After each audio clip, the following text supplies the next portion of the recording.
gbogbo olú ti di ó ti tọ́ upside down bàbá àgbà ọwọ́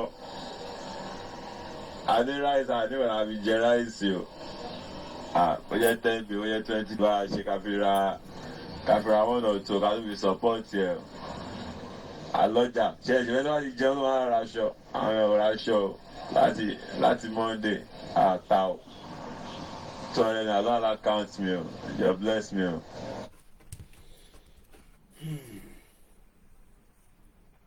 Battalion ló máa jáde èmi ò mọ zone mi o mo ní Kòròdú lásán battalion ni wa battalion àwọn oníjáde kẹ gbogbo gbọ́dọ̀ ń dá àtòrò wọn àtòrò orò mọ́kùnrin obìnrin lóró mú.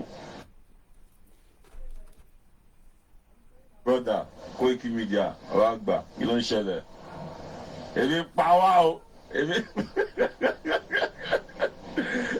èmi pa wá o ọwọ́ ẹ̀yà ti bàjẹ́ gbogbo olú ti di ó ti tọ́ upside down bàbá àgbà ọwọ́ àní ráìsì àní wọn àfi jẹ ráìsì o ó yẹ 10 bí ó yẹ 20 bá a ṣe káfíra 1 or 2 ká tó fi support ẹ o àlọ́jà ṣe ìṣẹ̀lẹ̀ náà ti jẹun wọn á raṣọ àwọn ẹ̀rọ raṣọ láti Monday àtà o 200 naira lọ́la account mi o you bless me o. Battalion ló máa jáde èmi ò mọ zone mi o mo ní Kòròdú lásán battalion ni wa battalion àwọn oníjáde kẹ gbogbo gbọ́dọ̀ ń dá àtòrò wọn àtòrò orò mọ́kùnrin obìnrin lóró mú. Share the program. No sentiment lórí ọ̀rọ̀ Nigeria. Yoruba must not attach any sentiment with the ongoing pro-Wahala in Nigeria. Time for us to unite. Yoruba nation, no going back, under the leadership of Professor Adebanji Akintoye. Woto, àwọn ọmọ náà fi jáde. Woto, enough is enough. Àsìkò tó tí Nàìjíríà máa pín. Kí lẹ sọ sókè mo gbọ́.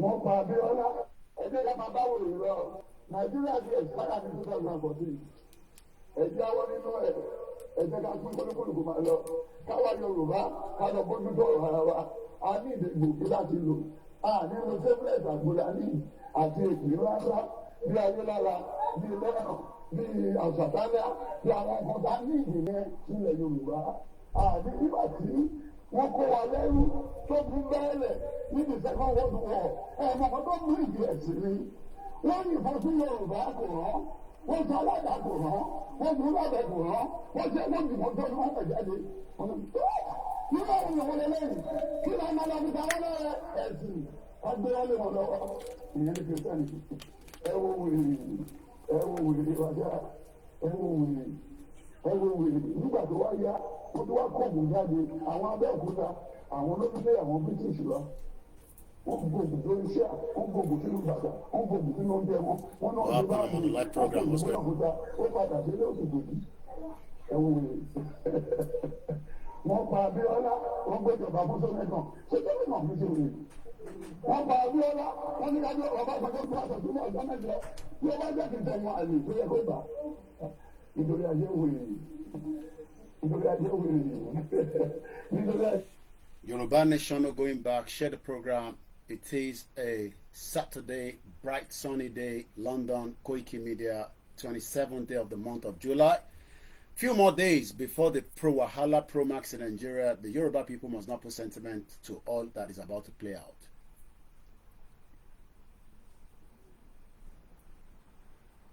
Brother Koikimedia ọ̀rọ̀ àgbà kí ló ń ṣẹlẹ̀.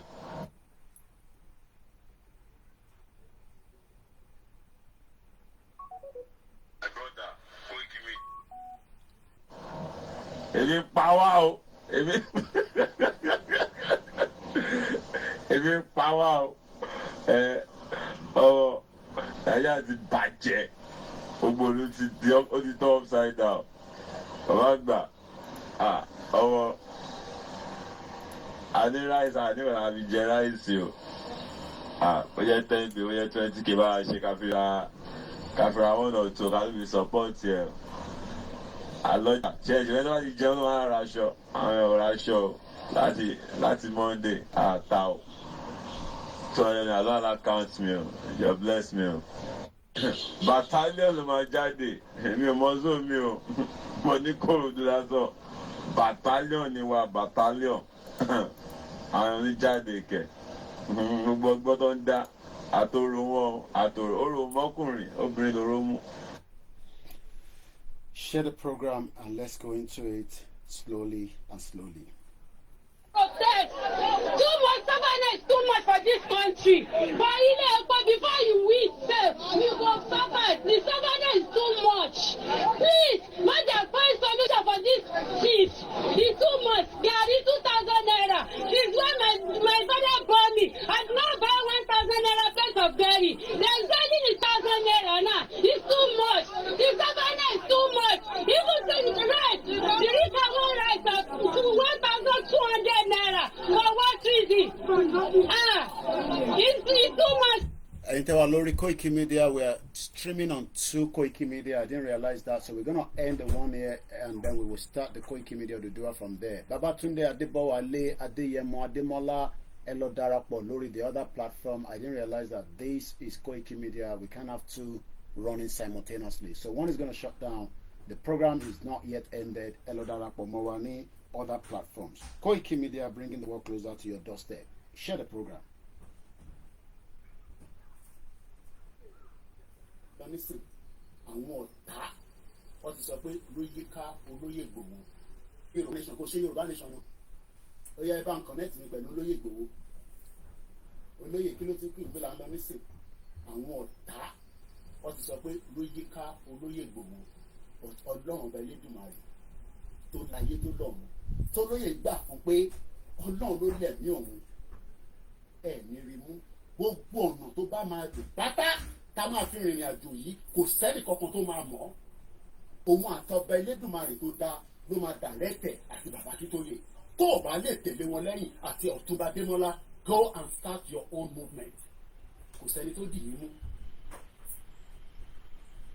Detailed planning 1 year before the invasion àwọn military officer wọ́n submit ẹ̀ fáwọn committee àwọn committee wọ́n bẹ̀rẹ̀ sí ń wò detail ìyẹn ló ṣe wà successful ìyẹn ni Joe Biden lè fi travel lẹ́yìn tó bá jẹ́ pé kò wà successful táwọn ọ̀dà lẹ́sìn kó sí wọn láàrin bẹ́ẹ̀ nǹkan ṣe pé wá kó wa sí láàrin níbo lẹ bá ṣẹ́ dé níbo ló kù sí because some of you are not ready majority are ready but àwọn kan sniffer dog ni wọ́n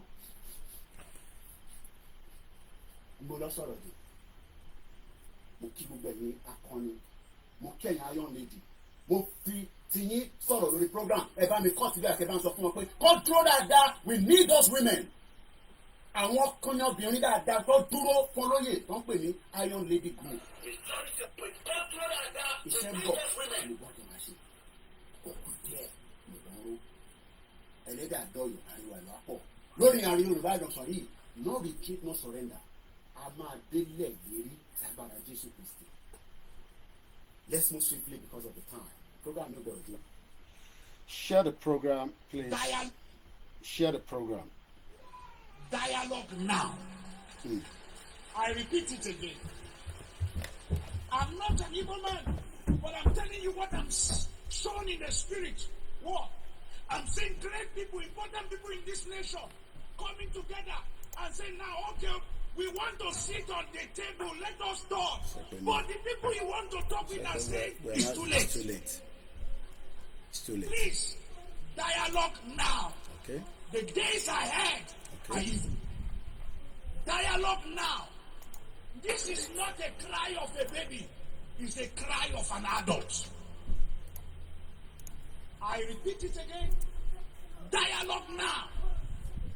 The Bible said, blessed are the peacemaker, for they shall be called the children of God. Please, every authority, there come a time when a revolution is about to take place. The power of gun, bombs, and bullets cannot hold an ideology. Please, dialogue now. This is not the time of, I have bullet, have gun. I have bomb. This has nothing to do with bullet and bomb. If you know what I'm seeing in the realm of the spirit, everyone in federal authority should take the Biafra agitation serious. If you are once a found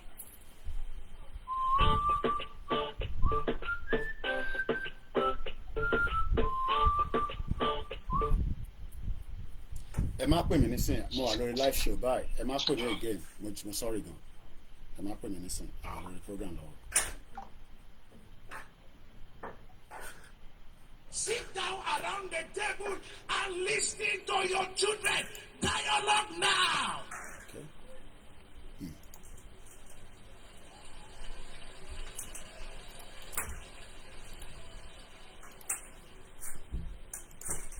This is not the time to arrest anybody.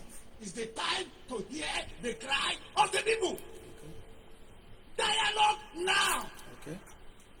Because it's going to be the last resultant solution at the end.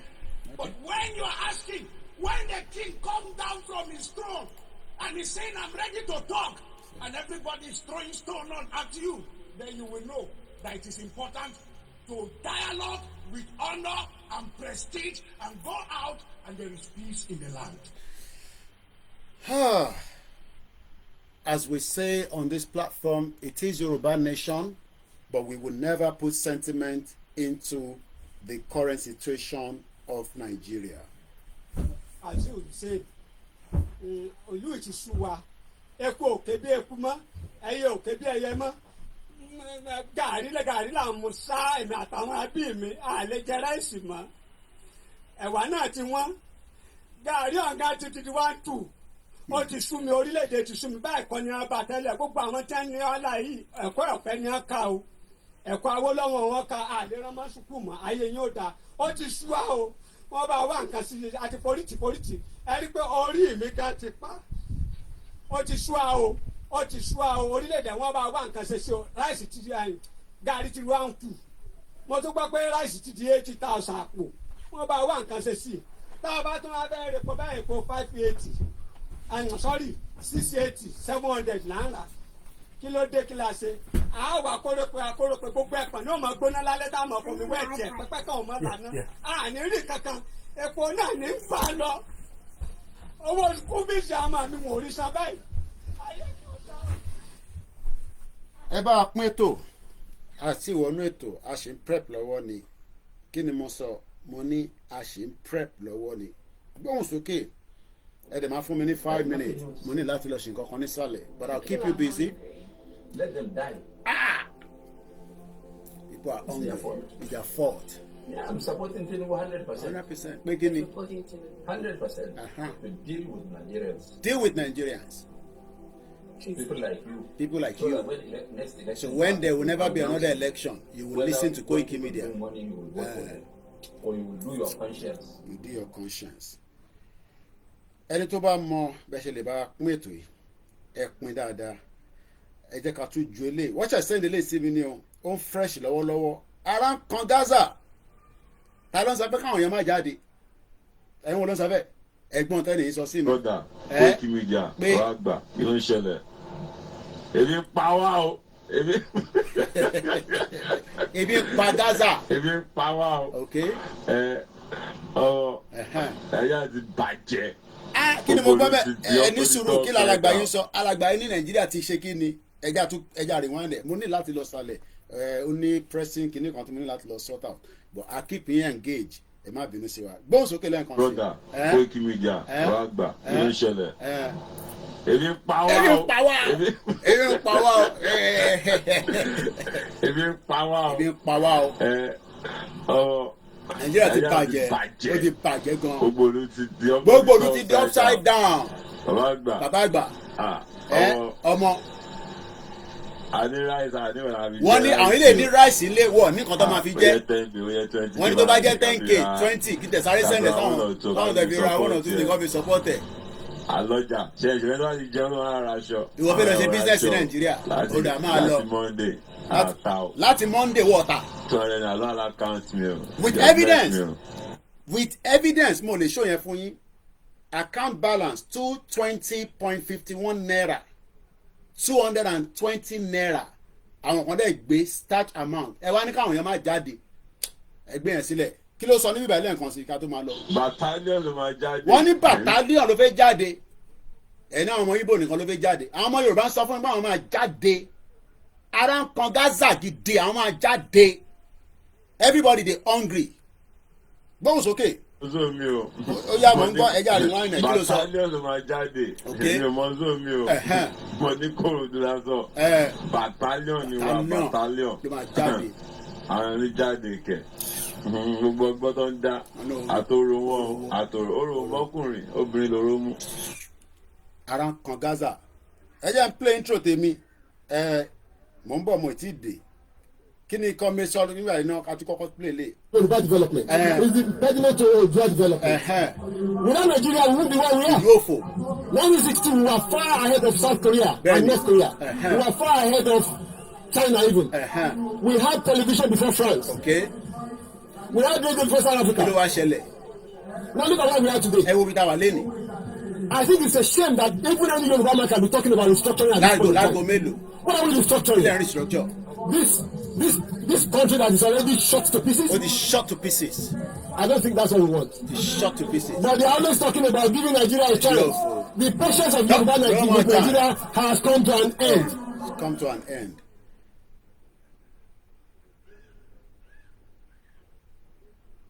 ẹ wo the next one tó fẹ́ jáde mò ń bọ̀ mo ti dé ẹni sùúrù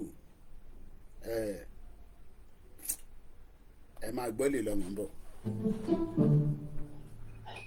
ẹ̀yin lè bá ìdáhùn mi o. kí ló ṣe é. ẹ̀yin lè sá o. ẹ lẹ́wọ̀ ẹ ká sọ. mo mọ̀ pé ẹ̀ mọ̀ mí. rárá sá. èmi náà èsì mọ̀ ní.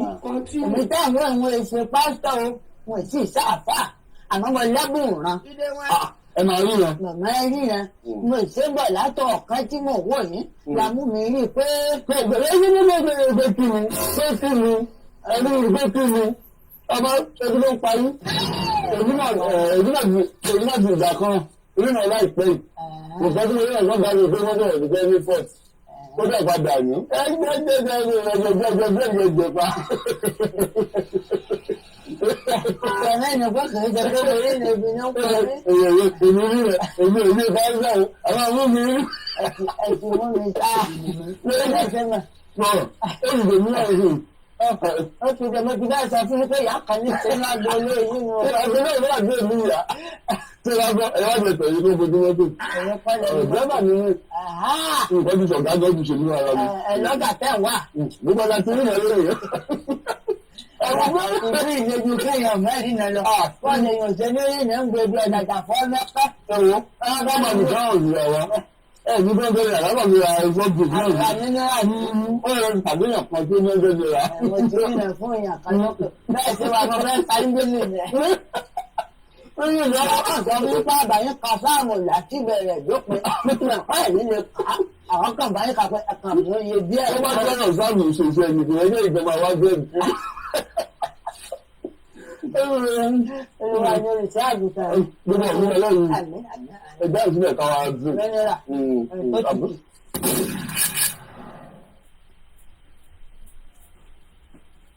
kan Gaza ara ń kan Gaza burúkú ẹ á bínú ẹ máa gbọ́ tí omi lọ́nà. àìtí lè play anthem àìtí lè play anthem ẹ jẹ́ ń fún yín ní ti bàbá wa yìí ẹ máa gbọ́ èlé lọ́nà mò ń bọ̀. President Tinubu needs to put his best foot forward. Kó má put it forward, the problem tẹ̀ ni. If he does that, in 4 years, he can turn things around. But there are certain critical things he would need to do. The first thing is to say, what's the constitution? If, for instance, me and my wife Lillian don't agree in our marriage of 45 years, then we can't do anything. So the first thing that President Tinubu will need to do is to ensure that Nigerians all agree to be one country. You recall that Bolaige asked those two questions. Do we want to be one? It's not by force. If we want to be one, how? We haven't answered those questions, which is why I told President Akpabio of the Senate that it has taken 23 years to solve the problem of the Constitution. And I urged him, in conjunction with President Tinubu, to resolve the Nigerian constitutional question now by inviting the owners of Nigeria. The owners of Nigeria, mark you, were those who owned Nigeria before Lugard brought his amalgamation in 1914. Call them in. These are the people who own the country, and ask them questions. What do you want to see of the Constitution? Because without a Constitution, we're going nowhere. And no one will doubt the fact that the Constitution bequeathed by the military in 1999 is unsatisfactory. You can't build anything out of a weak foundation. The economic development policy of President Tinubu, the political development policy of President Tinubu, and everything else he wants to do rests on a very solid foundation. So let him immediately resolve that. How can we spend 23 years looking for a foundation for building a house? Does that make sense to anybody? So that's my number one issue. We need to resolve this issue of, do we want to be one? And mark you, the flip side of the question is that we mustn't be one, because Yugoslavia, which was 6 countries under Marshal Tito, when he died, decided to break apart. And today, a lot of them are very strong countries: Macedonia, Croatia, Slovenia, Slovakia. They're all doing well. So there is no sacrosanctity about Nigeria being one country. There's none. I personally would wish for Nigeria to be one country, but we must agree. Now that is the problem. Because we have not agreed, and because the National Assembly has appropriated to itself the all-knowing wisdom of giving us a constitution, that is the weakness. So that's the starting point.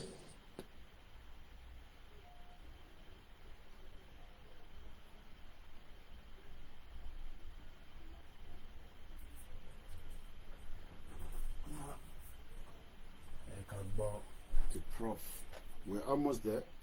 I need just another 5 minutes more, and then we will be into the program fully.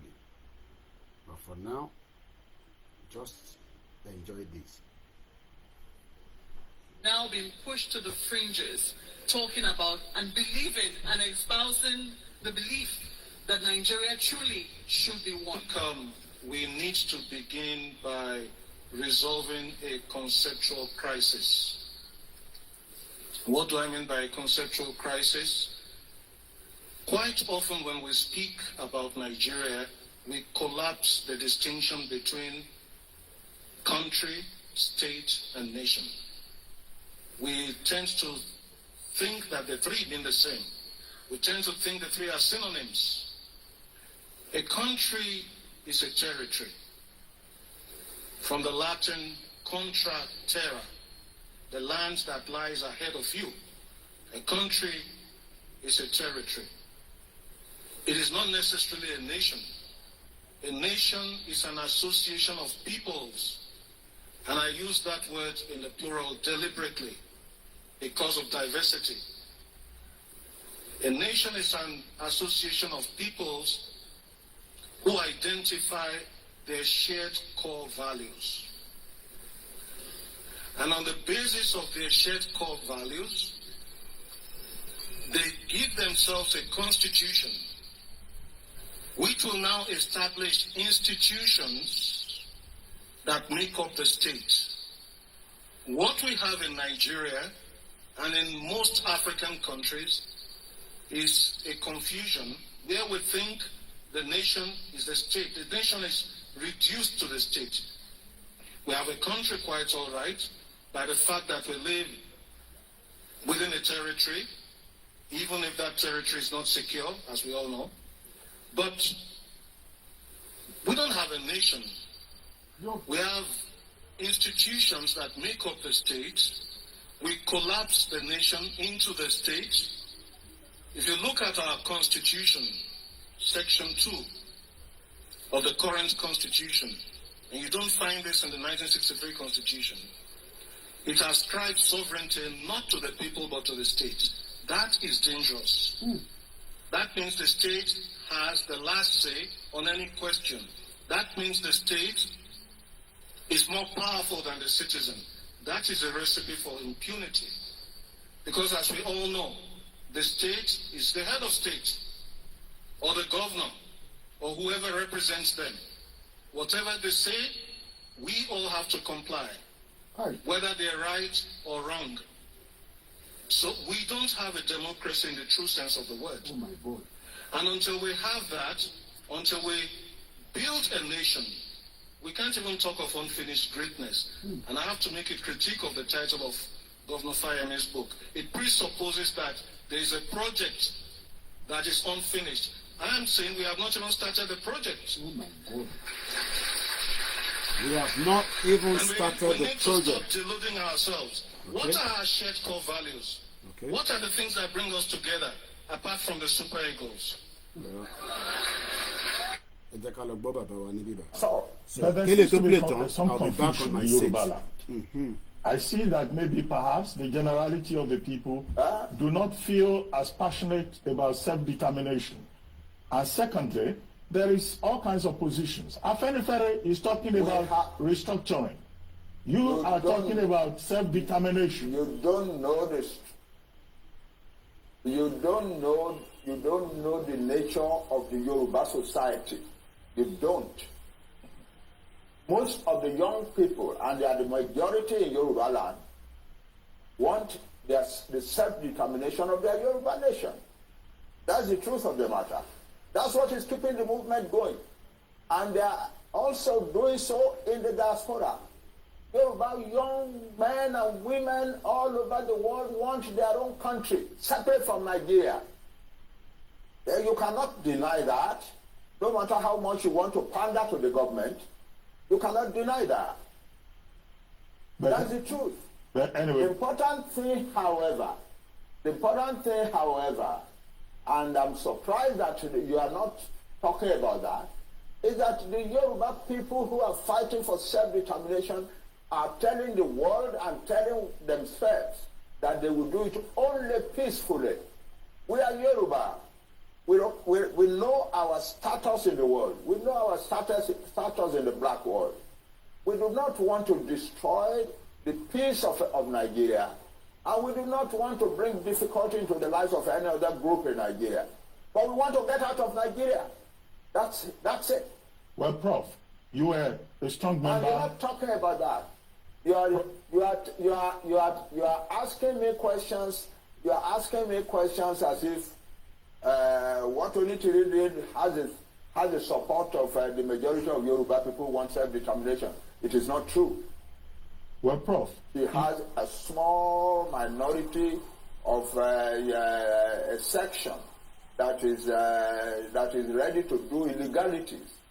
A year ago, they went and attacked a radio station in Ibadan, and so on.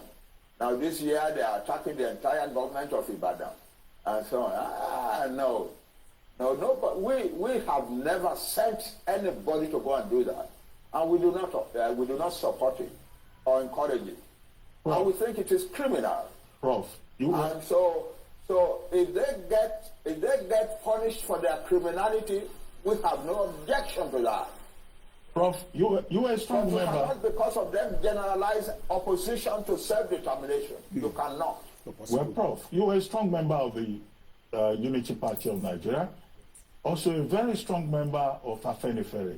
Afenifere is talking about restructuring. Okay.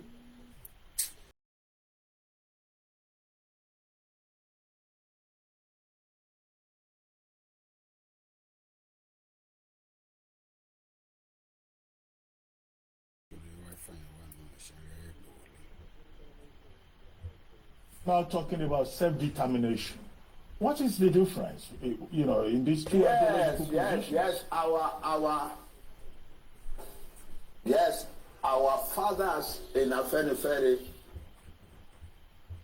are doing the right thing. Talking about restructuring so that we can go back and live our own life the way we used to live it prosperously. They're doing the right thing. There is nothing wrong with that. But we, another group of people, larger in number than they, are now saying, no, self-determination is the answer, not restructuring. Why? Because when you restructure, you are still in Nigeria. The people who are coming and disrupting your life and destroying your farms and killing your women and raping your mothers and daughters and so on are still Nigerians. They still have a right to come to Nigeria. The only final solution to that is to separate so that you have a separate Yoruba country where we can make our own laws and so on, to which we admit only people we want to admit. So nobody can claim that they have a right to come to our land. They don't have such a. But as long as we are in Nigeria, no matter what restructuring is done, they still have the right to come to our land and do the things that we are doing. Nobody is talking about the fact that most Yoruba farmers have been driven from their farms.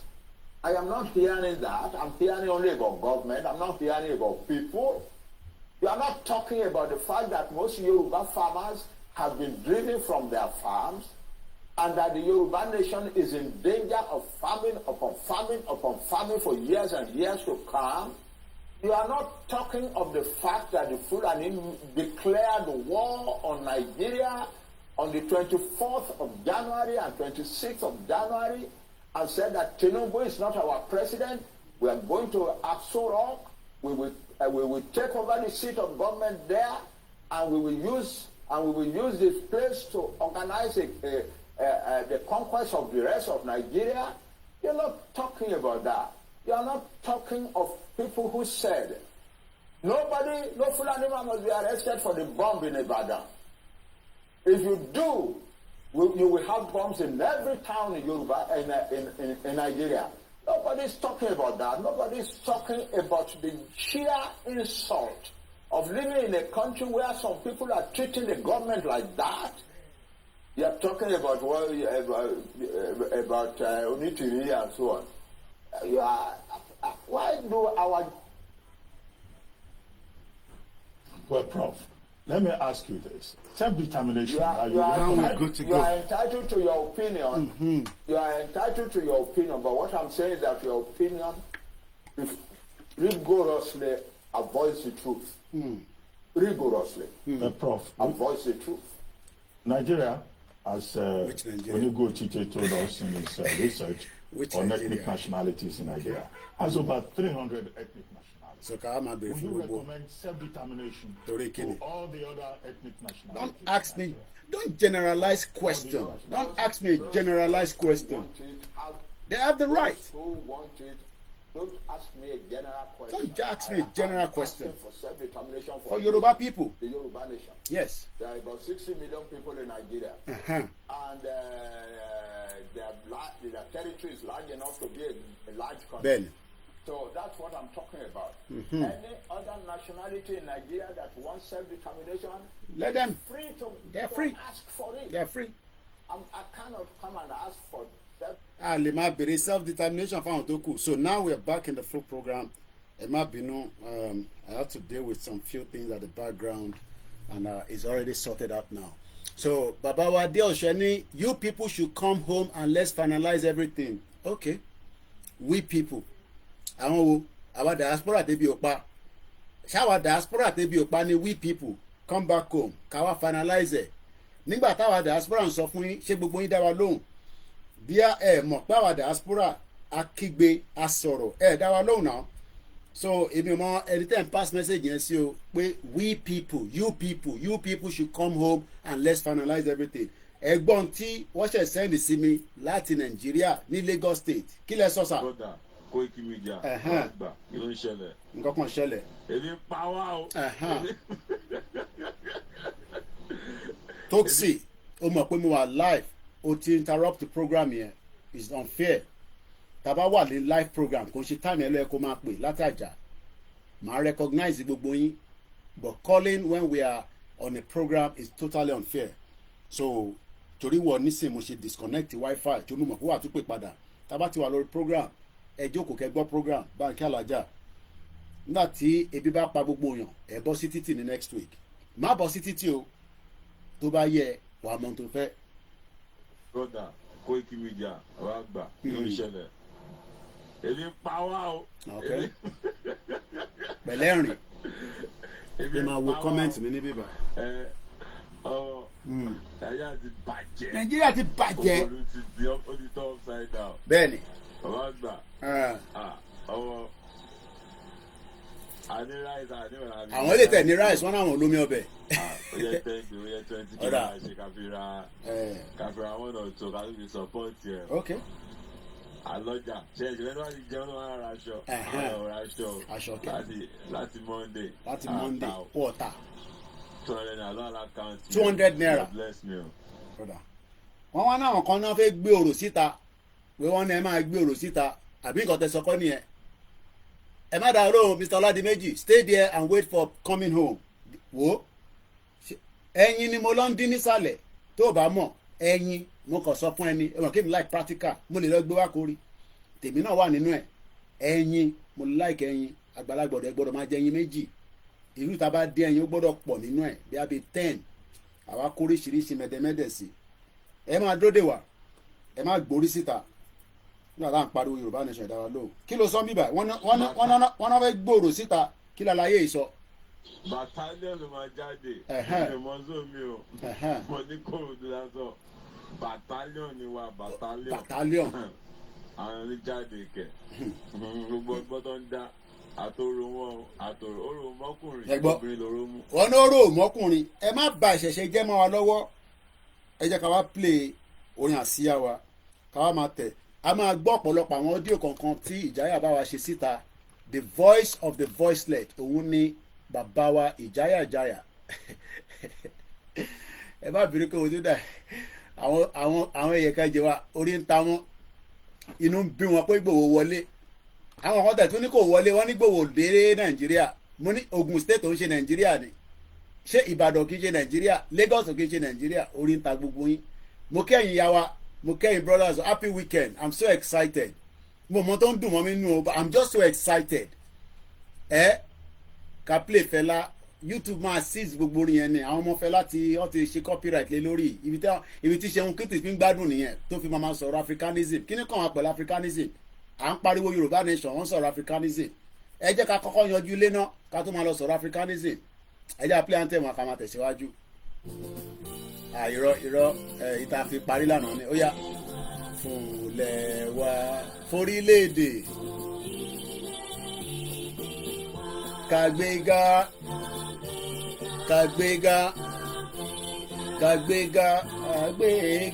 falẹ̀ ìgbàgbọ́ ni o gbọ́ wà ní pé bàtí bẹ̀rù làbọ̀ mọ́ ká ṣiṣẹ́ kájọlá ìṣọ̀kan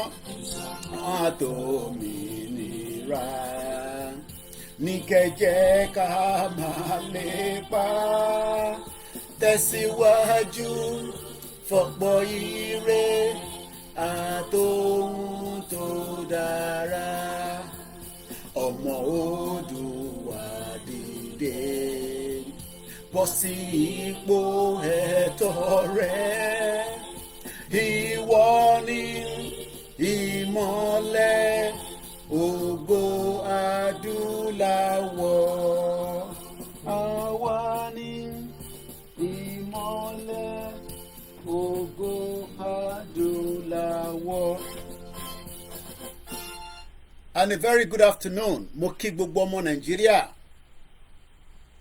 wọ́n ní Promax Wahala ń bọ̀ ní next week àwọn Yorùbá wa ń fi sentiment sọ̀rọ̀ náà ṣé kó jáde kó má jáde Koiki kí ni wọ́n sọ sí mo ní èmi ọ̀rẹ́ ẹ̀ lè má béèrè irú yẹn lọ́wọ́ èmi bọ̀ká tó kọ́kọ́ play yẹn ó ti yé mi wàá ṣe Abdullahi ó ní Mr. Koiki Fẹlá ti sọ fún wa náà ẹ bá wa fìyẹn síta káwọn èèyàn bí àwọ̀ gbọ́ tẹ́lẹ̀ tí Fẹlá sọ rí kí ni Fẹlá sọ Aníkúlápó Kútì kí ni Fẹlá Aníkúlápó Kútì kí ló sọ fún wa mò ń bọ̀ níbo ni fídíò yẹn wà mò ń bọ̀ o ẹ tí a máa play lè lọ́nà ẹja àbúrò Fẹlá yẹn jáde Fẹlá yẹn ní ká wá jáde kí ló sọ Fẹlá kí ló dé tí kìíní yóò loud má ṣe lè fún mi táwọn èèyàn bá ti pè tọ́wọ́ máa ń disturb wa nìyẹn.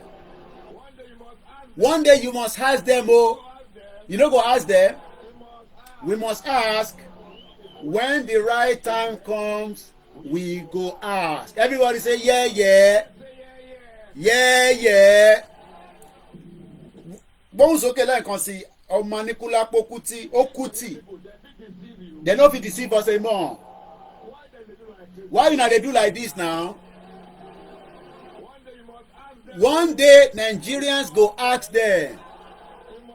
We must ask. We must ask. Everybody say yeah, yeah. Mo kí gbogbo lé Àṣírí Abdullahi mix LR ẹ dúró dáadáa wàláì kò sí nǹkan kan tó ṣe yín síbẹ̀ yẹn mo ti sìnkú ẹ̀ pa fún yín pé àwọn tó ń gbọ́n mi lórí mix LR wọ́n ní Koiki kí ló ń ṣẹlẹ̀ tábà ti gbọ́ débì kan wà tún ní ká máa move síbì kan kí ló ń ṣẹlẹ̀ àwọn kan wá ní ọ̀dà kò yẹ kó rí bẹ́ẹ̀ mo kí gbogbo ẹ̀yin tẹ̀ ń náwó sí wa torí pé ẹ lè má mọ the impact of intent fún ọ èmi ò lè fún anybody ní à ń ṣe freebies so I don't do freebies on this platform but ẹni tọ́lọ̀ bá rán mi sí àìmọye àwọn tó ń béèrè owó lọ́wọ́ mi tí mo sọ pé no mo ò ní and ẹlòmíì kò ní béèrè kí tó fún I wish I have the kind of money to look after as many of you but I don't have it and I say that all the time. The only thing I have is that I, Olayomi Koiki, assure you that, kò ń ṣe ti Buhari o, that when the time comes, tí mo rí pé yes, ẹ ti wà níbẹ̀, I will take my bag, my backpack, I will book a ticket and I will be on the ground. That one, ẹ hold me responsible tí kò bá wáyé. Koiki ẹlẹ́nu jábá wáyà lórí social media. Èmi ò sọ̀rọ̀ nípa ẹlòmíì o. I will be shoulder to shoulder on the ground with you all. I can assure you that. When I need the Naira account me, I'll be 60,000 went into that account this morning. Momento send it. Within 1 hour, how many people can we be giving money? The only thing is we should all demand and remain united. So, I don't be the account number. One of you bless me. Dollar that it done is pounds it that. But could need value nile, but notwithstanding. So the account number is a First Bank 30 96 80 88 48 30 96 80 88 48. Èmi ò ní di náírà torí pé ibi báyìí lè ní gbé pounds lèmi fi operate ní bíbá. Owó ìyá Ṣàlí ìyá Ṣàlí dẹ̀ ti kú nísìn ọmọ Ṣàlí ló wà ń bẹ̀. That is what I need. Ẹ̀yin tẹ́ wà l'Amẹ́ríkà lẹ́ ń lo dollar pounds làwa need ní bíbá and that is the King Charles. Ìgbà tí ìyẹn wà níbẹ̀ ní orí ẹ̀ wà báyìí so ẹ ṣe gan ni the fame 007 but tó bá jẹ́ pé account ti the other one nìyẹn ọ̀ràn míyàn ẹ má san síbẹ̀ o ká má lọ jẹ agún ìyẹn tí kò ń ṣe tiwa o but tó bá jẹ́ pé support Koikimedia wá fi sí orí screen yẹ́ẹ̀yẹ́ bàbá mi ìyá mi Ọmọ́tọ̀ṣọ́ Láwùmí Aláyọ̀ TV wọ́n náà wọ́n ń wò mí láti France báwo l'Olympic ṣe ń lọ ó jẹ́ kí ọ̀pọ̀lọpọ̀ ọmọ Nàìjíríà lè ra tíkẹ̀ kó lọ sí France but ẹ máa need the visa ẹ̀yin tẹ́ wà labroad tẹ́ wà ní UK tó o bá ní British passport please double check before you book the Air France o gbọ́dọ̀ ní Shanghai lọ́wọ́ I don't want you to get to the airport and you will not be picked up or boarding the flight. Somebody last month ẹni ẹ ti padà dé London nísìn wọ́n dé airport wọ́n realize pé wọ́n ní Shanghai wọ́n gbé wọn. So if you're living in UK, Air France expect you to have what we call Shanghai visa. But if you have a British passport, you will not go through all that. Adams Olamilekan Mokinyi, we are fully live. Ẹ máa láǹfààní àti pè wọlé. But ó láwọn audio kan tí Ìjáyà ní kájọ fi gbọ́rọ̀ kájọ fi gbọ́ra wáyé. We are not here attacking Tinubu. We have just told Tinubu that Nigeria failed to work. Wọ́n náà ń gbọ́ mi lẹ́kìtì ká dá. Mo kí bàbá mi ojoojúmọ́ mo á kí gbogbo ẹ̀yin tẹ́ ń bẹ ní gbogbo abà kankan. Ẹ má yẹ ká jẹ́ kí ìrẹ̀wẹ̀sì wá sọ́kàn wa lórí nǹkan tó fẹ́ ṣẹlẹ̀ ní next week. Ọ̀pá Ọlọ́run ká àwọn òfikú yọ anybody àmọ́ sẹ́ ikú tó máa pa àwọn politician ó ń dúró ní gẹ̀gẹ́ ọrùn wọn báyìí, especially if there remain obstacle to the indigenous people, whether fún ti Biafra ni, ti Yorùbá ni, ti Hausa ni, kódà ti àwọn ẹ̀yà tó kù. I am not the best, but I can tell you I am here standing with you all. I might be 3,000 miles away, but my spirit every day is with every single one of you. From 2015 that I first came back to Nigeria after 15 years in exile. Exile ni mo wà. Àwọn ẹlòmíì nínú wọn, they will also have to go again in exile because ẹ ti fà wá náà sí exile. For over 24 years I've lived in this country. Beautiful country, every freedom of right. Gbogbo tí mo ń ṣe níbí báyìí, I would love to do the same thing in Nigeria, but we know how that goes, especially when we have evils, monsters. Mo kí àwa Bọ́sẹ̀dé. Bàbá mi Samuel, ṣe fẹ́ gbọ́ Fẹlá ẹlẹ́ǹkan sí ni yẹ́yẹ́, mo lè play fún yín tẹ́ bá request. Ṣe fẹ́ gbọ́ lẹ́ǹkan sí ni ká tó máa tẹ̀síwájú. Àwọn wo ni Fẹlá ń pè ní yẹ̀yẹ́ people? Ẹ bá mi kọ sí ní comment section. Abiodun Monday, shout out to you. Instagram mo kí gbogbo yín. All the way from Ghana. Kò ní bàjẹ́ fẹ́yìn náà. Gbogbo wa jọ máa délẹ̀ lérí ni. Ìjọba ta ló mú kí ẹ. We will be free from the shackles of the 1914 amalgamation. Stephen Okparaku mo kí ẹ. Are you related to Samuel Okparaji ni àbí Okparaku? The one that died in Surulere because there's no medical to look after him. Crazy country that have killed millions of Biafrans or Igbos, if you want to call them that, and the Yorubas, the Hausas, and many more. But one thing is, our Yoruba, we will not put sentiment in whatever the promax of what is about to play out next week. Detach your vagabond power in the people. Àwọn wo ni vagabond? We start with President Bola Ahmed Tinubu. Ẹ ṣé gan ni. Ṣé fẹ́ rí ni? Wọ́n ní wàhálà Koiki. Wàhálà ẹ̀ ṣe wá pọ̀ báyìí. Nígbà tí mo níyàwó tó da nílé. Ọlọ́run fi kẹ́ mi nì.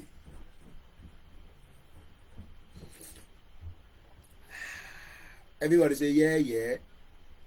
Ẹ má wá wọnú ẹ̀ o. Ẹ bá wọnú ẹ̀ máa jẹ yín mọ́nú ẹ̀. I'm not gonna eat on the screen.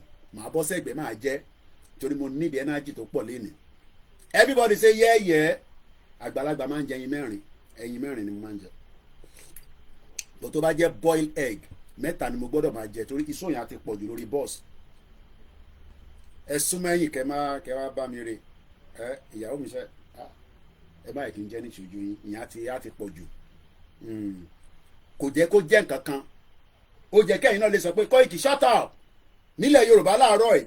Kódà mo ní kí ìyàwó tí ọ̀tẹ̀ fi edé sí tọ̀dọ̀ tiẹ̀ wọ́n fi edé ẹlòmíì ò tí jẹ edé nísìnyí àti fẹ́ẹ̀ tó ọdún mẹ́ta tó ti rédé jẹ. Kí ni Fẹlá sọ? Fẹlá Níkúlápó Kútì ó ní everybody say yeah, yeah. Ó yá gbóhùn sókè. Àwọn wo ni yẹ̀yẹ́ people? Bola Ahmed Tinubu ọmọlódú ọdẹ. We pleaded with you, we beg you, get Nigeria to dissolve. Bàbá Akíntóyè kọ lẹ́tà sí ẹ, you disrespected that old man. How old ni ẹ? Ṣé ojú Bàbá Akíntóyè lọ ni? Tinubu. Tàbá pọ́n ẹlé là ń pọ́n ẹlé, Tinubu kúròkúrò kó ṣe ń ṣe lọ. Tàbá pọ́n ẹlé là ń fi president sí. Rishi Sunak ni mò ń pe Rishi Sunak. Tàbá fẹ́ pọ́n ẹlé là máa ní president Bola Ahmed Tinubu. Kí ló ṣe gan lẹ́kọ̀ọ́? Ìyà ló fi jẹ fún gbogbo everybody. Níbo lẹ kó $100 million tí Dangote gbé fún yín? Where is it? Níbo lẹ kó sí? Kí lẹ fi ṣe? Where is the $100 million that Dangote paid for all the refinery land?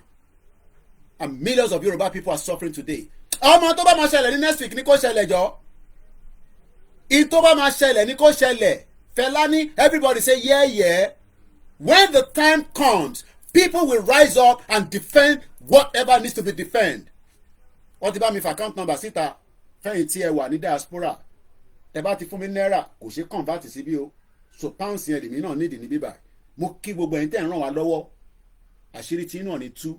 Torí àwọn kan fẹ́ káṣírí Koikimedia tú kó lè bá sú mi ìrọ̀lẹ́ pa. Wonders mo kí ẹ.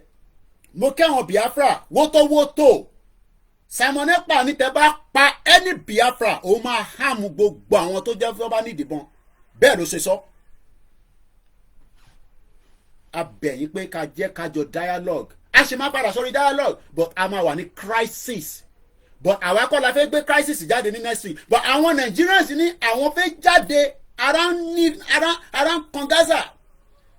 Ebi yẹn mo ebi ti ń wọlé ẹ jẹ́ ká sáré plane kankan kémi lè rẹ́sẹ̀ gbẹ kí wọ́n nǹkan ti máa jẹ́ bẹ́ẹ̀. Kí ló sọ Fẹ́lá? Only one day. That one day start from next week. That one day start from 25 years ago when all the politicians were living larger than the average Nigerians. Buying SUV, going to London. Fikuyo. But I can officially tell you that in London today, another Nigerian senator died. Do I say may God bless his soul? I leave that to God to decide. But I will tell you what Simon Ekpa has been writing in the last few hours about Andy Uba, Ifeanyi Uba, the senator, I believe from Anambra West. And say, Sister Ellen, I was sleeping when Sister Ellen called me and said, Koiki, there's a breaking news. Monikilo to Shele. If you got breaking news about whatever is about to play out in Nigeria. Omo Yoruba, but of his sentiment is all on Nigeria. If you do that, you are just one of them. Let everything play out. I am not listening to that.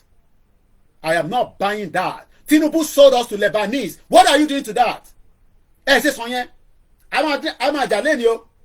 Especially in terms of pé àwọn ọmọ Igbo fẹ́ ba Lagos jẹ́. Àjọ máa mú kan lẹ̀ lórí program lọ́sàn-án yìí. But mo need láti kọ́kọ́ consume oúnjẹ iná. Mo need energy tó pọ̀. And I will try not to curse. But I'll be very, very vocal this afternoon. Share the program. Gbọ́wọ́lé share button only 136. Gbọ́wọ́lé kẹ́lọ́ pa àwọn èèyàn wọlé. Fẹ́lá kí ló sọ ká tó wá kàn mí àwọn play. We must ask. When the time is ready, we go ask. Everybody say yeah. Yeah. Now let's go. Now I'm play àwọn audio kan. Ẹni tó ní bí ń pa àwọn èèyàn bí ò pẹ́ mi. Koikimedia wá gbà kí ló sọ kí ló sọ. Ebi ń pa wá o. Ebi ò pẹ́ mi.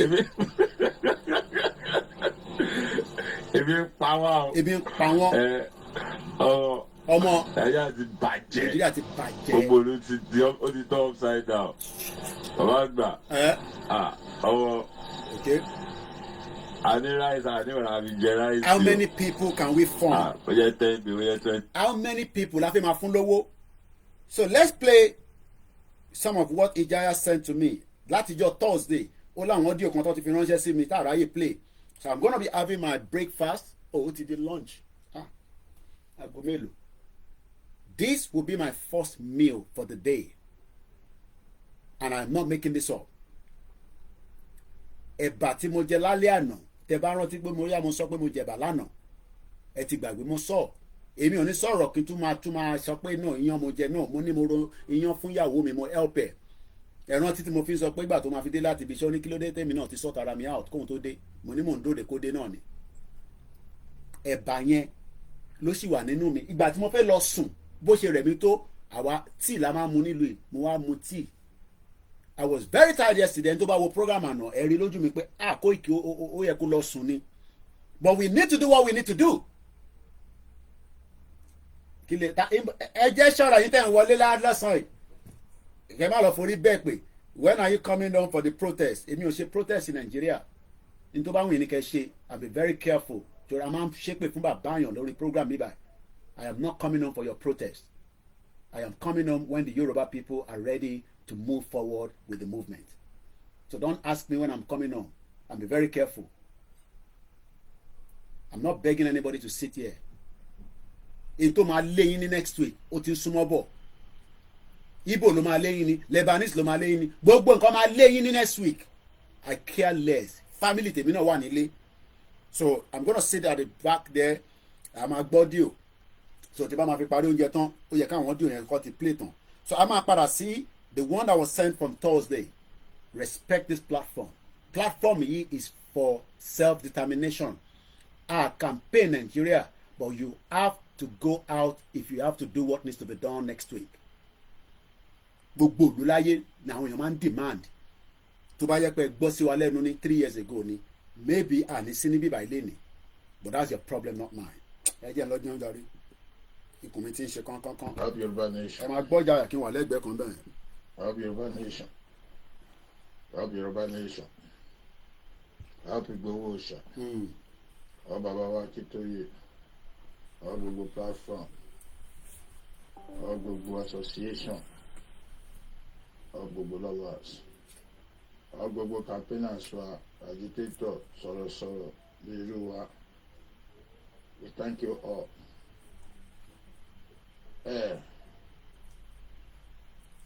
Kò séwu lẹ́gbẹ̀rún ẹ̀kọ́ àfàìdán ọbẹ̀ o àìbá wọn sí níbẹ̀ àìbá wọn dá sí o national rally opportunity ló jẹ́ fún Yorùbá nation bẹ́ẹ̀ tẹ̀ fẹ́ kí Yorùbá nation kó pariwo ara wọn bẹ̀ gbogbo ọmọ Yorùbá gbọ́dọ̀ jáde ẹgbà àgbájọwọ́ la fi ń sọ̀yà ọwọ́ kọ ògbẹ́rù lórí gbogbo wa la wà nínú ìṣòro opportunity pọmọ wa wà ń bẹ̀ ló yẹ ká lò tahin the bad government adẹ̀bẹ̀ gbogbo àwọn traditional wa ẹ má lọ jà fún gọ́fìmẹ̀ntì o ẹ̀yin traditionalist ó yẹ kẹ́ support wa ni o condition kan náà ni gbogbo wa wà o ẹ má jẹ́ kó wá fowó tọ̀ yín jẹ́ ń sìn yìí o kọ́ ní kẹ́ wá jà fáwọn ẹ má gbowó wọn o owó tẹ máa gbà ìjọ mélòó lẹ máa fi ná tán ẹ máa fi àwọn ọmọ yín sínú ìyà ni o traditionalists do not support the federal government of Nigeria we are warning you traditionalists do not support federal government of Nigeria ẹ má jẹ́ kó kọjú àwọn ọmọ ìlú sẹ́yìn traditionalist torí selfishness tiwọn látijọ́ tó ti ń kó jẹ́ wọn pín owó fún yín o owó àdìgbà tó fẹ́ protest ẹ má jẹ́ kó gbówó wá fún yín traditionalist kẹ́ni ẹ fẹ́ jà fúnjọba ẹ má dàlúrú ni o gbogbo ilé traditionals la máa jó any traditionals tó bá support the government nǹkan tó ṣe ní England la máa ṣe fún yín gbogbo ilé yín la máa jó any traditional tó bá gbójú gbóyà tó lòun support ìjọba òun fẹ́ kọjú sáráàlú a máa bọ̀ ní gbogbo ilé yín dáhùn a máa sọ fún yín pé ìlú pọ̀ jù yín lọ ẹ máa dàlúrú ni o tó bá lọ gbẹ̀dá gọ́ọ̀mẹ̀ yín traditionalist youth are warning you youth are warning you traditionalists do not support the federal government of Nigeria support the public we are all citizens. We are all going through the same sufferness.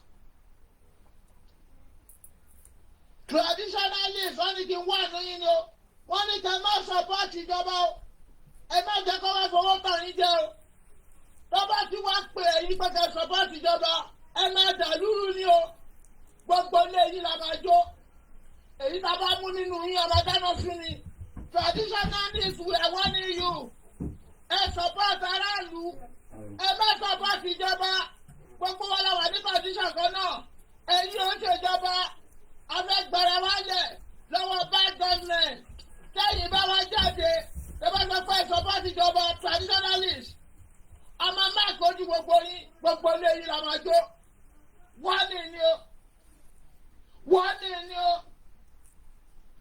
kò jí bẹ́ẹ̀ lọ all Yoruba must come out for national protest. All Igbo, if you like, sit at home. It's part of the protest because Igbos are Confucianist people. Igbos are low-minded people. They do their things at the wrong time. At the cost of Nigeria, Igbo are the genesis. If you want to say the truth, because Igbo government comes to regional government, bring unitary system and creating the state. They are the ones that created this problem, but we don't like talking about it because the British did not join us together. It won't happen. We want every Nigerian to come out for protest, to hand the bad government. No sentiment. No sentiment. no sentiments. Kò jí bẹ́ẹ̀ lọ, ọ̀rọ̀ díẹ̀ là ń sọ fún ọmọlúwàbí. Tó bá dé náà tó the nature call us to come out. The suffering we are going through call us to come out. The bad government that we have in power call us to come out. We have to come out. We cannot be talking on social media alone. We have to put it to action. Social media is for creating awareness. Yes. Gbogbo wa lójú wa dẹ̀ ti là ń sìn. Gbogbo wa lójú wa ti là. Gbogbo wa lójú tí wa ti là. We have to end the bad government in Nigeria. A máa pín ìlú gbẹ̀yìn ni. A máa pín gbẹ̀yìn náà ni. Ẹgbẹ́ bẹ́ẹ̀. So all of us have to come out for this national protest. A gbọ́dọ̀ dá sí. Gbogbo wa gbọ́dọ̀ dá sí. A lè máa sá sínú ilé. A lè gbára wálẹ̀ lórí social media. So social media to create awareness. Now we have to put it to action on the ground. We have to chase the bad government away. Bad government must go. We deserve to live better. We are human beings. We are not born for suffering. We have everything to make our life easy. But this idiot, these puppets are making it difficult for us. They are creating austerity environment. It has to stop. Up Yoruba nation. Every one of us must come out. Traditional support the public. Do not support the government. Tẹ́ bá ṣe, ìlú máa dàrú. Traditional, tẹ́ bá fi support ìjọba, ìlú máa dàrú. Àmàjọ anything durable. Bàbá tí mo ń báyọ̀ máa da petrol sí i lára ẹni ọmọ jùlọ sí. Traditional, tẹ́ bá fi lè support ìjọba, we will look for every one of you and we will burn you to ashes. It's a promise. It's not a threat.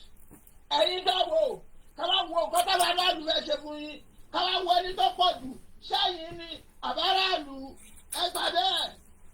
We have to come out. This protest, all of us have to come out. Regardless of your wherever where you belong. Yeah, it's for Nigerians. It's not for Yoruba nation. It's for Nigeria, national. Tsunami Mbo. We have to chase this bad government away. Bad government must go. If they cannot listen to us, they are servants. We are the boss. That's why we call them civil servants, including the president. Is a servant to public. They are not our boss, and they will never be our boss. It's time to take the power back to the people. Because power belongs to the people. Power belongs to the people. Power belongs to the people. We must take our stand. Up Yoruba nation. We fear nothing. We fear nothing. Enough is enough. Bad government must end in Nigeria. Bad government must go. Bad government, bad leader, puppet must go. Am I going on now? Thank you. Ijaya is my name.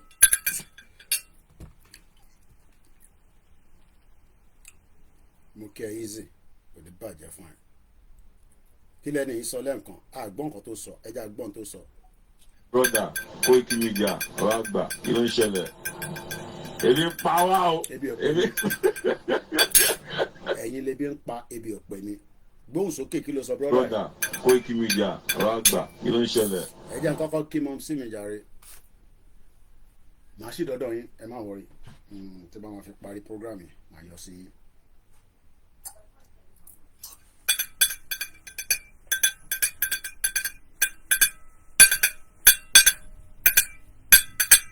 Ó sì kọ́ ọ́díò méjì fún Ìjàyà tá a máa play.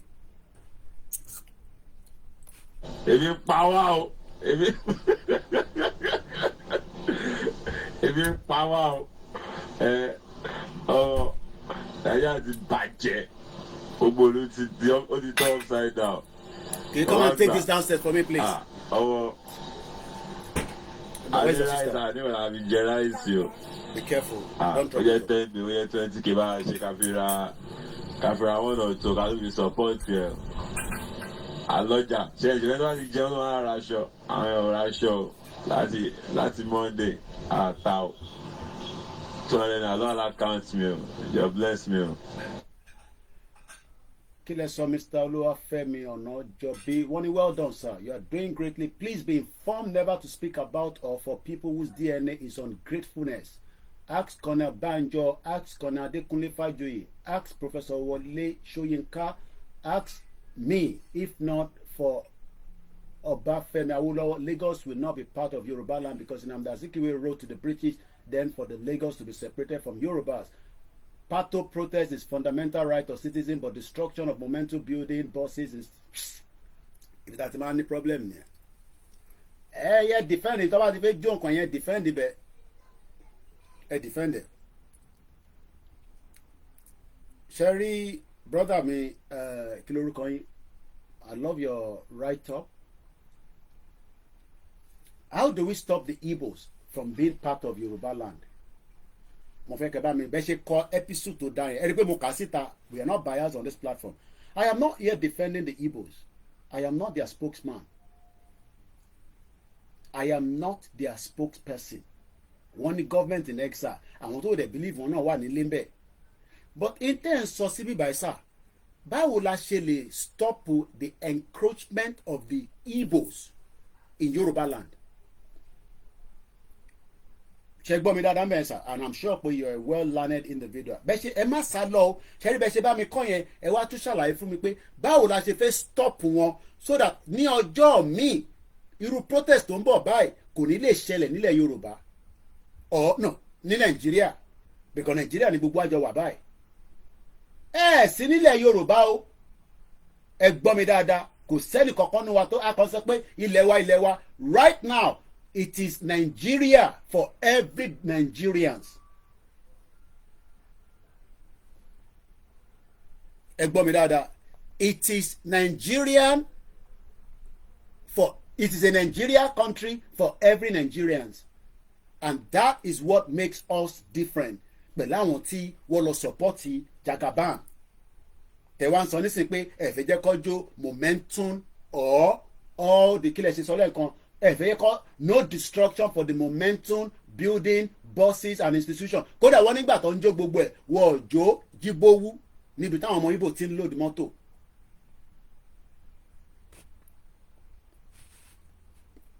If we remain one Nigeria, let's stop Igbo even if they are going to do all these things. That's all. Àṣírí mo gé fún yín. Ṣé rí exposure kò sí nǹkan tó dáa tó. I don't know where you are, bí a Nàìjíríà lẹ́wà bí àtà lẹ́wà, but I am sure pé gbogbo wa ojú wa ò di nígbà tí ọmọ Romania Ọlọ́run ló mọ bó ṣe wọ̀lú yìí ó wọlé pẹ̀lú visa ni wọ́n fún láyè kó jó sí bíbá ni ó dẹ̀ lọ síbi tí bọ́ọ̀sì wà bọ́ọ̀sì tó wọ́ọ̀tì £100,000 ó dẹ̀ ń ṣáná sí báyìí wọ́n dẹ̀ ń fídíò ẹ̀ kò tẹ̀ tí wá sẹ́ni tó stop ẹ̀ túrò èmi bá wà níbẹ̀ màá súnmọ́ pé má ṣe yẹn náà òun protest má o lè fọ́ gíláàsì má jó bọ́ọ̀sì wọ́n kàn fídíò ẹ̀ ni so ibi tẹ bá ti rí tó bá fẹ́ jó bọ́ọ̀sì tẹ bá rẹ́ni tó fẹ́ jó bọ́ọ̀sì yẹn ẹ súnmọ́ pé kò necessary but ẹ má wá sọ fún wa níbí báyìí pé àwọn ọmọ Ìgbò máa destroy gbogbo Lagos state. If we remain one Nigeria bó ṣe máa lọ nìyẹn kò sí nǹkan tẹ́ lè ṣe fún wọn but níjọ́ tá a bá ti gba Yorùbá country gbogbo Ìgbò tó bá ń gbé láàrin wa a máa fingerprint gbogbo wọn so that a lè mọ èyí tó bá ń commit offence just like bí UK ṣe fingerprint èmi níbí báyìí because tó bá dáná sí àdúgbò mi níbẹ̀ yẹn tí bá kọjá níbẹ̀ wá náà wọn rí èèyàn dúdú kan tó kọjá níbẹ̀ ọlọ́pàá wá ní kó má wọ́rì èèyàn dúdú yẹn báwo ló ṣe rí wá ní ó ga díẹ̀ ó dúró díẹ̀ ó ṣe báyìí kódà àwọn ní picture in tó lè kó mi yọ ni pé kó má rí fingerprint mi lára incident crime scene yẹn ṣe máa wá sọ fún wa nípa àwọn Ìgbò fẹ́ bà Lagos jẹ́ I am not interested in that fact lẹ́gbọ́ lẹ́nu mi yẹn Tinubu ti bà Lagos jẹ́ ju bó ṣe yẹ lọ Bọ́lá Ahmed Tinubu ọmọ Jagaban ó ti bà Lagos jẹ́ ju bẹ́ẹ̀ ṣe ń sọ pé ọmọ Ìgbò fẹ́ bà Lagos jẹ́ lọ. Tinubu ọmọlódù ọdẹ ó bà Lagos jẹ́ ẹ̀yin náà mọ̀ Mr. Olúwafẹ́mi Ọ̀nàjọ́bí. I don't come and tell lies here. Everybody knows that. But nítorí pé irọ́ àti sentiment tá à ń fi sí ọ̀rọ̀ tó wà nílẹ̀ yìí ó ti ju Tinubu lọ ó dà ó ju èmi gan lọ àmọ́ Tinubu ò fẹ́ accept pé kí Yorùbá kó pín látara Nàìjíríà ká wá slow down any damage tí Igbo fẹ́ ṣe nílẹ̀ wa. City boy. So ẹ máa wá fún mi níyàn níbí báyọ̀ I am not listening to that. Anything tó bá máa ṣẹlẹ̀ ó kù sọ́wọ́ Ọlọ́run kọ́lọ́n kó make a decision yẹn bóyá ó máa stop ẹ̀ bí ẹ kò ní stop ẹ̀. But what we are saying is that tábà lè tètè pull out of Nigeria tó bá jẹ́ pé fọwọ́kún bàbá Akíntóyè gbogbo wájọ fọwọ́kún àti Tinubu ni tèbá bẹ Tinubu kó wá join wa ó náà wò join wa ó náà fẹ́ ṣe president Nigeria. So ìtọ́ bá jẹ́ country tí gbogbo èèyàn wà nínú ẹ̀ ìtọ́ bá máa ṣẹlẹ̀ ní kó ṣẹlẹ̀ ìtọ́ bá máa jó lọ́ máa jó ẹ máa fún mi ní fúbù yẹn ní bíbáyìí. I am not going to buy that. Nítorí wọ́n máa díjà lẹ̀ láàrin gbogbo àwọn atajọ́ ń ṣe program yìí ká jọ díjà yẹn lẹ̀ nísìn. Mo ò mọ anybody rí yàtọ̀ sí ìyàwó mi àti mọ̀mísí mi àtàwọn ọmọ mi. I don't know anybody. Èmi ò fi sentiment sọ̀rọ̀ Nàìjíríà àti bàbá mi olóyè Ìgbòho ṣá. Lagos remain part of Nigeria. And as long as Lagos remain part of Nigeria, the Igbos have every right to be in Lagos state. Lè stop wọn. Ẹ wá máa sọ níbi báyìí pé àwọn Igbo wọ́n fẹ́ bà Lagos jẹ́ wọ́n lọ bà Nnewi jẹ́ then ẹ jẹ́ ká gba Yorùbá country ká wá wo Igbo tó fẹ́ wá bà ilẹ̀ Yorùbá jẹ́. Ẹ̀yin onírọ́ àyálà bòsì ọmọ Yorùbá àbòsí ti pa gbogbo yín kú tẹ́ bá talẹ̀ ń fún ọmọ Igbo problem ti yín nìyẹn.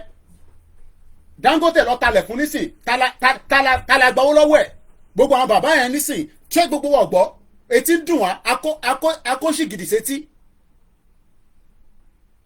Tèbí ẹ̀ la ṣe ń pariwo láti bí ọdún mẹ́ta sódà kò ní dé stage pé ọmọ Igbo fẹ́ wá bà Lagos jẹ́ kó tó ṣe endsars làwa ti ń pariwo Yorùbá nation. Àbòsí ló máa pa gbogbo yín ẹ̀yin ọmọ Yorùbá. I don't give a mo fẹ́ wà very conscious with my words but I don't give a toss. Whatever will be will be. Kí láǹfààní airport yín àwọn wo ló wà níbẹ̀ tó ń ṣiṣẹ́ níbẹ̀. Mo ní brother mi kan tó ń ṣiṣẹ́ ní airport yẹn mo mọ position tó yẹ kó wà wọ́n make sure pé kò lọ sókè àwọn málà lórí burúkú tó wà níbẹ̀ ẹ̀ wọ́n sọ ṣé ó jẹ́ àǹfààní airport yẹn nísìn as a person that have worked in the airport industry for more than 15 years. Gbogbo course yẹ kó rán lọ tó yẹ kó fi di ọ̀gá wọ́n jẹ́ kó di ọ̀gá níbẹ̀ ẹ̀ wọ́n sọ fún mi pé kó má jó kankan ọmọ ẹ̀kọ́ gbẹ́gbẹ́gbàgbà lọ́jàre àwọn olè fẹ́ máa fún yẹn ní fúbù. Àwọn ọ̀bá yẹn níbí báyọ̀ àfi sentiment sọ̀rọ̀ Nàìjíríà rárá. Any Yorùbá tó bá ń fi sentiment sí I don't give a toss. Problem tí ní ẹ kò ṣe problem tèmi. Kí ni wọ́n ṣe fáwa? Gbogbo yín lè wọ Unilag tẹ bá bá wọn Unilag ẹ máa láti bribe ni as an indigene of Lagos State kò ní dá fún gbogbo yín ẹ ṣe èrè. As an indigene of Lagos State tẹ́ ń pariwo yẹn most of you cannot get into the university. Wọ́n máa ṣèrànyìn lọ sí Ahmadu Bello University wàá kó àwọn ọmọ Hausa dé wàá fún wọn sí Unilag wàá fún wọn sí gbogbo university wa ní Lagos State àti other southwest. Putting sentiment in a crisis that's about to erupt. Ẹ gbé ọ̀rọ̀ jáde mo ti gbọ́ audio kan mi ò ní play ní bíbáyìí audio yẹn tún subversion ní táwọn èèyàn máa ṣe pẹ̀lú ọ̀rọ̀ ọ̀rọ̀ tó yẹ ká dé stage yẹn ọ̀rọ̀ táwa ń gbọ́ pé tọ́rọ̀ bá fẹ́ jáde báyìí àyà yẹn á máa já ni. Ó wá di pé wọ́n ti ń fún wa ní information ìtọ́ lè fi dà ìlú tòrò ẹ mọ̀ pé wàhálà ti dé nìyẹn. Tradition tá à ń protect òun ni lẹ fẹ́ fi àkóbá sí níwájú nísìn ẹ wá ń sọ pé àwọn ọmọ Igbo máa jó building ò fowó lẹ́ ń sọ̀rọ̀ ẹ̀ building ò fowó lẹ́ ń sọ̀rọ̀ ẹ̀ ẹ fún mi ní building náà kò ní dá fún gbogbo yín building ò ṣòwò lẹ́ ń sọ̀rọ̀ ẹ̀ building tó ọmọ Yorùbá ń ṣiṣẹ́ ní airport tó ń ṣe cleaner tí wọ́n jẹ́ kó lọ sókè. Ẹ ṣe sùúrù pẹ̀lú wa o à ń bẹ̀ yín ní 4 years ago gbogbo wọn lọ support Tinubu ẹ lọ endorse Tinubu ẹ wọ́n sọ nísìsiyìí pé kó má jó Lagos State. Àwọn fi sentiment sí o fi sentiment sí mo lè rí pé reply mọ́ bí ẹ ṣe ń type lọ́wọ́ ni mo ń dúró mo fẹ́ kàn tẹ́ fẹ́ kọ síta no sentiment in tó bá máa ṣẹlẹ̀ ló máa ṣẹlẹ̀. Nàìjíríà ní kọ́kọ́ ló máa kọ́kọ́ face crisis ní gbogbo àgbáyé, and it will not be the last country in the world. Crisis ló máa ń push out nǹkan kan, àwa padà sórí round table. Abẹ Tinubu pé kó jẹ́ ká jọjọ́ kó sórí round table kò dá wa lò. Ọmọ kí crisis kó erupt. Crisis ló máa erupt, a sì máa padà sórí round table. That is why we are telling Tinubu that reply letter wa kájọ form committee. Ìwọ kì í ṣe Fúlàní náà, ṣebí Yorùbá ní Tinubu. Even if Nigeria is gonna break, a lè fún ní time frame from the time tàbá ti jọ jókòó tá ti jọ ń sọ̀rọ̀ wọ́n kọ́ máa wo kí la jọ ní papọ̀ kí nìkan báyìí kí la jọ máa ṣe border wa kí la jọ máa ṣe immigration, and all that will then be part of what a committee and the federal government. Kò dá wa lóhùn ó náà fẹ́ ṣe Nàìjíríà, ìtọ́jú ẹ̀ bá rí nínú Nàìjíríà so be it. Ìtọ́jú ẹ̀ bá rí nínú Nàìjíríà so be it. Ọláyọmí Kóìkí lèmi jẹ́, àfi tí Tinubu bá jáde lálẹ́ tó sọ pé ìran Yorùbá àsìkò tó ká pull out. He has the power, he has the money, he has everything. Ẹ wọ́n fi sentiment sọ̀rọ̀ Tinubu, ẹ mọ Tinubu rí ni. Ṣé ẹ̀yin mọ Tinubu rí ni? Orí ń ta gbogbo yín. Wọ́n gba $100 million lọ́wọ́ Dangote. Dangote ni wọ́n sọ fún wa nísìsiyìí pé wọ́n tún lọ ń blend crude oil tó yẹ kó máa blend nínú Nàìjíríà bí aképo lè wá sílẹ̀. Ó máa wá sílẹ̀ kò ní wá sílẹ̀. Wọ́n ò jẹ́ kó rí ṣe tèbí kan náà ní gbogbo wọn náà tẹ́lẹ̀. Where is the $100 million? Ẹ wá máa kọ episode fò episode ìyà tẹ́ mọ́ kọ́. Ẹ máa kọ English lẹ́ ń kọ tí Fúlàní pa wá, English ní gbogbo wa kọ títí tí wọ́n bà economy ilẹ̀ Yorùbá jẹ́. Ṣáwọn ọmọ Ìgbò nìkan náà ló bà jẹ́? Ṣáwọn ọmọ Ìgbò nìkan ló bà jẹ́? Ẹ̀yin alábòsí ọmọ Yorùbá, àbòsí ló máa pa gbogbo yín dànù. Àbòsí. Ṣé Tinubu kò tí ì di data níwájú ẹ̀ pé wọ́n ń blend Malta olórí burúkú Oando tá à ń sọ̀rọ̀ lánàá ó wá release statement nísìn kí ni wọ́n sọ ẹ jẹ́ ká fún yín. Ó ní àwọn ọmọ kankan nípa intan blend yẹn o, àwọn ọmọ kankan nípa ẹ̀ kò ní bàjẹ́ fún ẹlẹ́dìkẹ́. Crisis ni kò ṣẹlẹ̀, kí ni kàn mí pẹ̀lú pé kò ní sí crisis. Crisis ló máa ṣẹlẹ̀ tá a máa fi débi tá à ń lọ. Bomb bastard. Ẹ má gbé sentiment ọmọ Yíbò kankan máa jó bírí kankan, sí tó kàn mí pẹ̀lú ọmọ Yíbò kankan kó máa jó bírí no. Because a bẹ̀ gbogbo àwọn politicians wa, a bẹ̀ wọ́n títí kájọ jókòó kájọ sọ̀rọ̀ yìí ẹ̀ dá wa lóhùn. Ẹ wọ́n sọ ní sípò àwọn ọmọ Yíbò máa ba Lagos jẹ́, kọ́ ba Lagos jẹ́. Bó tó bá dọjọ́ wájú wá rí mẹ́wàá. Alphahead bó ṣe lówó tó nílùú yìí wọ́n sọ fún pé Britain máa jẹ́ Britain ni. Ó bá wa nílùú yìí ni àwọn bàbá bẹ́ẹ̀ ló wọ̀ lùí tó fi dolówó. Wọ́n deal pẹ̀lú Alphahead kọ́lọ̀ fún orúkẹ́ ó ti kú nísìn. Alphahead ni ọmọ ẹ̀ lọ fẹ́ Dodi, ọmọ ẹ̀ ló fẹ́ Diana tó ń ṣe boyfriend girlfriend. Wọ́n ní Diana ti lóyún bá ṣe gbọ́. Wọ́n sọ fún pé kàkà kílẹ̀ ṣá ilẹ̀ àṣekínní kan ni ẹ parí ẹ̀. Ẹ mọ̀ tó ń pè ní Alphahead Harrod òun ló ní Harrod yẹn ó ní owó bí ṣẹpẹrẹ wọ́n fún ní British passport. We will deal with any Igbos lọ́jọ́ iwájú. Ẹ jẹ́ kó ṣe gbogbo mẹ́sàn fẹ́ ṣe bọ̀ ẹ jẹ́ káwa tètè pull out a lọ deal pẹ̀lú wọn lọ́jọ́ iwájú. Wọ́n ń gbọ́ mi báyìí. Àmọ́ wọn rí tẹ́lẹ̀ ni à ń ṣe family à ń ṣe bí tá bá fẹ́ra wa gan àmọ́ wọn rí. Ẹ jókòó síbi ẹ̀ máa sọ fún mi pé àwọn Ìgbò fẹ́ jó bus wọ́n fẹ́ jó kinní kan kí láǹfààní bus station náà gan sẹ̀. Ṣèbẹ́ ń sọ olóòmọ ó lè tó ń gbà lọ́wọ́ gbogbo. Ẹ jẹ́ kí n má ṣe pé mọ̀mísí mi bẹ́ẹ̀ mi gan lórí ẹ̀. MC Olúọmọ ń gba $400 million every month. Owó kíni iṣẹ́ wo ló ń ṣe tó fi ń gba owó tó yẹ owó tó yẹ kó fi pump kí gbogbo bọ́ọ̀sì dàbí London bọ́ọ̀sì kẹ́ máa gbádùn ayé yín. Tèbí wọ́n sọ fún Fáṣọlá lórí burúkú yẹn bomb bastard nígbà tó wá bá TFL. Máa fún ilé pé o. When Fáṣọlá came to London wọ́n sọ fún pé wọ́n lè set up the same system tí wọ́n ń ṣe ní London ní Lagos State kò gbà. Ẹ wá ń sọ̀rọ̀ pé àwọn ọmọ Ìgbò fẹ́ ba Lagos jẹ́ kò ní dá fún yín. Àwa ló yẹ ká máa control bọ́ọ̀sì tó ń gbé àwọn ọmọ Ìgbò lọ láti Lagos State lọ sílùú wọn. Àwa ta jẹ́ Lagos State government ló yẹ kó máa control bọ́ọ̀sì yẹn. National Express ẹ̀mọ́ tó ní wọ́n sọ gbogbo wọn dolówó MC Olúọmọ control gbogbo Lagos State. Ẹ wọ́n ń sọ̀rọ̀ pé kinní kan ṣé ẹ mọ̀ pé MC Olúọmọ ti ba ayé jẹ́ ní Lagos State kò ní dá fún gbogbo yín. Ẹ̀yin alábòsí olófò bomb bastard ẹ̀ ń ṣoríire. Ẹ wá ń sẹ́pà àwọn Ìgbò kan fẹ́ bá anything jẹ́ kọ́ bẹ́ẹ̀ anything jẹ́.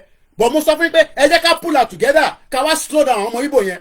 Mo sọ fún Simon Ekpa pé anytime tẹ́ bá fẹ́ invade wa a máa pa yín. Bẹ́ẹ̀ ni mo sọ fún. Ó ní no kò ń sọ̀rọ̀ yẹn kí gbogbo wa máa lọ kólúkàlùkù máa lọ. Mo ní we will fight to the last man standing. I told him that. Pé tó bá jẹ́ pé lọ́jọ́ iwájú ni ẹ fẹ́ wá invade wa a máa pa yín. Ẹ wá síbi ẹ máa sọ pé àwọn ọmọ Ìgbò kan wọ́n bà kíní kan jẹ́ ẹ gbé gbogbo di àgbàjàgbà yẹn lọ.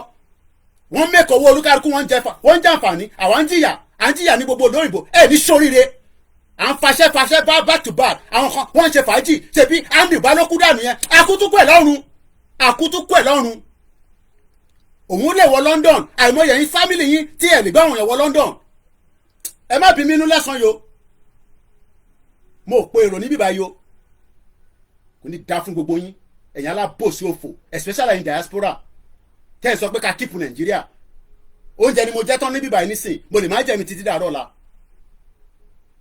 ẹ ṣọ́ra yín o àṣeré ní platform mi rárá wèrè tó bá fẹ́ ṣẹlẹ̀ ní next week kí wèrè yẹn kó wọlé wèrè ò fẹ́ ṣẹlẹ̀ lẹ́yìn ṣe ní gbogbo ẹ̀ lọ bó ṣe lọ látijọ́ yìí Amẹ́ríkà gan wèrè fẹ́ ṣẹlẹ̀ ní Amẹ́ríkà nígbà ẹ jẹ́ tó bá yẹ kó wọ́n rí Donald Trump pa ni ẹ mọ wèrè tó fẹ́ ṣẹlẹ̀ l'Amẹ́ríkà Ọlọ́run wa náà òun dé ṣé Ọlọ́run kan ní gbogbo wa ń pè látijọ́ yìí ṣé Ọlọ́run máa sọ̀kalẹ̀ in the spirit ṣèbí physical realm ló máa sọ̀kalẹ̀ physical realm láwà ṣé tó bá sọ fún Ando bá kó máa kú lánàá ó lè máa sọ pé rọ́lọ́n pa àsìkò dé Ọlọ́run mú lọ ó ní kó lọ assassinate Simon Ekpa sí Finland ẹ̀ ní ṣoríire Ando bá tó kú yẹn ó ní kó lọ assassinate Simon Ekpa sí Finland àwa débi bàtà máa sọ fún wa pé àwọn Ìgbò fi ba Lagos jẹ Lagos ò fò yín o Lagos tí ẹ pé tẹ bá yàgbẹ́ ẹ lè romi flush ẹ̀ pẹ̀lú owó tó ń wọ Lagos state níbo ló ń kówó yẹn sí níbo ni Fáṣọlá kówó sí ẹ máa ní ẹ kọ́lé ilé yín ilé Nàìjíríà lẹ máa kọ́lé tẹ̀lé kúnlé yín kò sí air condition níbẹ̀ ìyà ń jẹ gbogbo yín all over the place àwọn tá a lè lè làdímọ́ náà ni Fúlàní pa gbogbo wa ẹ jẹ́ ká wọnú gbó ká lọ bá wọn ẹ níṣe yẹn ẹ máa wá síbi ẹ máa ní àwọn Ìgbò ká níta lè fi slow wọn down ni pé ká pull out of Nigeria for as long as gbogbo wa bá sì jẹ́ Nigeria they will do so much worse wọ́n lè fi damage lóòótọ́ àwa mọ̀ yẹn olórí burúkú ni Peter Obi olóṣè olórí burúkú bomb bastard kò ní dá fún níbi tó bá wà but we will know what to do wọ́n ní máa fọ̀rọ̀ sábẹ́ ẹkùn Koiki ẹ má sọ gbogbo ọ̀rọ̀ síta ìtàwọn náà máa ṣe rò pé kò sí ni àǹtàwọn náà lè ṣe wà but àgbésábẹ́ ẹkùn ni but for us to be able to achieve what we want a gbọ́dọ̀ pull out kúrò ní Nàìjíríà kò ní bàjẹ́ fún ẹlẹ́dìkẹ́ ẹ̀yin sọ̀rọ̀ nísìn wọ́n fẹ́ pa Lédìkẹ́ ní July 1st Lédìkẹ́ lọ́kìnì tó bá yẹ pé ìnáwó máa pa mí lẹ́sẹ̀kẹsẹ̀ lọ́ máa yìnbọn lọ́ máa pa mí dànù Ọlọ́run wà pẹ̀lú Lédìkẹ́ pè mí ó ní bàbá Koiki ó ń sunkún kò get mi ó ní wọ́n trap òun sílé Ìgbòho mo ní wọ́n tó bẹ́ẹ̀ ó ń sunkún ni àṣẹ aláyẹ̀ ń bọ̀ wá ṣe lóòótọ́ ó wà lọ jìyà tán àwọn kan tí wọ́n ń sọ jágbajàgba ẹ̀ báyìí ká tún lọ síbẹ̀ yẹn lọ́sàn yìí ẹni tó bá tó bẹ̀ kó lọ lébi Lédìkẹ́ ẹni tó bá tó bẹ̀ ní gbogbo wa ká lọ sí lébi Lédìkẹ́ bomb bastard ọpẹ́lọpẹ́ wọ́n ní rí Ìgbòho pa níjọ́ yẹn bò wá pa gbogbo àwọn tó wà nílé yẹn àwọn tó tó ọkùnrin wà nílé níjọ́ yẹn àwọn tó tó ọkùnrin bíi ti Ìgbòho wà nínú ilé òun ní àfa àdògán ọjà ní olóyè ní kò ń ṣe ní láti jà ẹ jẹ́ ká sọ̀rẹ́ńdà ṣe bẹ́ẹ̀ wá mú wa ni ẹ má yìnbọn náà èmi lélẹ̀ ẹ má yìnbọn kílẹ̀ yìnbọn fún àwọn èèyàn wà nulẹ̀ ìyàwó wà nulẹ̀ ọmọ wà nulẹ̀ kílẹ̀ yìnbọn fún ẹ fẹ́ pààyàn sí mi lọ́rùn ni wọ́n padà pàdùgán náà ni kò ní da fún gbogbo yín ẹ wọ́n sọ fún mi nísìn pé kí Nàìjíríà kí ibìkan nílẹ̀ ilẹ̀ Yorùbá kankan máa hot ó máa hot ní next week that's tọ́lọ̀ bá kó sí wọn nínú ọkùnrin làdògán ọkùnrin 1 million lòun náà kò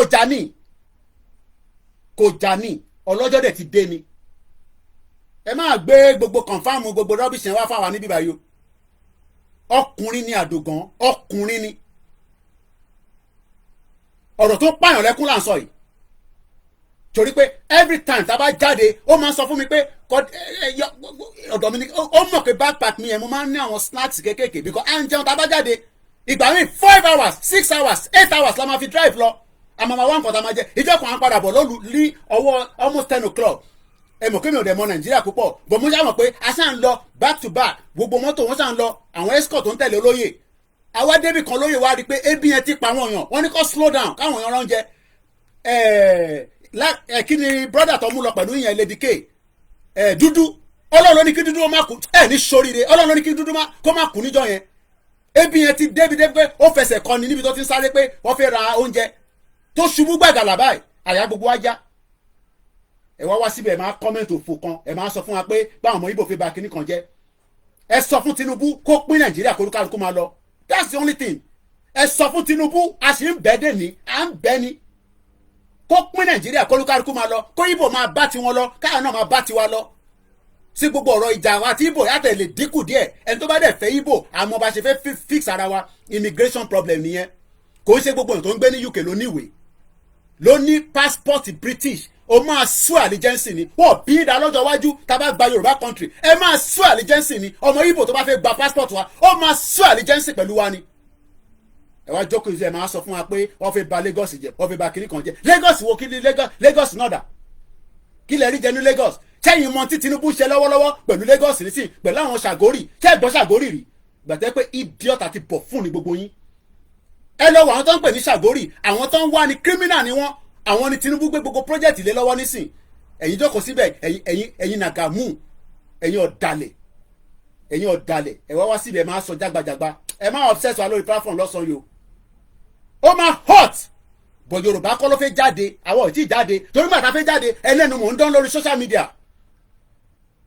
ẹlẹ́nu ni mò ń dán bí wàrà àwọn tó dẹ̀ fẹ́ jáde nísìnyí ẹ jẹ́ ká push wọn kọ́ jáde ẹ jáde nítorí wọ́n máa ṣẹlẹ̀ ní kó ṣẹlẹ̀ UK gan tó jẹ́ pé ó níwèrè lórí gan sẹ̀ wọ́n ń dì pẹ̀lú wọn ni gbogbo àórí fídíò àwọn tọ́lọ́pàá tó gbá àwọn kan lórí ní Manchester airport àwọn ọmọ Asian yẹn jáde sí police station tó mọ̀ pé wọ́n lè jó police station yẹn wọ́n ká wọn down ni wọ́n suspend ọlọ́pàá yẹn lẹ́sẹ̀kẹsẹ̀ ni the masses have the power but àwa wá jókòó nísìn àlò power tiwa everybody saw the video ní Manchester airport ní wíìkì tó tọ̀ yìí ọlọ́pàá ó ti pin ẹ̀ mọ́lẹ̀ ó tún wá ń fẹsẹ̀ gbá àwọn ọmọ Asian dìde tán ní Manchester police station wọ́n ní wọ́n ká wọn down ni ní UK wọ́n ń jó bus ẹ̀ wọ́n sọ fún mi pé wọ́n máa jó bus wọ́n máa jó àwọn ọmọ ẹ fi gbogbo yẹn sílẹ̀ fẹ́mi jàre ẹ fi gbogbo yẹn sílẹ̀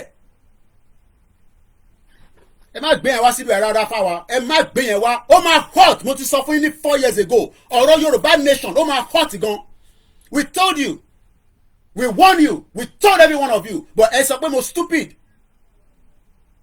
ẹ wá jáde ní sẹ́ńsọ pé kìíní ó máa hot UK bó ṣe jẹ́ UK protest tó ṣiṣẹ́ ní Leeds lost 2 bus yẹn worth £100,000 fẹ́yẹ kankan tọ́ba mẹ́rin yẹn nísìnyí kí ló máa ṣe sí ọmọ àtìmọ́lé náà ni ọmọ Ìgbò tẹ bá rí tó bá ń jó nǹkankan ẹ̀mú mọ́lẹ̀ tó bá jẹ́ pé yẹn lè fẹ́ ṣe sàmọ́lẹ́gbàdẹ sọ pé ó máa harm everybody tẹ bá pa anybody tẹ bá pa ọmọ Nàìjíríà kan sẹ̀ wọ́n náà máa wò ẹ má ríran wò ẹ má sọ ṣègbè wọ́n ní kẹ dialogue ẹ̀ dáhùn àwọn wòlíì ń sọ̀rọ̀ ẹ̀nà ni wọ́n rùn àwọn àfáà ń sọ̀rọ̀ ẹ̀nà ni wọ́n rùn àwọn babaláwo ń sọ̀rọ̀ ẹ̀nà ni wọ́n rùn àwa mídíà ń pariwo ẹ sọ pé ẹnu wa ń rùn so ẹnu tó ń rùn yẹn nísìn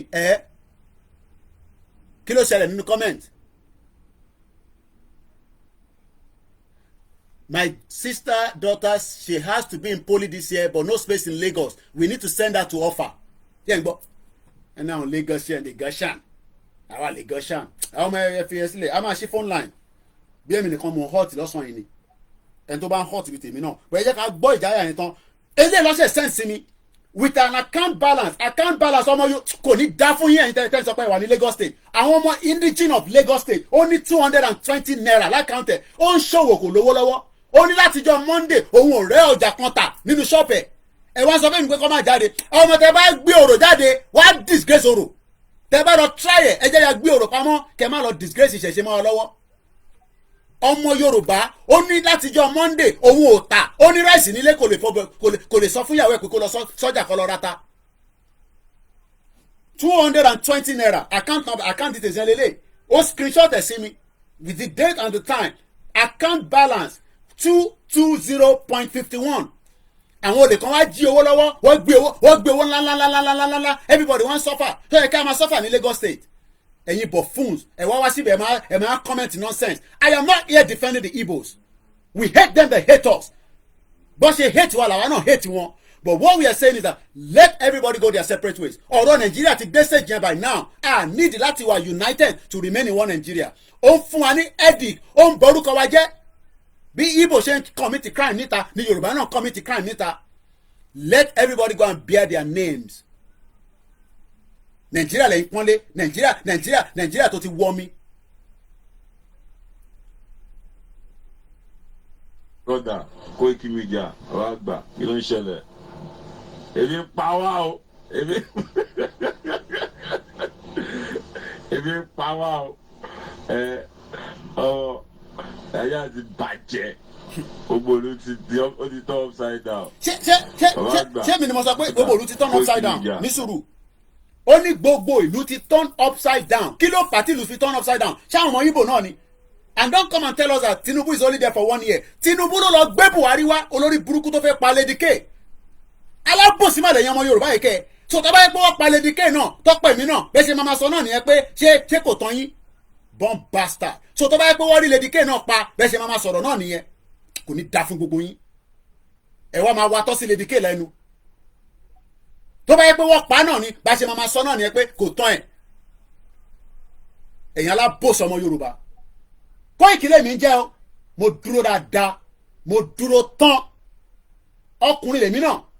Tó bá ń pè àwọn ọkùnrin ni mí pẹ̀lú mídíà mi níta jagunjagun. Èmi ò mọ̀ bọ́n yìí o. Bọ̀ ní tí pé ká sọ̀rọ̀ ọkùnrin ni mí.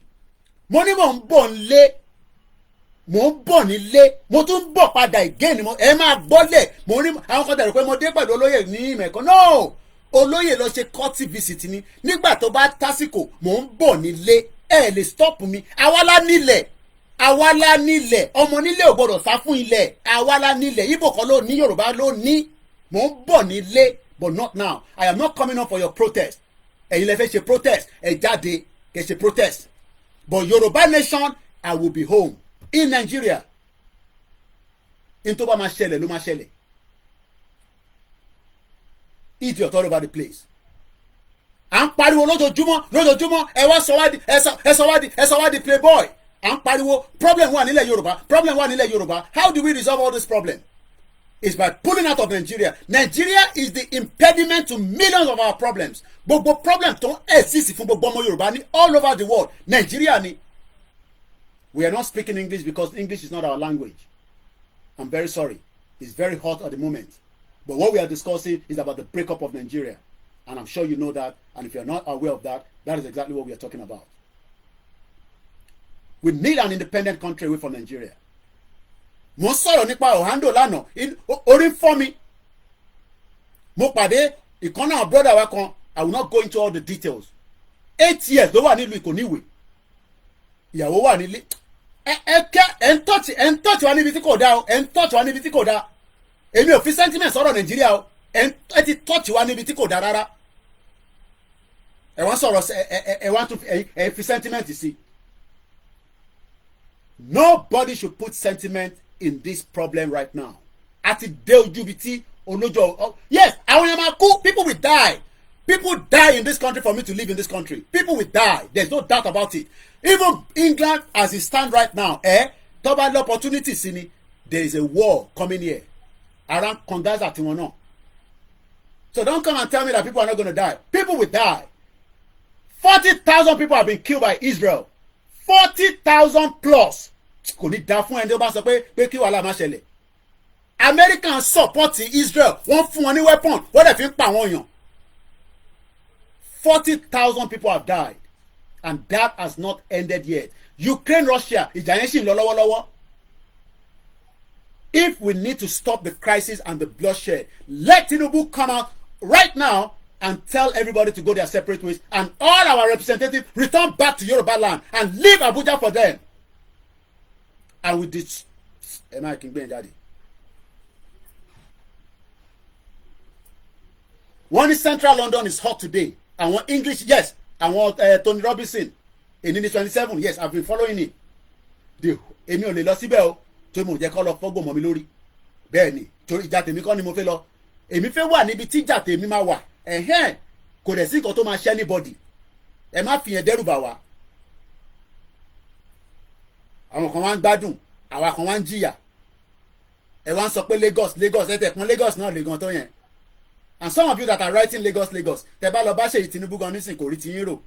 $12 million house ló rà sí London, ilé yẹn wà níbẹ̀. Last upper week, kò ṣe week yìí, mo ṣì drive kọjá gba wájú ilé yẹn. $12 million, ó lọ́kẹ̀ pa. Lagos State. We are not defending the Igbos. But what we are saying is, for as long as we remain in Nigeria, they will be using Nigeria against us. Àwa là ń fáwọn Igbo láyè, àwa Yorùbá, let's pull out of Nigeria and we can stop all their mess in the southwest. If they don't like, they will sell their property back and they will move back to Inewi. Al-Fayed sold his property. If the Igbos are listening to me, if care is not, if we get Yoruba country, you refuse to listen to us, we will not take it easy with you. British did not give Al-Fayed a British passport. Tofiku. It was the bar. It was no. He was not given a British passport because wọ́n rí pé ọ̀rọ̀ tiẹ̀ ọmọ Algeria ni ó rà pọ̀ Algeria ni ó fẹ́ lè lo influence Al-Fayed tó ń fáwọn MP lówó kọ́ bá wọn béèrè question ẹ má gbé gbogbo yẹn wá síbi àyò I'm not buying into all that mo ò dẹ̀ mọ anybody rí o Egypt yes Egyptian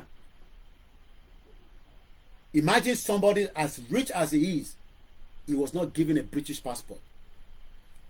So let's go back into the program. So Mr. Kini ẹ ti sá lọ mo bí question nísìn mo ti fún ní answer tèmi ẹ sá lọ nísìn ni and that's all you know how to do. Nítorí protest gbogbo àwọn leaders Nigeria wọ́n ti fi sá lọ kọ́ máa sá lọ we will own all their properties. Ó dá fáwa mo ń gbọ́ àwọn ọmọ ìbọn yẹn wọ́n wà jìtá mi gan bó ń ṣe lẹ́kọ̀ọ́ nìkan òun lẹ́ ń gbọ́ mi o mo gbọ́ fídíò kan tó send sí mi lánàá wọ́n ní kó lọ import gbogbo àwọn ọmọ IDP wa àwọn IDP kó lòdì gbogbo wọn kó kó wọn lọ sí Àbújá ó tẹ̀dá tó ń ṣe pé Lagos lọ́ọ́ kó wọn bọ̀ wọ́n ní kó kó gbogbo wọn lọ sí Àbújá kó lọ máa gbé níbẹ̀ ọmọ àwa ni káwa múra sílẹ̀ kí bàbá Akíntóyè máa mọ́nítọ̀ gbogbo tó ń lọ àti gbowó ṣá kó lọ́n kó wá direct wọn as it is I am not the leader I am the media. And I cannot tell you, oh, this is what we are going to do. When that, no. There can never be two leaders in a vehicle. Baba Akíntóyè remain our leader. But as a media personnel, my job is to prepare you for as much of what can happen with the protest. Crisis has always been happening around the world in the histories until date. Nigeria, kódà ìyàwó mi tó wà ní India yẹn Baliki Vantage ó ti sọ ní mo gbọ́ news yẹn tán ó ní there will be a protest in Nigeria next week by the Gen Z end bad governance how una go end am but then gbọ́dọ̀ àwọn kan ní we will go and bring a neutral person kò ní dá fún gbogbo yín which neutral person you go bring we are not going to be part of Nigeria anymore we are tired so gbọ́n sókè kí ló sọ. gbà kí ló ń ṣẹlẹ̀ èmi pa wá o. Chelsea owner was not given a passport. Abraham kí lorúkọ ẹ̀ ń jẹ́ again orúkọ ẹ̀ ń sábà mi lórí Anthony Chelsea.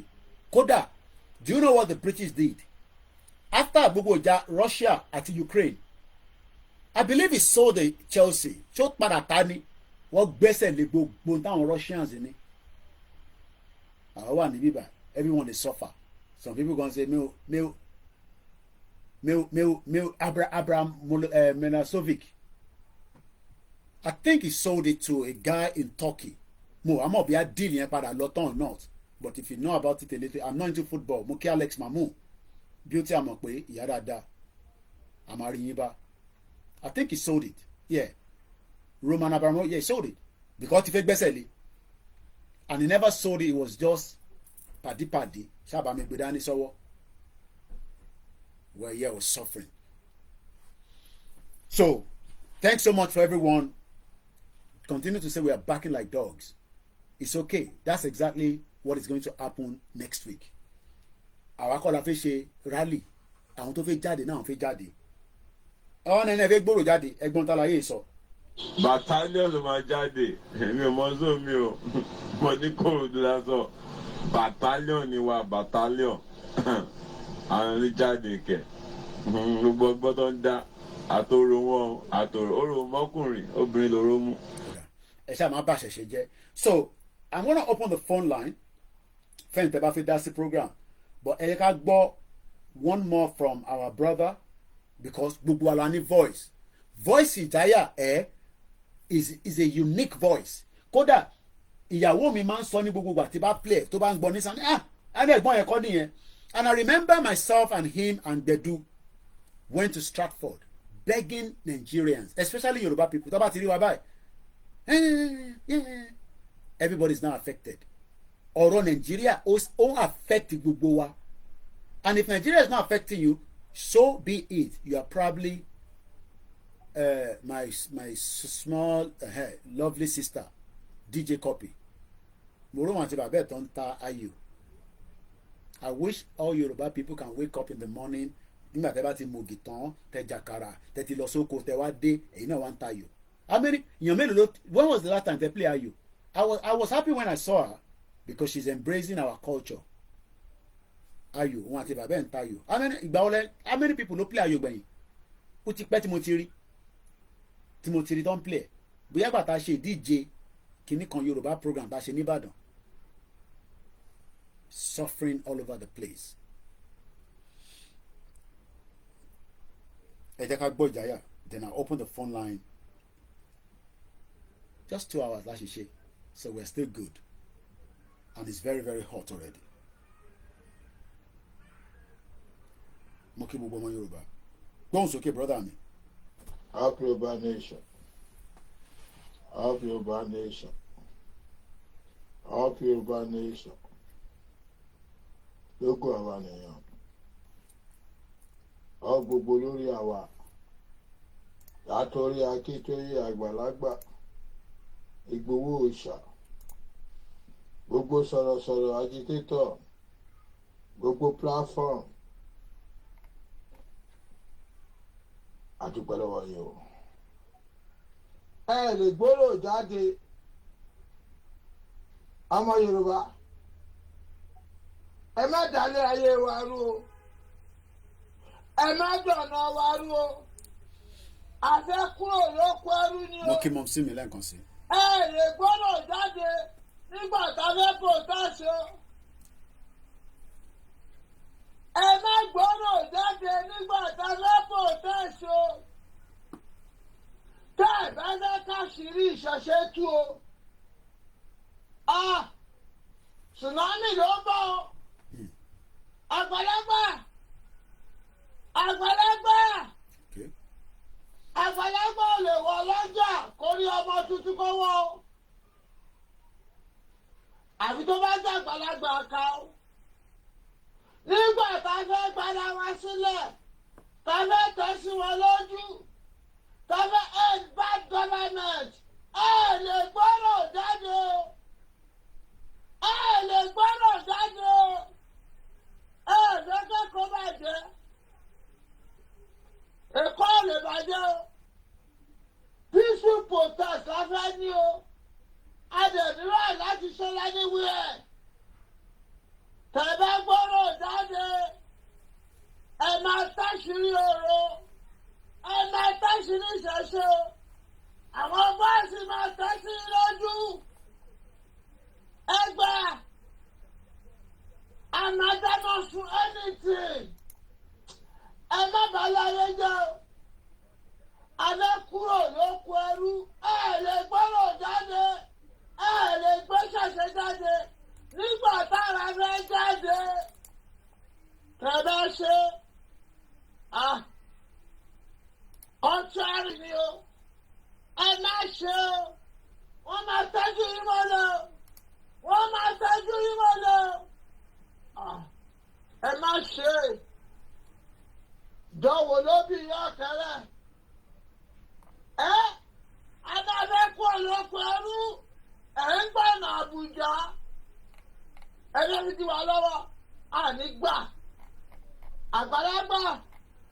Ẹ̀yin àgbàlagbà tẹ̀lé kó bá jẹ. Ẹ bá Tinubu sọ̀rọ̀.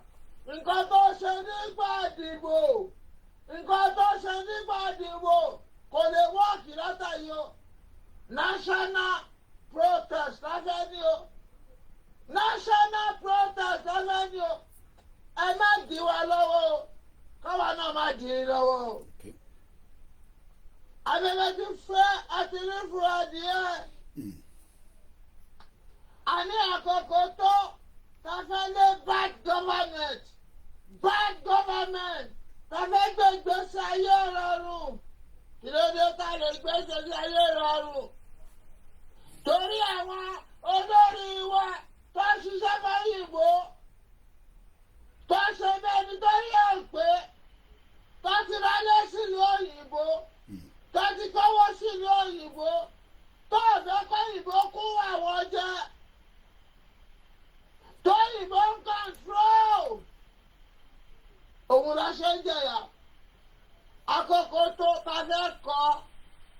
ìṣẹ̀ṣe ẹ má dí wa lọ́wọ́ ẹ má gbàgbọ́dé a máa kọ̀tọ̀ nípa yín o ìṣẹ̀ṣe tẹ bá gbàgbọ́dé nísìnyí ẹ máa kọ̀tọ̀ nípa yín ìtàn onígbàgbọ́ yín violent people vulnerable people wọ́n ní kí n gbóhùn sókè bá wọn wọ́n ní ẹ má ṣe ẹ má gbè lẹ́yìn ìjọba gbogbo wa nìyà ń jẹ gbogbo wa lórí mú gbogbo wa là ń lágùn lẹ́pọ̀n gbogbo wa là ń lágùn lóbó.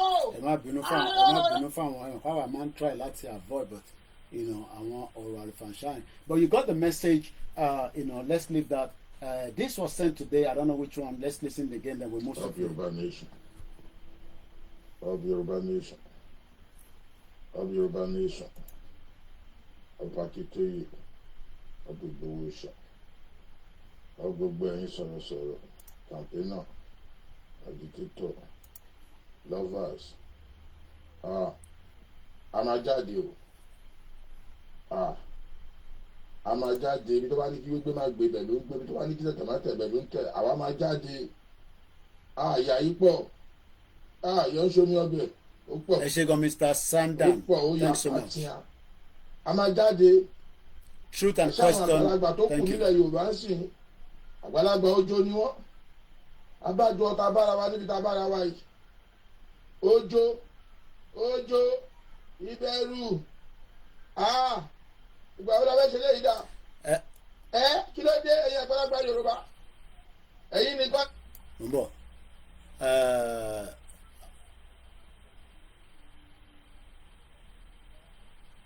E no go better for your papa Francis Ezewugo your papa and your mama e no go better for them wọ́n ní ṣoríire Simon Ekpa your government in exile will never talk to me like that e no go better for you wey you never even talk to Nnamdi Kanu olùṣolórí burúkú ọmọ iná calm down oga you and your people are the problem of Nigeria your people are not problem of Nigeria that's the reason why we need to get the hell out of Nigeria olùṣì your papa kò ní dá fún ọmọ Igbo lórí burúkú bomb bastard.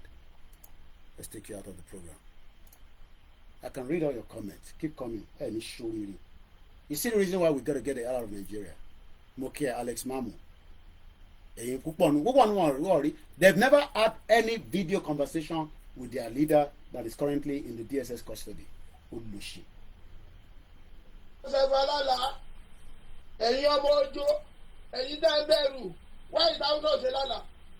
Ibo mélòó ló lálà Ibo mélòó ló ríran Awúsá mélòó ló ríran ẹ̀yin lẹ́yìn nínú kúri ẹ̀yin nìkan lọ́lọ́run bá sọ̀rọ̀ nínú gbogbo ilé ayé ẹ má bá wa sọ̀rọ̀ tí ò make sense mọ́ ẹ̀yin bàbá yìí we don't want your fear a máa jáde ẹ̀yin ò bá jáde ẹ jókòó sínú ilé yín ẹ̀yin àgbàlagbà yìí a máa ka yín mọ́lẹ́gbẹ̀ yìí náà ni ẹ má bá wa sọ̀rọ̀ òṣì mọ́ ìyà pọ̀ ìyà yìí ti pọ̀ jù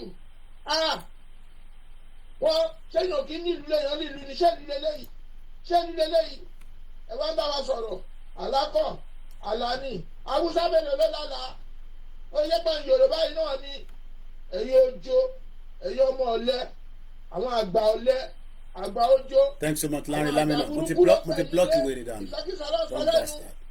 wọn ò tí wá lẹ́yìn rárá kàmábọ́rí tìyà lọ. Thank you so much and like I always say I will be here to use my media to protect and defend the Biafra. I'm not talking about the IPOB that are under the doors. Those ones are criminals. Those ones are the ones that sold Nnamdi Kanu out. Thank you so much, Dr. Benjamin. The Biafra know where I stand, and they know where the Yoruba people stand. They are the ones calling for self-determination, not the Yoruba Ronus. They know where we stand. They know that the friction that we are all going down together, if we have separate country, it will be less friction. English about your million. Look, if you go to central London today, Tony Robinson has mobilized thousands of English men, white women, children, fighting ahead for their future. I purposely not go because I want to be in the one that a minimum of power la ṣe lay. wọ́n ta Nnamdi Kanu tán wọ́n wá síbẹ̀ wọ́n máa ní àwa Nàìjíríà àwa Yorùbá ní problem. Yes, we know that we have problems. Everybody is part of the problem.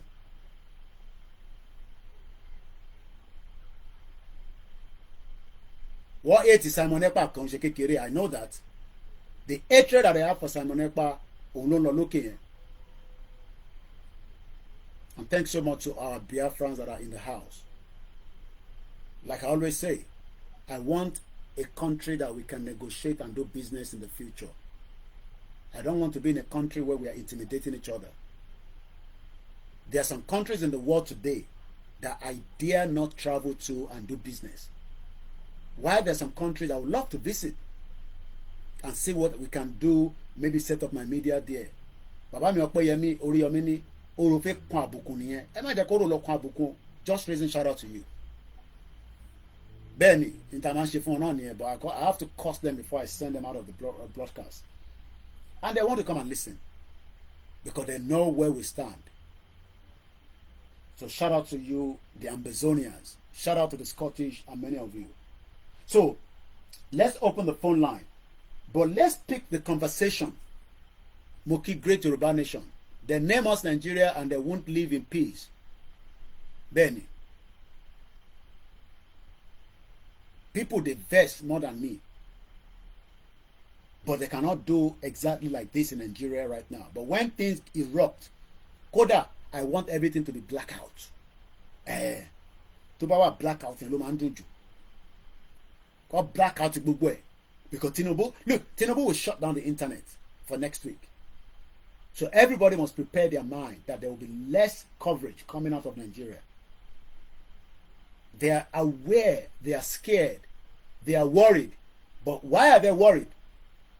When everybody knows that the truth of Nigeria is coming out on a daily basis.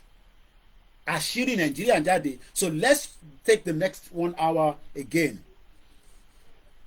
and start a conversation from where we stopped yesterday. Last night I was very tired. If you're watching me yesterday, you can see it even in my eyes, in my blood. Kini eléyìí sọ. Now you don't understand. Oh, new brain. But I'm gonna tell say me I don't do protest before I say I do. I lead them 2020. Ṣe bí gbà yẹn ni. Poor thinking. You and brain mi gbà yẹn. Èsì tí mo di lówó. Báwo lówó thinking. Ṣé ń gbọ́rọ̀? Ìwọ rí ọ̀tẹ̀dọ́lá ní protest Nàìjíríà ìdìrí pé ó kàn ní fight Nàìjíríà. Ìwọ ti rí Dangote kò jáde kó máa gbé pépà pé save Nàìjíríà. Dangote bá máa sọ̀rọ̀ á ní save my business. Oh, understand, mind your business. Àwọn Délé Muhammadu ò lè rí wọn. Ò lè rí wọn gan. Business, you better mind your business. That's why I mind my business. That is the reason why everybody's business must be grounded next week. Àwọn olórí burúkú ọmọ Yorùbá. Ṣé Yorùbá lélẹ́yìn náà? Did you hear that? So that is the reason why tá a gbọ́dọ̀ fi sentiment sọ̀rọ̀ yìí. Ṣèbọ̀ ọwọ́ ọmọ Yorùbá ló ti make owó. Ìyẹn Zazu. Mo kàn fẹ́ play, mo fẹ́ lọ live ni mo kàn rí Délé Momodu pé Zazu. Mo wonder pé kí ló kọ síbẹ̀. But let me just gbogbo àwọn dino yìí wọ́n gbọ́dọ̀ lè move the next week. Shut the whole Abuja down. Nobody is going anywhere. Ó jáde nísìnyí ó ń sọ jágbajàgba Zazu. Òun ti lówó lọ́wọ́ so òun ò ní ṣe protest. Ẹ̀yin tẹ́ lówó lọ́wọ́, let's shut everything down. Mo ní ó máa kọ lówó. If you don't know about VPN, èmi ò mọ̀ pa VPN dáadáa, but get VPN, download VPN now. Ẹ lọ download the VPN. Ẹ lọ download VPN to bypass whatever needs to be bypassed. Ẹ̀yin tẹ́ bá dẹ̀ mọ̀ nípa technology, àsìkò tó yẹ kẹ́ máa ronú dáadáa lélẹ̀ ká má fi gbogbo ẹnu sọ̀rọ̀. Ǹtẹ́ bá lè ṣe kí ni? Prepare your mind for every goddamn thing. Lórí burúkú Mali, ó jáde ń sọ jágbajàgba lẹ́nu. Ṣé ọmọ Yorùbá náà lélẹ̀? Ṣé àwa rí Délé Momodu tó ti compromise? Délé Momodu ti compromise now. So kí ló fẹ́ expect Délé Momodu kó ṣe? Àwọn ọmọ Délé Momodu ní British passport. Délé Momodu fúnra rẹ̀ gan ní British passport tó fi ń travel káàkiri. And Délé Momodu also ran out of Nigeria when Abacha wanted to kill him. So we should remain one Nigeria. jẹ́rìí pálábòsí àwọn ọmọ Yorùbá tá à ń sọ náà nìyẹn who use azu yẹn bomb bastard. Let's continue. Now, yesterday agbẹnulé Oando, and we started digging and few things were popping up as we were digging. So let me first take you all back slightly to àwọn tí kò sí ní orí program lánàá, but I'm sure as at yesterday till today, if the numbers of people watching our videos can give us $1, £1, there will be so much that we can do. But because most of you love the video, love the content, but you're not supporting the platform. In one of the platform on the Koikimedia, the video last night, I've gained about 4.6k view. That is just on the Koikimedia. If I go on the backup channel as well and add that to it, this is without the Facebook, it shows that the truth is coming out, but won't take time because I drive the truth here to the grassroots that doesn't have access to the social media. And don't think everybody's on the social media. I need a new set of people that can listen to Koikimedia. 1.6. So if I add 1.6 to 4.6 on the YouTube, that means the video we did yesterday is about almost 8k view. If you give me £1, that's about 8,000 pounds. You might ask that, Koiki, what are you going to do with the 8,000 pounds? Should I tell you what I can do with the 8,000 pounds? I will pull out 4,000 pounds. And I will use that 4,000 pounds to prepare more Yoruba to know about Yoruba nation. I will not tell you what we're going to do. But what I would do with that money, within a month, one month of it, but one London, I'm on programming. The technology is so good now, but not a lot of us can be online, burning data to watch me from Nigeria. So we need to go offline. Offline for those that do not have access to the world as we have it today. Millions of Yoruba people do not have access to the internet. So help the mission and let us do more. And we appreciate every one of you that are watching my video and those that are cutting the video as well. Yoruba Space TV and also Odua TV and Wo TV. Most importantly, those three. Thank you so much and I appreciate it. Yekini Mustafa Muke, excuse me. Now, I'm going to go at the beginning again so that Kelly need better understanding. The reason why we are touching on Oando is because Dangote came up with one particular Tobani video yẹn lọ́wọ́ Olakunle, if you're with me, share that video with me. Video that the Dangote spoke. I can look for it anyway. But if anybody has the short video, about me send it, it might be no because I love to get my feet into my small little slippers. Moki Baba Miola Dele. If I won't mention your name, be rest assured that I will appreciate you along the line. So we started talking about Oando yesterday. But Intogbe Wadebe was because Dangote, Moki Baba Mi Mua International, Eshegoni, and as many of our elders that are watching around the world, most importantly in Nigeria. I want sọ̀rọ̀ nípa Dangote sọ pé ní Malta wọ́n blend the crude oil. How can they be blending crude oil from Malta? How? Láti bo síbo. But it's because Dangote has the intelligence. Ló ṣe sọ bẹ́ẹ̀. Dangote is a billionaire with the Nigerian money. So he's concerned now that he has a refinery that they are not giving him crude oil. But they are telling Dangote that we cannot give you crude oil because Buhari, your kinsman, has already used Nigeria for loan, and that means that most of the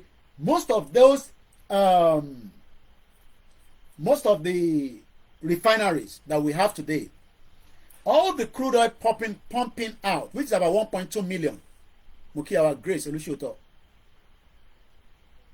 it seems that Dangote is now fired up. So látàrẹ̀ láti wá rí ntí Dangote sọ pé Oando ó mọ̀ nípa this Malta. Níbo gan ló ń pè ní Malta? How many people knows if tó ń pè ní Malta? Ẹ yẹ ká kọ́kọ́ lọ wo ìlú yẹn. You'll be surprised that a giant of ants, a giant of Africa, will be taking crude oil to a country called Malta. Is an archipelago in the central Mediterranean between Sicily and the North African coast. It is a nation because they speak one language. We are not nation. Kì í ṣe lédè kan náà. So country called Nigeria is not a country. Wọ́n wá ń gbé lọ sí Malta. It is known for the historical side related to the succession of rulers, including the Romans, the Moors, the Knights of St. John, French and British. It has. Ẹ má bínú, ẹ ń tẹ́wà lórí Koikimedia Instagram. Ẹ má bínú, I will have to come back again. Ẹ má bínú sí wa. Mo kí gbogbo alẹ́ nǹkan sí. I need this one spare phone again. Because if I'm not using the software, it's a big problem for me because we are always short of one phone. It's okay. I'll go back to the Moki Bubualen can say. If you're new to this platform, I am not interested in your one country called Nigeria. Am I interested in the protest next week? Oh yes. I am very, very much interested, and I want it to become as much of whatever will dissolve Nigeria. Look, that protest will not be peaceful. If anybody is telling you there's a peaceful protest, there's no way in the world that they go for peaceful protest. Benny, too cool. So, but Malta is not up to 1 million. I'll give you the background. So, a country that has a population of less than 1 million, the whole population of Malta is 531,000. Ìwọ ọmọ Yorùbá tẹ́tí kò gbọ́ tó ń bá ọmọ Igbo jà. Your problem is ọmọ Igbo, when we should deal with Tinubu and everyone that is holding us back so that we can have a very powerful country. Mr. Koiki, how can we know the real app for the VPN? Maybe people will help us out. Those in tech. Ìyá mi Ọlájíre Kókà. Ó ti pẹ́ tí mo ti rí ìyàwó Fọláṣadé Òjó. I hope grandma is doing very well. She hasn't been on the program for a while. Gbogbo ìyá tá àgbúrò yín, everybody's going through one problem or the other. I'm not saying she's going through a problem, but I'm just saying that sometimes we are. And when we say support Koikimedia is a voluntary. So tẹ́bá lọ sí wọ́n ní VPN PRO if you are using Apple. That is from Sonke. You can support us with the GoFundMe. Your Naira, your pounds, your dollar, your Zelle. Olatunji Adisa, thank you. So let me go back into the discussion. Malta that Dangote talked about. Kí ló mú Dangote jáde láti sọ pé ẹ ń blend the crude oil ní Malta ẹ wá ń gbé padà wá sí Nàìjíríà. Who is behind that project? Is it Tinubu? Is it Fulani? Or is it ọmọ Igbo, as we call them? Ta ló wà behind it? We now find out that it is Oando. Oando wá di statement nísìn. Wọ́n náà wọ́n mọ̀ kọ́kọ́ nípẹ̀. Wọ́n ní Koiki bá mi sọ fáwọn èèyàn pé àmọ́ kọ́kọ́ nípẹ̀. We are loyal to Nigerians, though we also blend outside the country but not in Malta. What should be providing jobs? Bẹ́ẹ̀ ni bàbá mi Lanre Jinadu. Malta is an island on the outskirts of Italy. How did we get to all this? Is because I told us all, Moki Baba mi Oluwole Osho, dissolve all dissolvable now. Eshegoni. Wọ́n ní VPN already intact. Àwọn tó mọ̀ nípa ẹ̀. Ìyá wa àwọn obìnrin náà mọ̀ nípa tẹ́kọ̀. Okay, brother mi ni. Ọláníyì Williams Olúwa Ìbùkún mi. Mo kébọn ìtawà ní Badagry. No grief for anybody. Wọ́n máa yìnbọn fún yín ní next week o. Wọ́n máa yìnbọn. But that will be the end of Nigeria. The end of Nigeria is getting closer. Just like the Soviet Union and just like the Yugoslavia. Moki Grandma Jọkẹ́ Bọ́dúnrin. Màmá dáadáa. Àwọn màmá tó lọ síléèwé tó wá ń wo pé àwọn ọmọ àwọn ò lè lọ síléèwé mọ́. Ẹ ṣé gan-an ẹ kú àdúró tiwa. Dare Bravo. Ìyá wa Teresa ẹ ṣé gan-an ni mà. Ẹ kú àdúró tì ràn yín. gbogbo alájọ́ ń dúró tí kò ń ṣe mi nìkan tí late bàbá mi Bídèmí 2 hours péré la ṣe the good thing about technology ẹ máa wò lọ báyìí ẹ wá rewind. Ismaila Bakari ni I live in Malta for good 2 years before I came back lẹ́fẹ̀ẹ́ sọ but ẹ má wọrí òyìnbó àwákọ́lá ní I come back to Italy, Malta, don't talk to Lagos State. Now bàbá mi Michael ní there is a platform tó ń pè ní Lagos PD with causing big problem ẹ jẹ́ kó máa cause problem wàá lagi mọ́ gbogbo wọn lórí ní next week. Ìyàwó grandma Stella Ṣódẹ́yìndé mo kí yín mà mo kí gbogbo ẹni tẹ́ ń support Koikimedia. Kimbutu say I try as much not to hear about Nigeria again. It makes me sad. I understand, just like many of us. So let's go back to the discussion. We are talking about a country that Dangote talk about, that the population of that country, that nation, that has their dialing code, that has +356, their currency is euro. Their language is Maltese or multi-sign language. But the language of Nigeria is what? Yoruba. If I slap you, if I slap your face. So Yoruba be language of Nigeria. Igbo. We know Igbo before. Hausa. Why are we all a denier? Stone Cold me, a VPN or a virtual private network is a technology that òyìnbó yìí ti pọ̀ jù torí àwọn èèyàn ti ń bèrè VPN. Download VPN and prepare for as much of next week. But ẹ bá pé 1 million níta wọ́n lè ṣe kankan fún yín. VPN is a technology that creates a secured and encrypted connection over a less secure network such as the internet. It allows you to browse the internet privately and securely by masking your IP address and encrypting your data traffic. This can help protect your online privacy. Download it for next week. Nigeria has no language. Èmi kọ́ ni mo sọ bẹ́ẹ̀. Bàbá mi Òjó Kókó 442. Wọ́n ní Nigeria doesn't have a language. And it has never had a language until the British forced English on every one of us. English no be our language. But what do we know about Malta? Malta is becoming a topic in Nigeria because another man that they call Dangote says, what are you saying? I have evidence that NNPC is blending crude oil in Malta when many of you should be the one doing the job in our local government around the world. I mean in Nigeria. Eshegoni, I am just doing my job. You could do it better if you have the privilege. My background was very good. I can tell you that. I was born in a silver spoon. And I'm grateful to my mom for pulling me out of Nigeria in 1998. September, precisely, I arrived in Gatwick Airport. I would have probably just be one of you looking like that and thinking, what the hell is this guy talking about? We're going to save Nigeria. You will not save Nigeria because Nigeria is going down from next week. It has been going down before, but it seems that the protest will bring it down. Tinubu might run into exile. There will not be any new governance. There will not be any new government. We will not tolerate that in Yoruba land. So if they protest, you are not protesting to bring Tinubu down and then go and force Peter Obi or go and look for somebody. No. Not even the military. Malta is not even up to some local government. Yet, many Nigerians do not even know that. But you will not get a visa to Malta from Nigeria. A place that every country that Nigeria is blending the crude oil should give us visa to go in there, do whatever we have to do and come back out. But you know why? Because we are not citizens. You are all statistics. You are just a number in Nigeria that Tinubu took to the World Bank and got $2.5 billion on other loan that Tinubu will be dead before we can pay off that loan. We will break up that country whether you like it or not. But you all going out next week, no Yorubas should put sentiment to it. And don't come and tell me the Igbos are going to destroy Lagos. Shagori from the Lebanese have already destroyed your lives.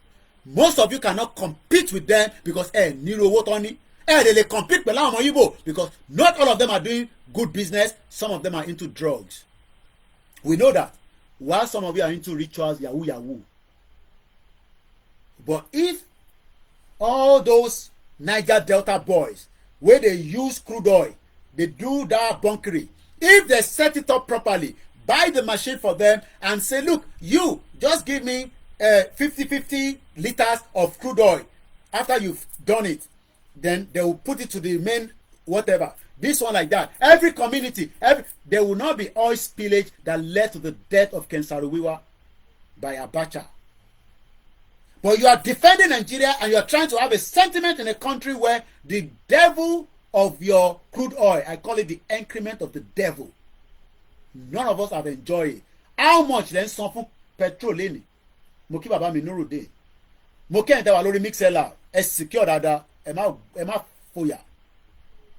Ó dúró pa síbẹ̀ ní 6 hours. Tàbá sì lè máa lọ live lórí program yìí. Adé tún rí bùtà rẹ̀ padà. Support Koikimedia is costing me a lot to operate.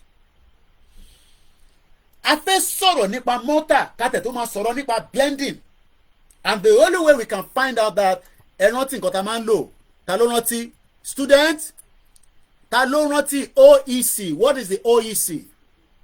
When we talk about the OEC, what does it give us? OECD. How many people remember that? OECD. No, OEC, not OECD, sorry. Malta. OEC. Ta ló rántí? OEC is what they call the Observatory of Economic. Mo fẹ́ fún yín dáadáa ni o. OEC. I want to give us the full meaning. It is the Observatory of Economic Complexity. Mark Stevens says, and I quote, "Our life don't spoil. Malta a population wey no reach 500,000. And our government of a giant Africa is moving crude oil to Malta." YouTube need to freeze, so I have to refresh it.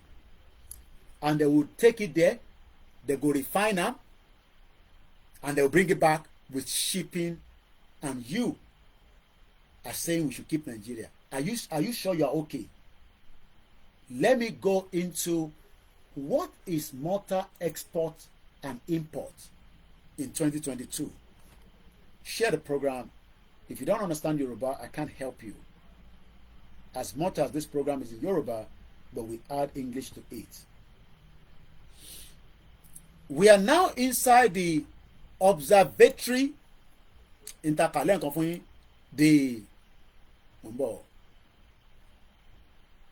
want to give us the full meaning.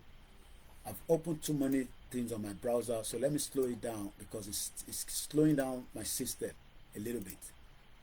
I'm also nípa Andy Ufanyuba, the one that died in London at 52. I told you that World Health Organization said many Nigerians will not survive 52 years old. So Ifanyuba, with all his wealth, we were told he died of heart attack. I don't know how true that is. I don't have that information, but all I can say is he died. Should I say may so rest in peace? I care less.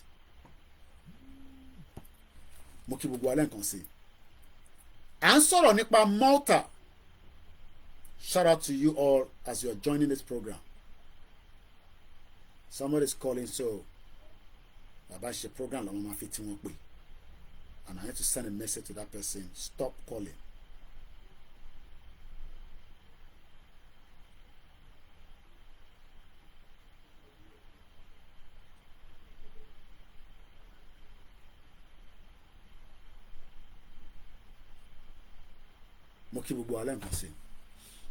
So let's go into a bit of discussion about this Malta under the Observatory of Economic Complexity. So for us to dive into it, I want you to keep the numbers, because that number is with Tinubu now. Data that Yoruba people can do very well. He said so when he was also campaigning for Yoruba Nation, directly or indirectly, before now, some few years back. So the historical data is telling me that Malta, a country of 500,000, they are not doing very bad. They are not doing very bad. Koda, they are doing very well for the numbers of the people and the population. And we're going to dive into it. We're going to talk about it a little bit. And I want you, if possible, have your pen and paper ready.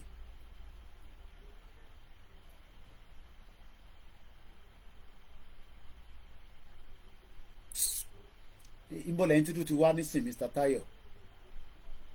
Why are we talking about population without talking of how we can develop our own multitude of systems we have in Nigeria? What is Nigeria? What multitude of systems you want to develop in Nigeria?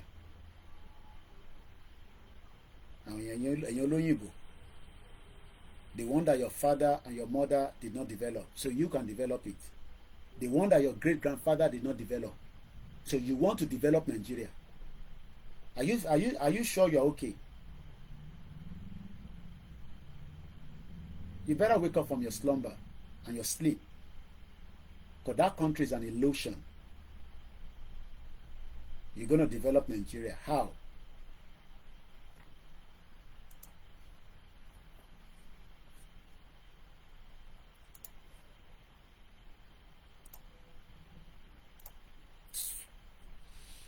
It's a disturb one, dumb bastard.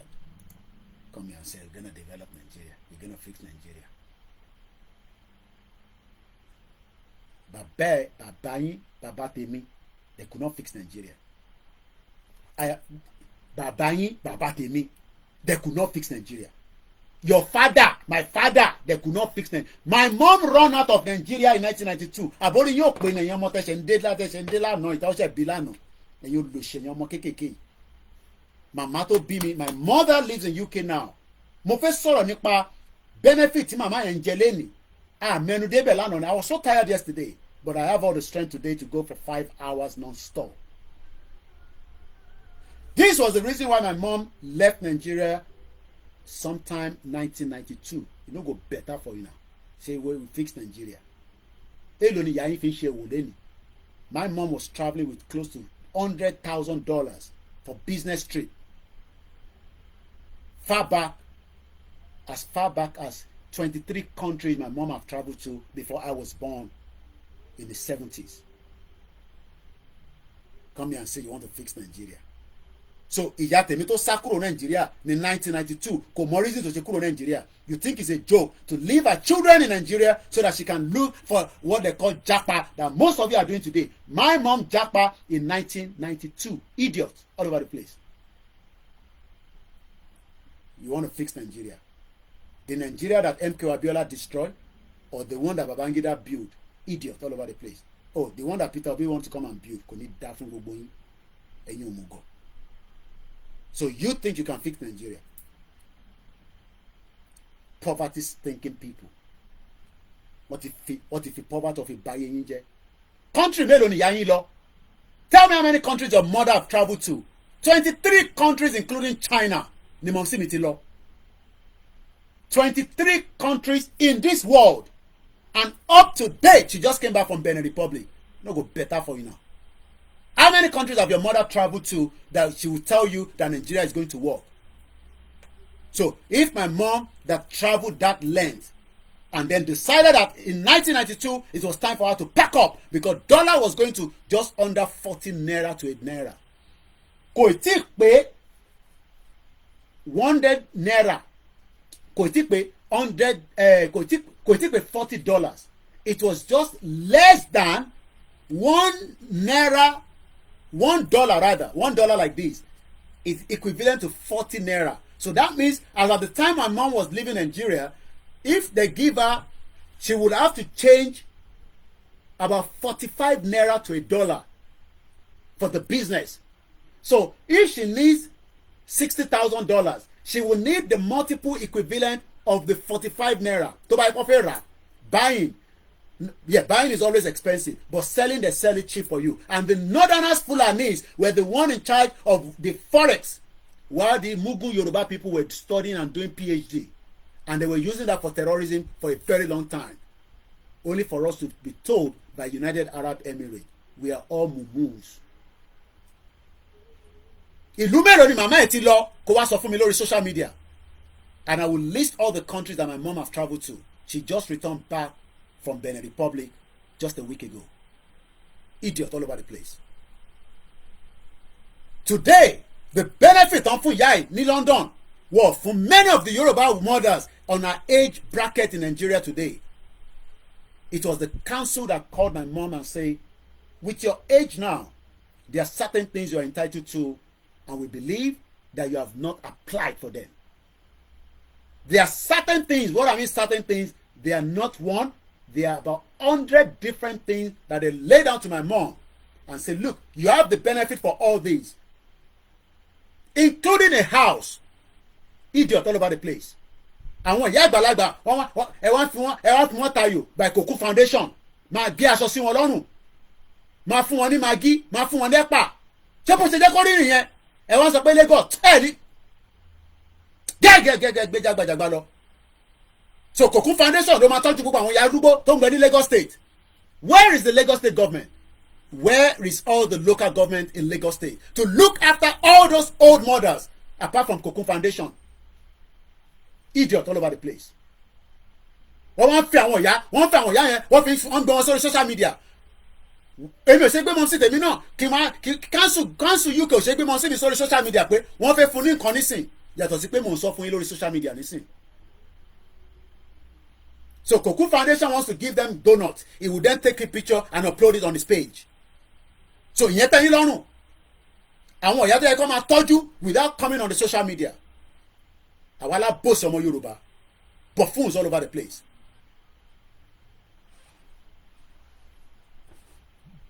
Nigeria is sitting on a keg of gunpowder, and that powder will start exploding from next week. Like it or hate it. Let's go back to Malta. I don't want to be distracted. Mo fẹ́ wà lórí Malta yẹn, because there's so much that can be discussed on Malta for the next 1 hour. A country that is less than 500,000. Let me first give you some of what was exported. Export in tó ṣe nínú country wọn tó wá tà síta. In tó ṣe nínú country yẹn tó jẹ́ 500,000 tó wá tà síta. Farabalẹ̀ kó wo ibi tí ìwọ náà bá rò pé lára nǹkan tí mò ń sọ yìí ó ṣe é ṣe kó yẹ pé tó bá jẹ́ pé inú ilẹ̀ Yorùbá ló wà ìwọ náà lè ṣiṣẹ́ lábẹ́. Kò ń ṣe gbogbo ala máa jẹ́ doctor, kò ń ṣe gbogbo ala máa ṣe bus driver, kò ń ṣe gbogbo ala máa jẹ́ scientist, but ibi tí wọn náà bá rò pé o lè ti ṣiṣẹ́ pẹ̀lú àwọn nǹkan tí mo fẹ́ sọ yìí àwa ṣe máa sọ value of those things. But I can tell you that the refined petroleum in Malta in 2022 was the value of $460 million. That is part of what Nigeria has done for Malta. Kò ní dá fún ẹni tó sọ pé keep Nigeria.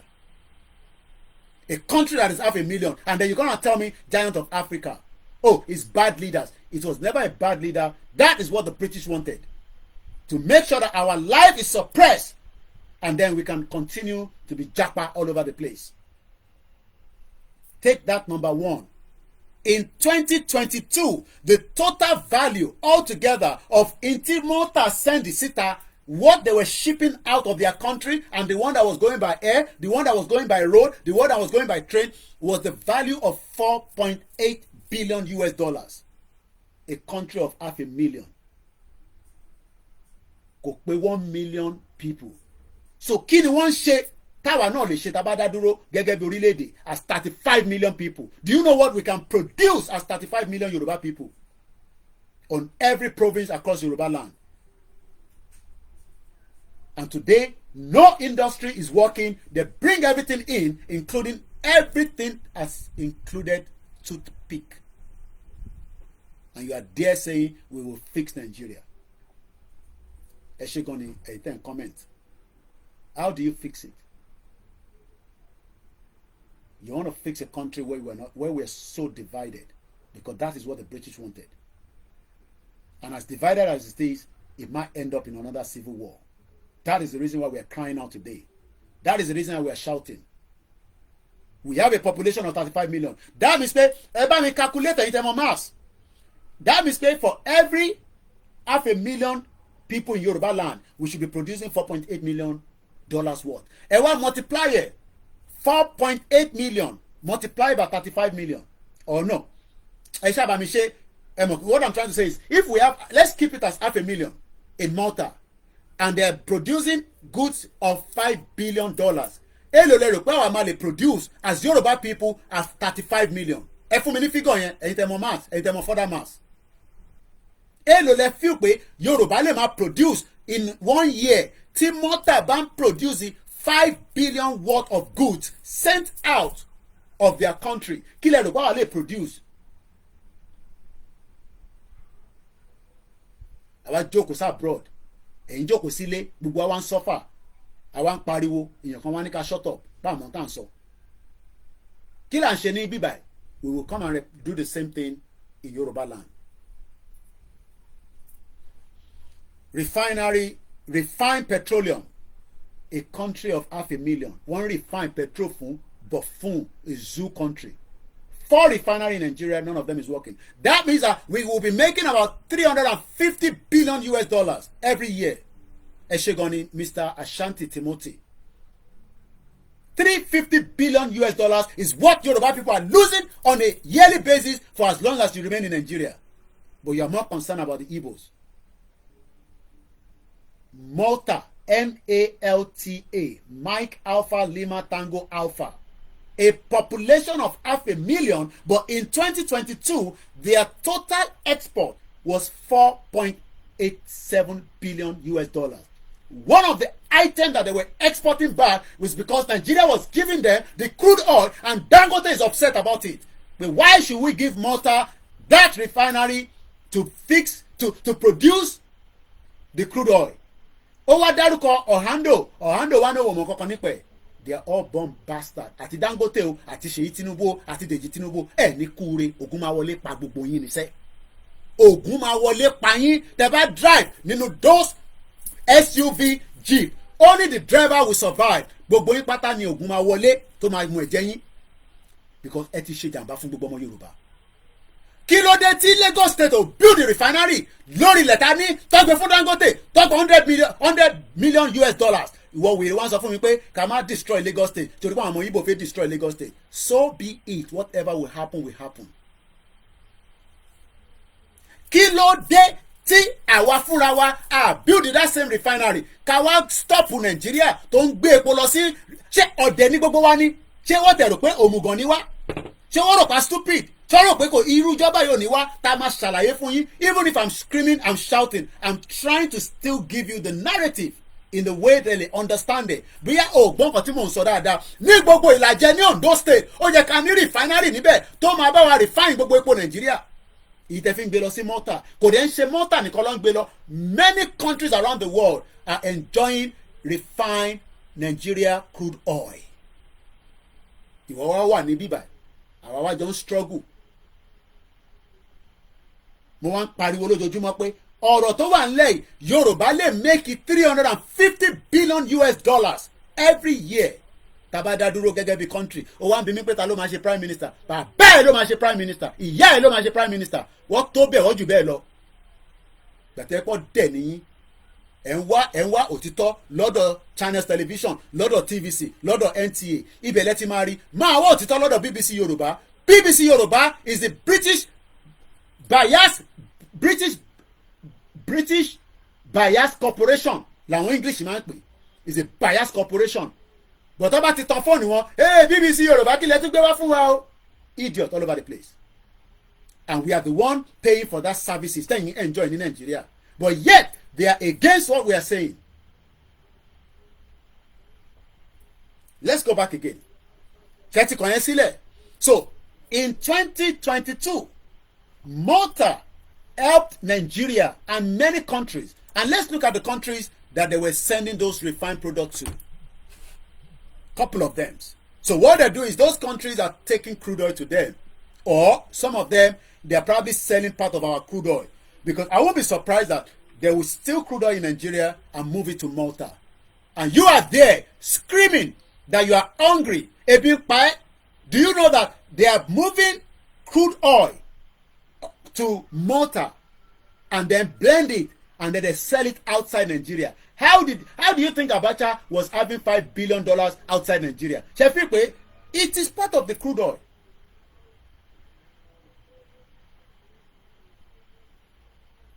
àwa wá wá bíbá yìí nísìn àwa ń san tó ń dùn wá lọ́kàn èèyàn kan wá dé àwa máa sọ̀rọ̀ ọmọ Ìgbò sọ̀rọ̀ ọmọ Ìgbò ni mò ń sọ nísìn à ń san tó ń dùn gbogbo wa lọ́kàn. Kí ni wọ́n fún Dangote láyè tí àwa náà lè ṣe the same thing? Tinubu ò ṣe kọ́ refinery ó ṣe jẹ́ Dangote lè gbé fún if there is not something behind it. Fún wa lówó ìwọ gbalẹ̀ ó wá dé nísìnyí wọ́n jọ wọ́n sunkún sábọ́. These are the countries that Malta sold the refined petroleum. Ìtàn pè ní epo tẹ́ fi ń tà sínú mọ́tò yín àti generator. I better pass your neighbor. Lebanon paid part of the highest from Malta. They spent $103 million. Remember that Malta is not a big country. Back of your mind, it's just a country that is 500,000. But yet, one supply epo that one refine. So that means they have this giant plant like Dangote, whether it is small, whether it is big, but they were getting consistent crude oil from Nigeria because Dangote said so.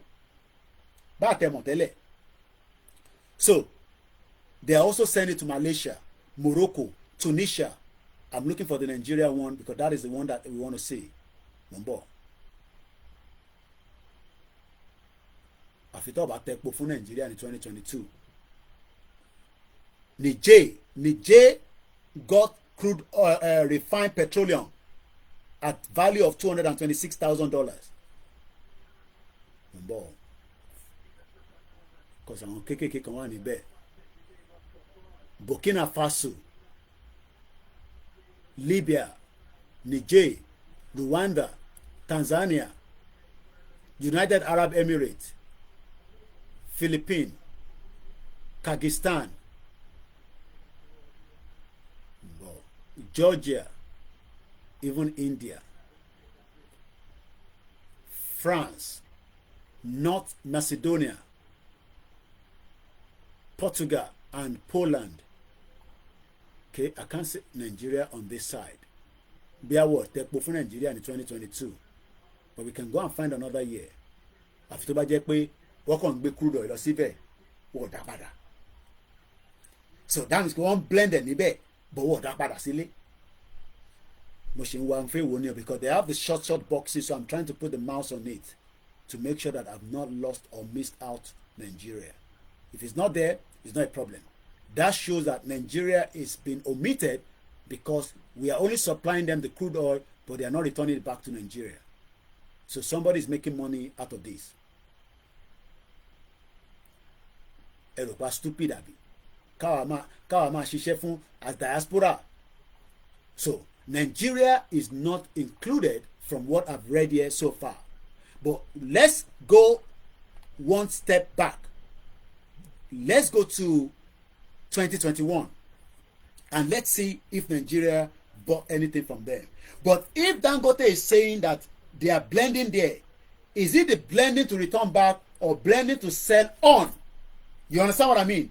So àwọn ọmọ Niger Delta tó ń ṣe bunkering, do you blame them now? So that means if, and I'm going to look at another one, in 2021 they had a value of 879 million. So I'm going to go back again and see which of the countries bought from them. If Nigeria is not there, what that is telling me is that they are stealing the crude oil from Nigeria, send it to blend, and that is not reflecting on the data because it is meant to return back to Nigeria. That means they are not buying it from Nigeria, but they are using Malta as part of where they are blending to sell on. No, they're not selling it to them. That's the mistake that we're making. It is not sold to Malta. It is given to them for free. If containers of ship is coming in to Nigeria and load it, and they switch off the satellite or whatever on the ship, and the navy is compromised, they load it, they take it back to Malta. Malta take it in, sell it, and commission goes to whoever is giving it. That is what they are doing in Nigeria. That is what they've done for a very long time. Until Dangote now told us that there is blending plant that is used to blend Nigeria crude oil. Nigeria crude oil that is meant for Nigerians because we are all meant to be Nigerians, right? So they are not selling it to Malta. They are stealing it in Nigeria and send it to Malta to blend it in large quantity. So àwọn tó wá jẹ́ àwọn kékèké ní Nigeria ní Niger Delta, àwọn tó ń ṣe bunkering, àwọn yẹn ló máa lé mú. That is exactly what is happening. So let's look again and see if in 2021 we bought any refined petroleum from Nigeria. So Singapore seems to pay the highest price of the refined petroleum in 2021 at the value of, Mumbo, I want to be sure before we go into it. Yeah, definitely, yeah. 3, so we said that the whole amount of petroleum refined in 2021 in Malta was 879. So Singapore alone bought 357 million worth of it. Those are the countries that we want to do business with in the near future. I will not name all the other countries, Indonesia, Malaysia, Turkey, but I'm more interested whether Nigeria was part of the country that bought. Again, so far, looking at all the maps, I cannot see Nigeria. Burkina Faso is there. Benin Republic paid 3.3 million US dollars. Kilodeti has set up plants in Benin, the neighboring country to Nigeria. Do you know the distance between Malta and Nigeria? They play. Burkina Faso, Niger, Libya, South Africa, and Vade. Democratic Republic of Congo also bought from them. Rwanda bought from them as well. Burkina Faso, Tunisia, but so far again, I cannot see Nigeria. But what that shows is that Nigeria is not off the radar. So why is Dangote now talking about Malta? So if crude oil is stolen from Nigeria to Malta, this is a response from Oando with a press release about yesterday or whenever that press release came out. Let's read it quickly.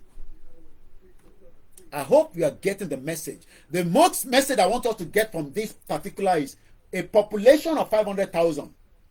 In 2021, let me give you the total value of how much they sold. And I'll still tell you some of the products. In 2021, let's go back. Let's refresh it. The total export in no, I don't need 2022 again. I need 2021. Yeah, 2021 is $4.8 billion. So that means they're not doing bad. Between 2021 and 2022 is almost the same number. A country that is less than 500,000. So kila wọ́n ṣe tó right tí Nigeria náà lè ṣe for us to have prosper as a country is because Nigeria was not designed to work. It was designed to fail from the day one that the British joined it together. Now, before we move further, some of the other items produce and export. Okay, let's do this way. Let's go to import and see if we can find crude oil imported from Nigeria. Let's see. So I'm now at the import part of the... So they did import a lot. Remember that they don't have much. So they have to import many other goods and other products to produce as well. So their total import was about $17 billion. Huge amount is because resources will only. So what we're going to find out is they are also importing refined petroleum. I don't know how that is working. No, crude oil. I've seen crude oil. Crude petroleum. So I'm clicking on the crude petroleum. Let's see if they bought from Nigeria or not. Only 3 countries. Niwara away. Crude petroleum from Malta, according to the OEC. And I'm going to share the link for those of you that are watching me right now. If you go and do your verification, but Koikimedia. So I've just shared that on the link for those of you that are watching us on YouTube, and I'm going to do the same thing on the Facebook. You are watching a live transmission. It's exactly 15 minutes past 6 p.m. local time in London, where this transmission is coming from. Yes, you're right. F1 say yes off the radar to Nigeria. So when they move into Nigeria, they switch off their radar. And the Navy is compromised. Every one of them is compromised. They are all criminals. So I've just shared the link in case you also want to click on that link, and it will take you to exactly where I'm reading from. And those of you on Twitter that you want to just have a proper check, I'm doing that as well now.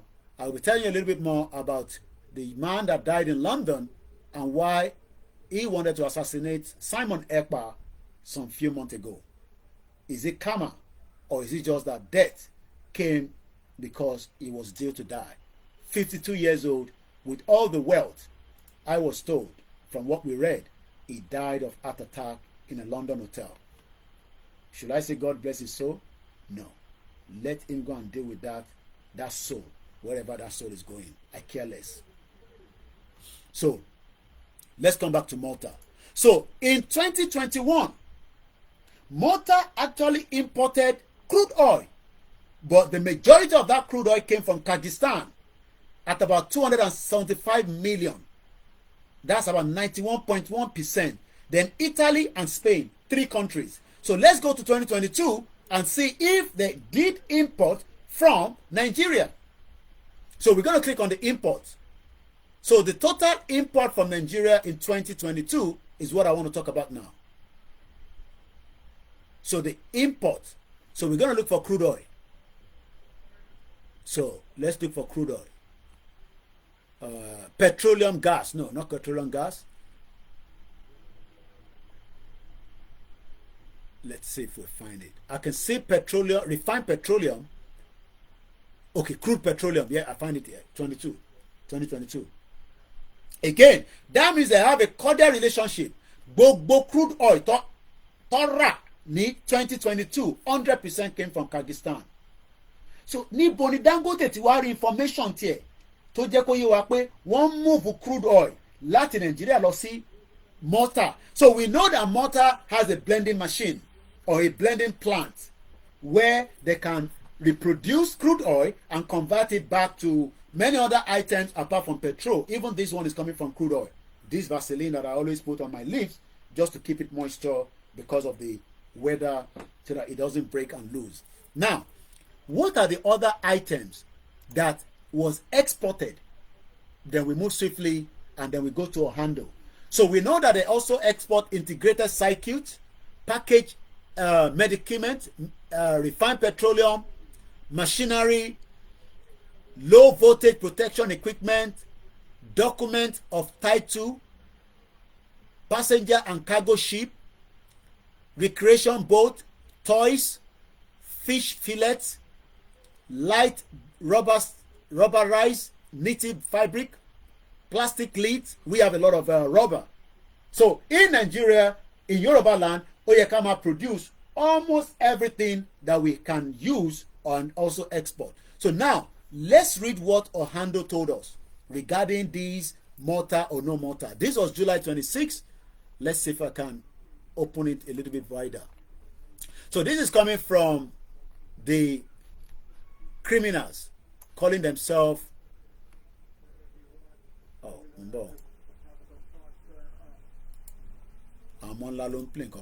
let's go back here. I want to open it a little bit because I'm far away from the laptop. So Lagos, Nigeria, your Lagos again. Oando PLC statement on allegations of owing interest in a Maltese oil storage and blending facility, Ras Ennis Oil Terminal Limited. That's the name of the terminal. Our attention has been drawn to a recent allegations on social media and digital media leveled against Oando PLC, owned by Tinubu's family, Deji Tinubu, the criminals that you are all protecting. Oando, or the company, of being a shareholder and its principles of being board members in a Maltese company that is country of 500,000 people population, Ras Ennis Oil Terminal Limited, that operate an oil storage and blending facility and is purportedly responsible for importing adulterary petroleum product into Nigeria. Considering the above, we wish to refute such claims and attest that neither Oando PLC nor its executive, Deji Tinubu, all those criminals, have ever held shares or investment or interest in the fictitious Maltese company. As part of a comprehensive investigation into the basis of the false claims, which investigation now they do? You all know that Lagos belong to you. So ìwọ tó ń claim pé kọ́ má bà Lagos jẹ́, Lagos doesn't belong to you. It belongs to Tinubu and the Shagoris and the Lebanese. The amount of money pumped to the Lebanese and the destruction of what they are doing right now in Lagos State, ó surpass gbogbo tí Igbo ti ṣe fún yín for 25 years. Ẹlẹ́mi mo kọ́lẹ̀, bí mo sọ pé mo parọ́ lórí social media. The value of that your Lagos tí ẹ sọ pé àwọn Igbo ló destroy, tẹ́ bá wo in táwọn Lebanese ṣe ní Lagos State yẹn, òun ló lọ lọ́nkàn yẹn. But alábòsí ni gbogbo wa. Igbo la fẹ́ lẹ̀dí mọ́ torí àwọn gangan ni wọ́n súnmọ́ wa bí Ṣọ̀run. While Tinubu was governor of Lagos State, he was making use of Lagos State not just to enrich himself, but to also enrich the Lebanese and the Shagoris. And the Shagoris are also part of the people that they've just given the coastal Lagos Calabar bridge, that road, don't know if they call, that they are going to use the pension fund of 20 billion naira to fund it. And we know that Sheyi Tinubu is one of the board directors. They play and they say you are a Lagosian. I pity a lot of you that keep supporting these criminals. We therefore believe that the false claims are of the malicious intent of misleading the public. Who is misleading the public? Now, let's give you the background. I talked about it yesterday, but let's give you the background of how Oando became Oando. It was never Oando in 1911. Because 1911 was 3 years before the fraudulent amalgamation. It was known as the Standard Oil America. So America has vast interest in that crude oil exploration and taking everything. You always laugh, deleted. Let's now move away from their stupid criminal statement because everything in Nigeria is false. Remember to support this platform. The first bank 3096808848 OLAYOMI KOIKI. It is ethical. It is just to support the project of our media. We will not be attending Osun Osogbo Festival because right now I don't want to write to Wilson Chibututo from the southeast that a Yoruba man wants to attend Osun Osogbo. Until that is resolved, Koikimedia will not. We have pulled out of the Osun Osogbo Festival this year. Even if I wanted to send my team, we have pulled out. Let them deal with the problem that Adeleke and the kings and those that have vast interest to sell off Osun Osogbo to an indigene that is not a Yoruba man. So let's go to the history of Oando. The same Oando, as we know, is a subsidiary of Vito. I told you yesterday on the program of the 26/7/2024. Go and watch it. But we're going to talk about it again. Vito is a Swiss-based Dutch multinational energy and commodity trading that was founded in Rotterdam in 1966. And Oando, owned by Tinubu's family, is part of Vito. Vito is a company, it's not a country, yet they are valued at $404 billion as at last year. They play. The whole forex that Nigeria has today, foreign reserve, is not even up to $50 billion. Yet, that Olori Buruku Kadoso continue to use the dollar forex to manage the naira, and that is why your naira continue to go down. Depreciation, because if we were in a country of Yoruba land, we will have a total value of 350 billion amount of money in our export. But the only reason why you are not rich, because Dangote, the BUA, the Otedola in the energy, the Alakijas and the Okoyas and the rest of them continue to allow import of whatever should have been produced in Nigeria for you to consume. This Oando is not ending today. I will be on the attack until I'm satisfied. But Oando was never Oando in 1911, which was 3 years before the fraudulent organization amalgamation. Kino Petele, I will tell you that. Don't go away from this program because it's very, very hot in here. These are the things that we are meant to have known, and don't ever, as Yoruba man, put sentiment in what is about to play out in Nigeria next week. Because nobody has enjoyed the crude oil. How much then Repoleni? Nigeria is not better than Libya. Petrol in Libya is like water. Water is more expensive than petrol in Libya. So put on the people in Libya, if you're watching me, put in the comment section. The cheapest thing that they do in Libya today is petrol. You should not be paying up to 60 naira to a liter for your petrol if Nigeria was refining all those products ourselves with all the fake 4 refineries that was never ready to work. Babami Omitola Kendini. I do laugh when I hear that Nigeria go better. How? Because I've been hearing this ever since I was young.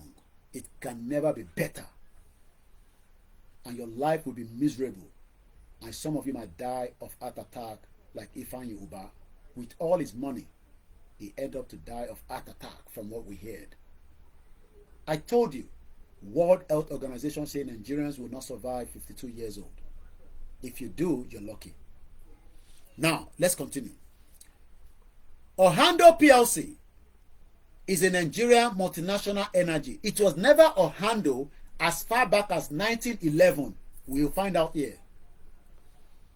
They keep changing the name, moving the name, so that we get confused.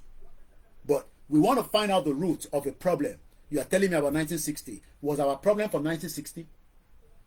Was our problem from regional government? No. Our problem was from the amalgamation of a fraudulent country called Nigeria. That is what we need to destroy. That is what we need to break. That is what we need to de-amalgamate so that we can go back to where we are before. So they were sucking Nigeria after they detected crude oil. America, Britain, and the rest of them. And they were using their own name. Nigeria was a trading partner. It was for economic reason, the amalgamation. It was not because to also you can never unite. There will be bigotry, there will be fighting, we will hate each other to thy kingdom come. In July 2016, Oando entered into a tripartite agreement. What is the meaning of tripartite? Because we cannot first be talking about tripartite if we do not know the meaning of a tripartite agreement. Tripartite agreement is a business deal between 3 separate parties. So Oando was doing business dealing with 3 different, and that's why it's a subsidiary of Vito, a Rotterdam, Amsterdam company. In the mortgage industry, a tripartite or tripartite agreement often takes place during the construction phase of a new home or condominium complex to secure so-called bridge loan for construction itself. What is a tripartite agreement and how is it used?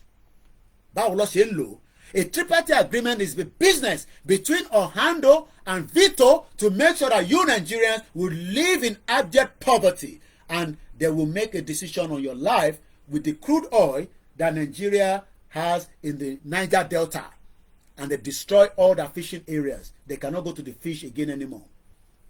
The one in Oando is being sucked for so many years. Does not benefit anybody. So why are you putting sentiment in Nigeria is what I don't know as Yoruba people.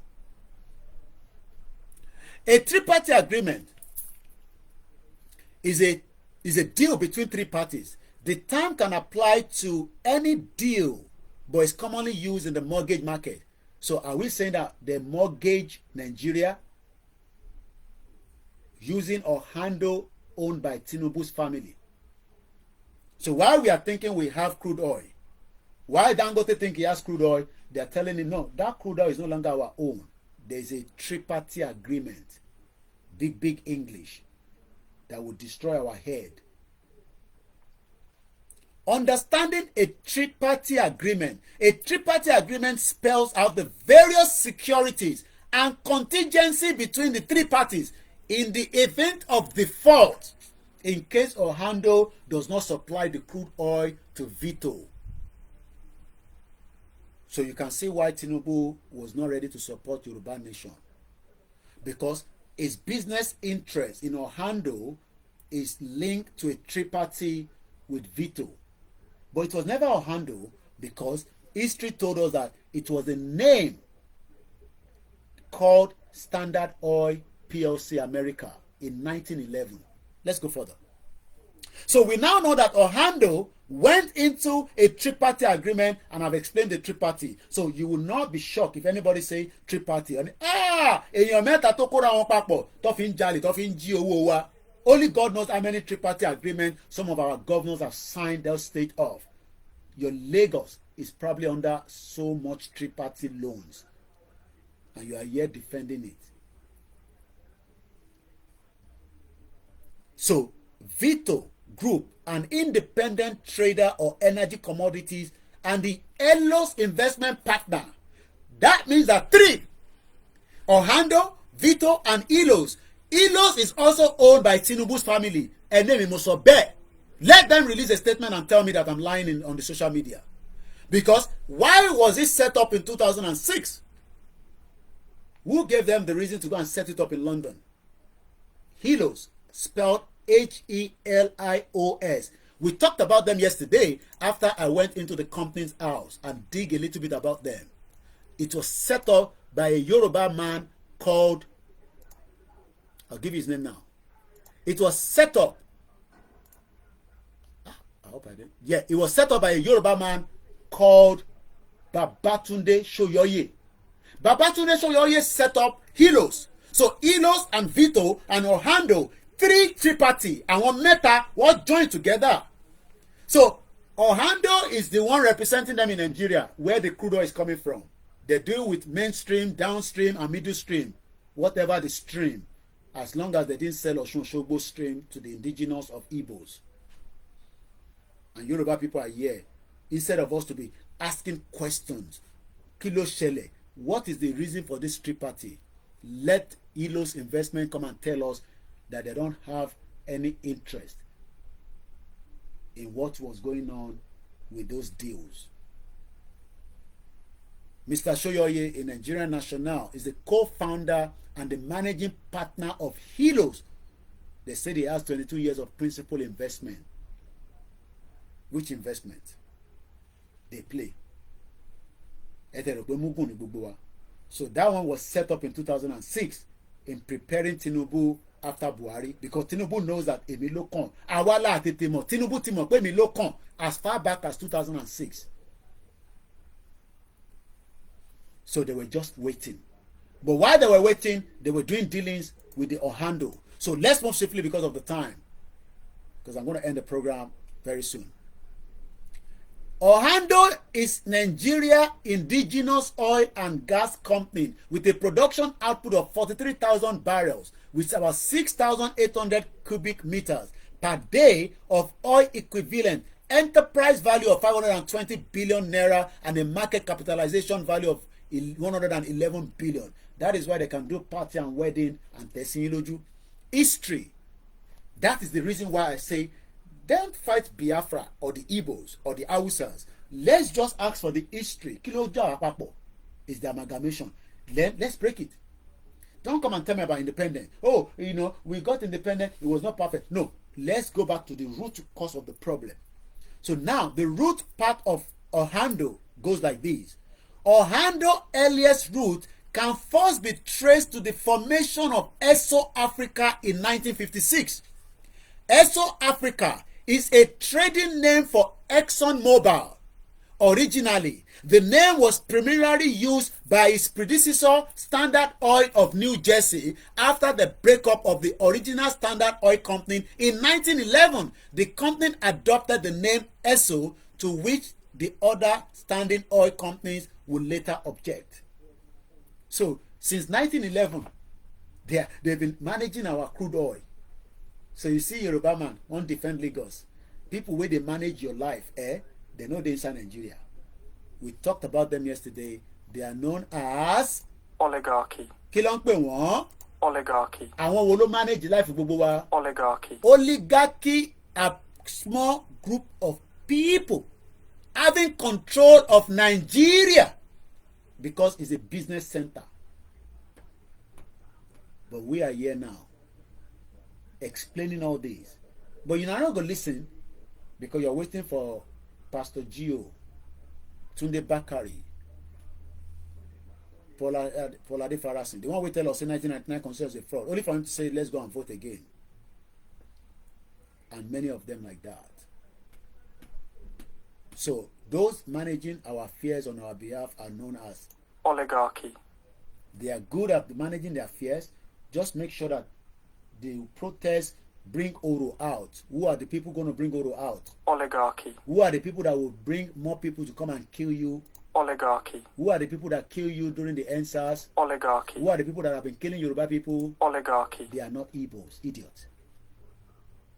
They are not Igbos. They are our people colluding with the oligarch. Not that the Igbos are not included as well, but the majority of them are Yorubas.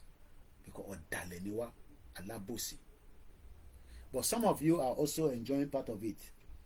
So you will be one of those that doesn't like this kind of program. Koiki, stop talking like that. Talking like Omalata. You go better for your papa. I've ate. Oh, it come back. Oh, many can have digested back. Pure water. Young and Jabuboy. Am I can Borisita the next week? And the faith of one Nigeria. Our time for one Nigeria, no, do that. Or I'm on Jamoni and man like on Jamoya. But Mishman Law Club.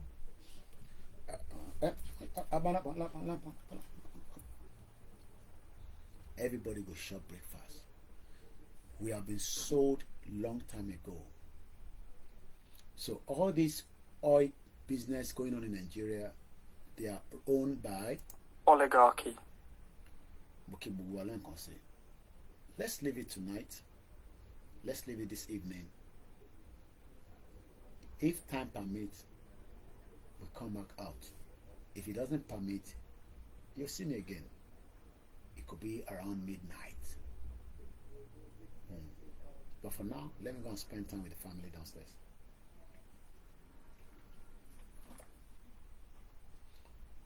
Don't put sentiments with the pro-Wahala of Nigeria. Let the people looking for end bad government be looking for it. They are not going to get it, but they will help us to bring Nigeria to its knees, because they are not going to listen to us all. Tinubu is not older than Babakitoye, but he's a very stupid man, selfish bastard. Yet, we're talking about the future of our people. If they take the government from him, it just means that the end of Nigeria is here. Let me say to all you bastard military general, if you not like, 1 minute. Let me, before I do that, because think about it, bound general soro, bound soro anyhow. So let me first play this and prepare you for what I'm going to say to the generals. We love them, but I will send a message to you in a minute. So before that, listen to this while I get that out. Play for you. Protest Nisuru, you're going too fast. Oh yeah.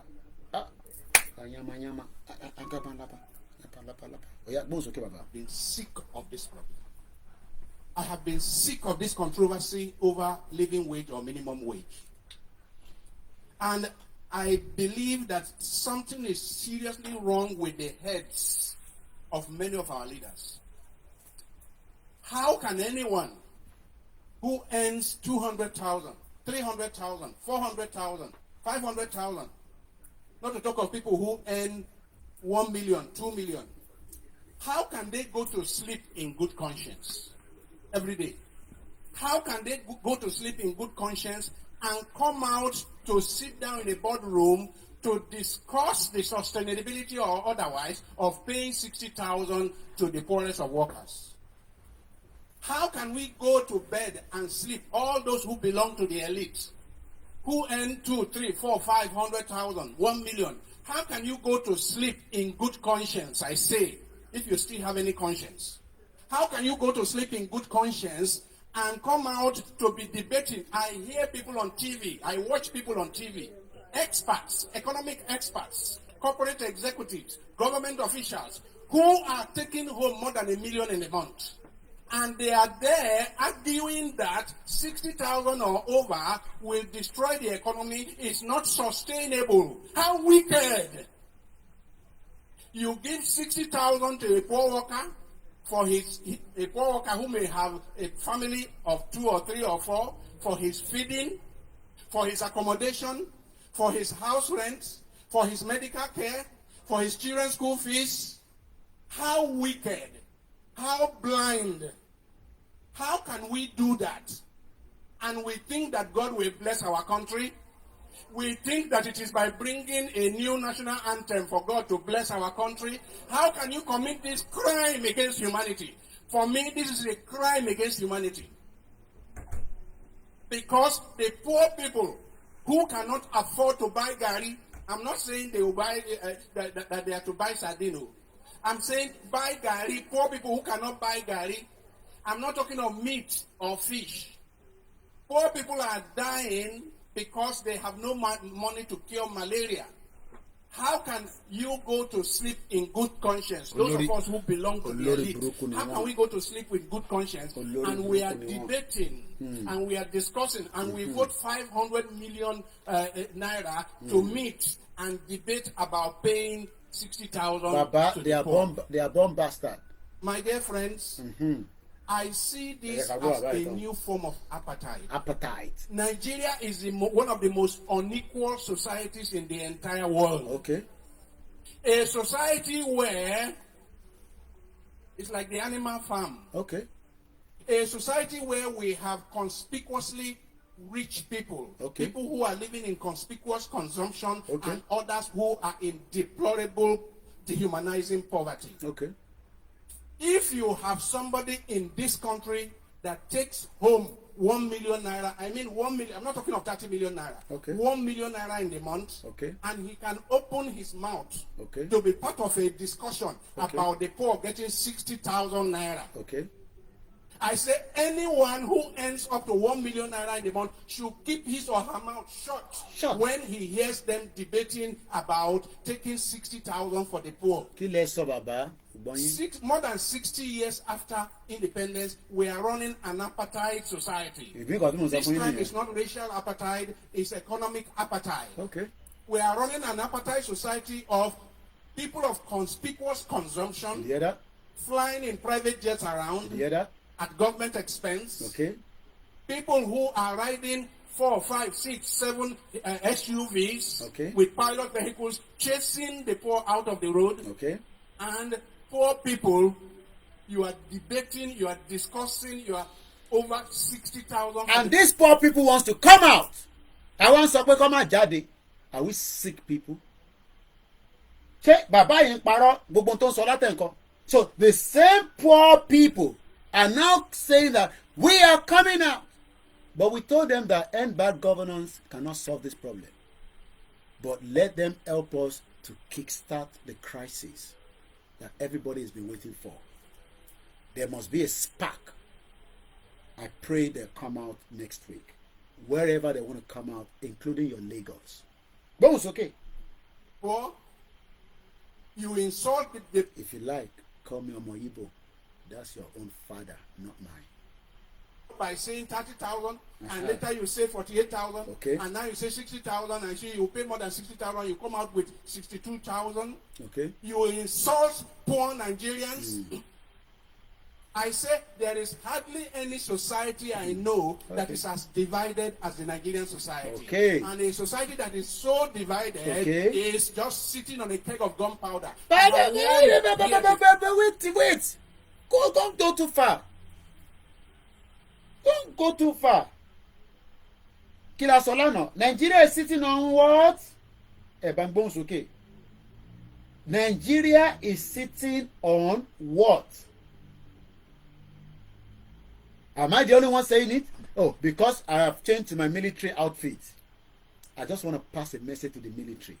bàbá mò ń bọ̀ lọ́dọ̀ yín padà. If you like, when the protest starts, kill many Nigerians. They will do what needs to be done for them. If you like, decide to chase Tinubu out, you will not control Yoruba land. What I will say to Oloye Igboho and Baba Akintoye is not for social media. But I will be part of the person that will come and make announcements here or probably in Yoruba land. This one is not that time. That time where now they do, we have taken over. You cannot take over Yoruba land. This generation will go fight out to the last man standing. That is why I go dressed like this, so that you can see me. Because military to military, we they respect each other. So make una respect yourself. Make una respect una self. Make una respect una self, because no coup must happen in Yoruba land. It can happen in the north. It can happen in the southeast. It can happen in the middle belt. But we will not allow any military coup inside Yoruba territory. Ajay. No. Ajay. They allow. But we are not going to say what we're going to do. I'll be stupid to be telling you. I am just saying to you, as khaki to khaki boys. Because we be all khaki. The thing wey una go do, na to we go do as well. Ajé. Gbogbo tẹ́ bá fẹ́ ṣe pátá, làwa náà máa ṣe. Gbogbo tó bá wù yín tẹ́ fẹ́ ṣe with this khaki, làwa náà máa ṣe. That one I can assure you. That one I can assure you. So ẹ̀yin tẹ́ bá mọ̀ àwọn general tó náà plan a coup with this protest. Let the protest just flow. Let blood flow. Let woman cry. Let man cry. Let crisis happen. We come on the round table. We share it. Everybody go their separate ways. The one wey don damage their brain, where they cut their leg, we bring them to Yoruba land. We start treating them. 40,000 people were killed by the monster Israel. And yet today, the world looks away. So anything, Mukiya Abo said, the Murin Latin Rachel, Eshigonima. So anything we want happen, Idris Muki, anything we now want do, do out with these people we won't come out. Shoot them, do whatever. It's just for me, it is the end of. That is what this man say. He's a man of God. He is in Nigeria. He said Nigeria is sitting on the keg of gunpowder. That powder, they won't explode them next week. And Oriba, you're not. Don't tell me, hey, Koiki, you are far away with your family. You're crazy. You know how many Palestinian families they outside and they are killing their people. Yet they are protesting every weekend, and the world is still selling weapons to Israel to defend themselves. Is that not what they're saying? Defend yourself. Defend yourself. So this one will be when one oligarch, one military people, one go do anything. If you like, chase Tinubu away. We don't tell them. If you not like, chase Tinubu away. Chase Tinubu away. I want more Tinubu orí wọn á pé ńgbà yẹn. But one thing you will not do is, we will not give room for military administration in Yoruba land. That one I can assure you, it will not happen. We are now more wiser than before. Because the reason why we could not work in one unity, because of all these bastard elder people that compromise along the line, especially during those coups. Contract. That is how they become very rich.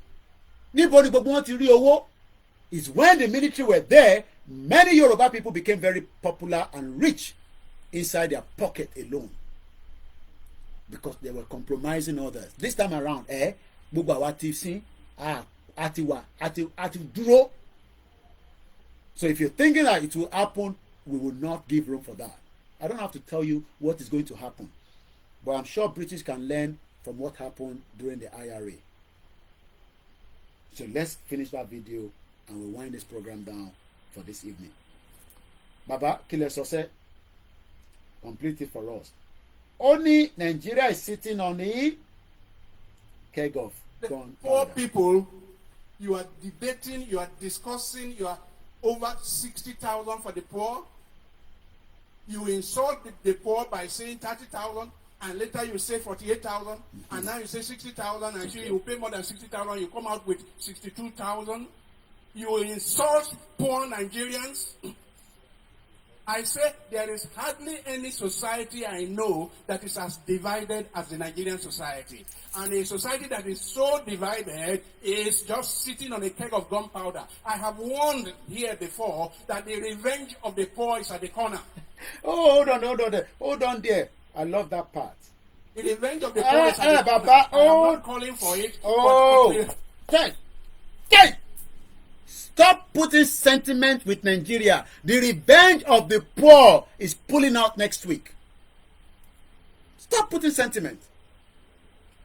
The revenge of the poor people is coming next week. The revenge of the poor people is coming next week. So why are Yoruba people still putting sentiment to it?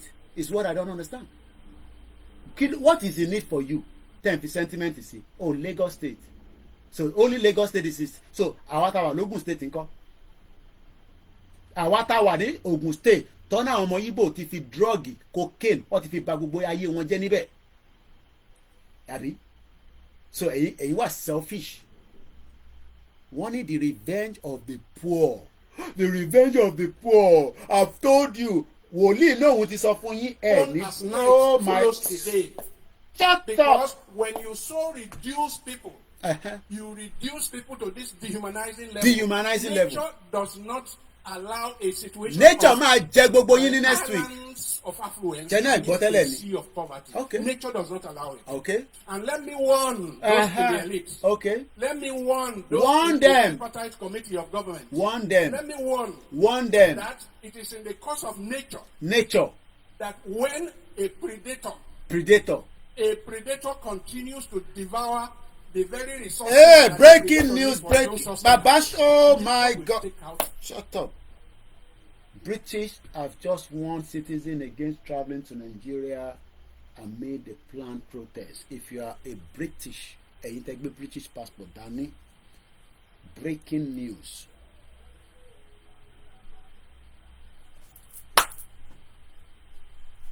Mo ń gbọ́ sound láti ibi tó jìn bọ̀ mo feel ẹ̀ níbí báyìí. Mo kí n grandma lé Àjàyí.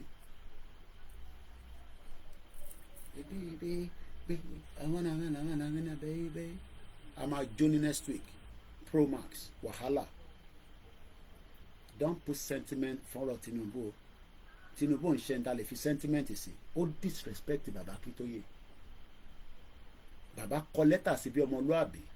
Ó ní kí lẹ máa ṣe bàbá. Ẹ lọ jókòó síbì kan. Àwọn ọmọ Gen Z wá jáde. Ẹ̀yin wá ń fi sentiment sí pé ọ̀rọ̀ Lagos State. Kí lẹ jẹ lára Lagos? British ní sọ fún ẹ̀yin bricks. Koikimedia breaking news. Ọ̀rọ̀ tó ń bọ̀ gbogbo àlàmà jẹ́ breakfast.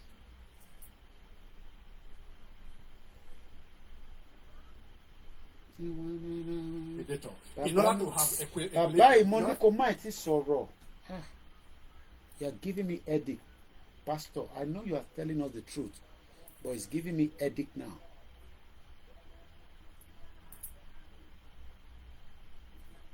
British warn citizens against traveling to Nigeria amid the protest next week.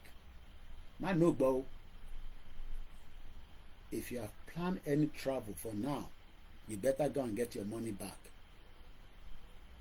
Britain Foreign and Commonwealth Development Office, the foreign minister is David Lammy, issued a travel advisory on Friday, yesterday, warning citizens against traveling to several parts of Nigeria, including the border with Niger Republic and the planned nationwide protest. The FCDO is responsible for advising the British nationals about the risk of traveling to different countries, helping them to make informed travel decisions. In the advisory published on the UK government website, the FCDO bases alert on the upcoming hashtag end bad government nationwide protest set to begin in Nigeria August 1st, 2024, which is already gaining a lot of momentum. The FCDO identifies some states in the 5 of Nigeria's 6 regions where the nationwide protest may pose risk. I have been telling you about the risk, but you are not going to believe. So believe this one. Some of those states advise citizens avoid this state and warn that if you travel, insurance could be invalidated. So if you think you have travel insurance, it won't work. Where are the states? Abia State, Delta, Bayelsa, River, Akwa Ibom State, Anambra State, Imo.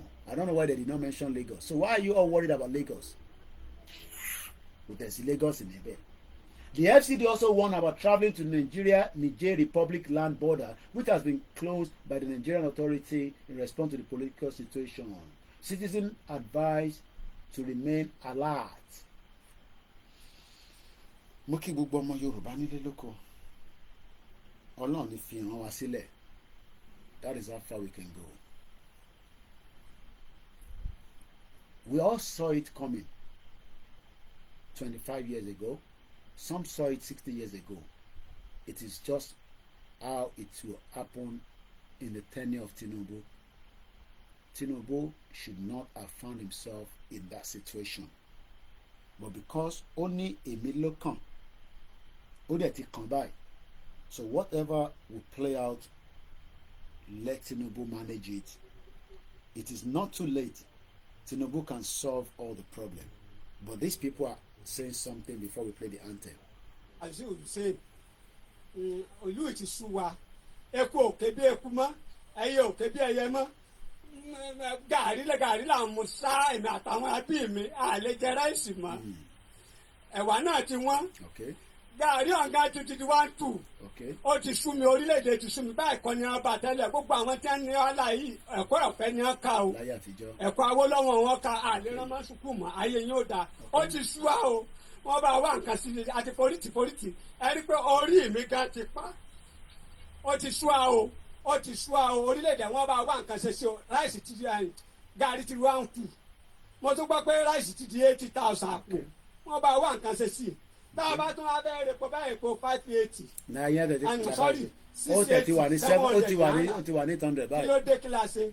Àwa kórópè ẹ̀pọ̀n bàbá ti gbóná àfòmíwẹ́tẹ̀ pẹ́pẹ́pẹ́ kó má lọ. Àníri kankan epo náà ní gbà lọ. Owó skul bí. Skul kẹ́ ẹ máa ní káwọn ọmọ máa lọ sí skul. Owó skul wo lẹ̀ ń wá kiri. Kílẹ̀ yìí náà tún sọ brọ́dà mi.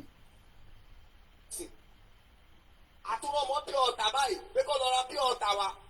Pure water ẹ̀ sì ó ti di méjì báàgì méjì. We play the anthem and we go. Kí ló tún ṣẹlẹ̀? Èwo ló tún ṣẹlẹ̀ báyìí? Kí ló tún kọ pure water omi? Láfi dáná. Omi dáàmú láfi dáná. Kí ló dé pé gbogbo nǹkan báyìí ìnira ti pọ̀ jù? Which time Nigeria go good? Buhari ti gbé lọ́ọ̀bù lọ. Nígbà tá ẹ̀ ta pure water láti inú mọ́tò méjì 500 méjì báàgì méjì 500 láti inú mọ́tò. Àwọn tó máa tún tà kọ́lé ló máa tà. Kí ni kàn án pẹ̀lú yẹn? Kí ló pé ìnira á pọ̀ jù ní Nàìjíríà ìnira ti pọ̀ jù?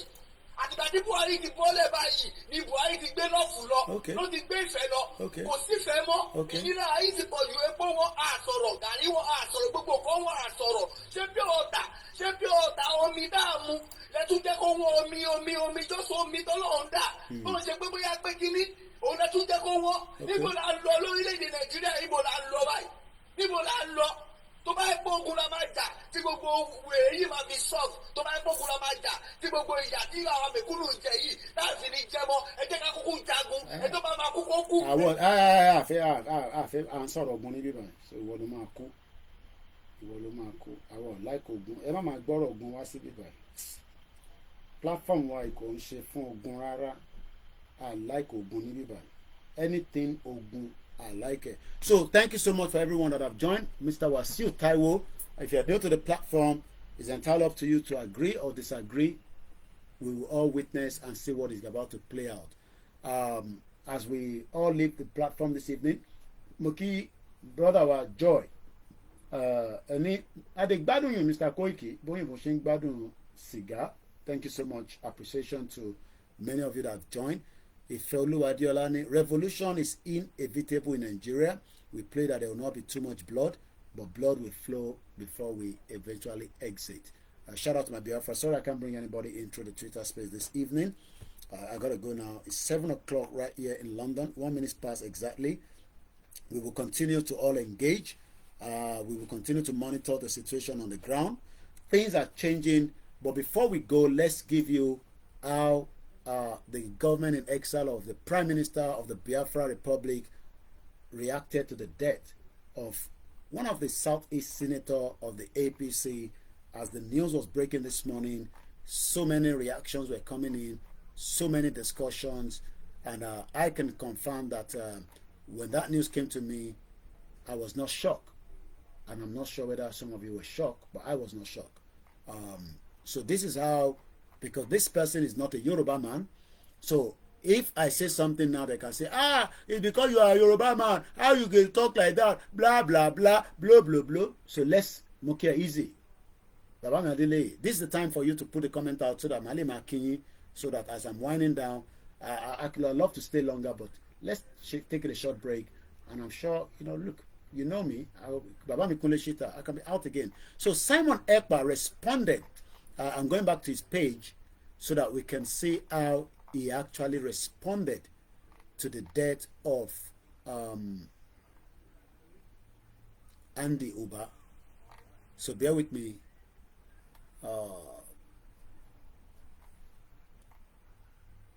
Mo kí gbogbo lẹ́ẹ̀kan sí. Ìyàwó Elizabeth, mo kí. Take whatever you want to take out of the program. The rest you can put it wherever you want to put it. I care less. But one thing is, the truth will prevail, and Yoruba will leave, Biafra will go, Hausa will go. Every one of us will go our separate ways. We are not one, and we can never, and we will never be one.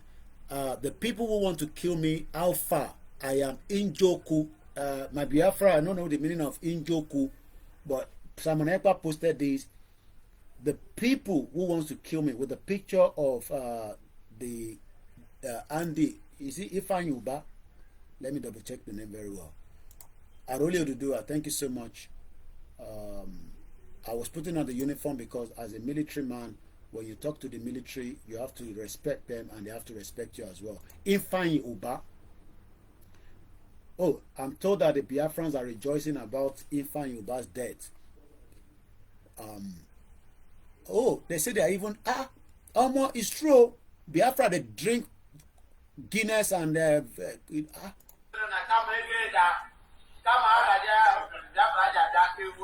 Hey, all of mama jeka kuko ma celebrate right. You see what we are saying, that do good thing.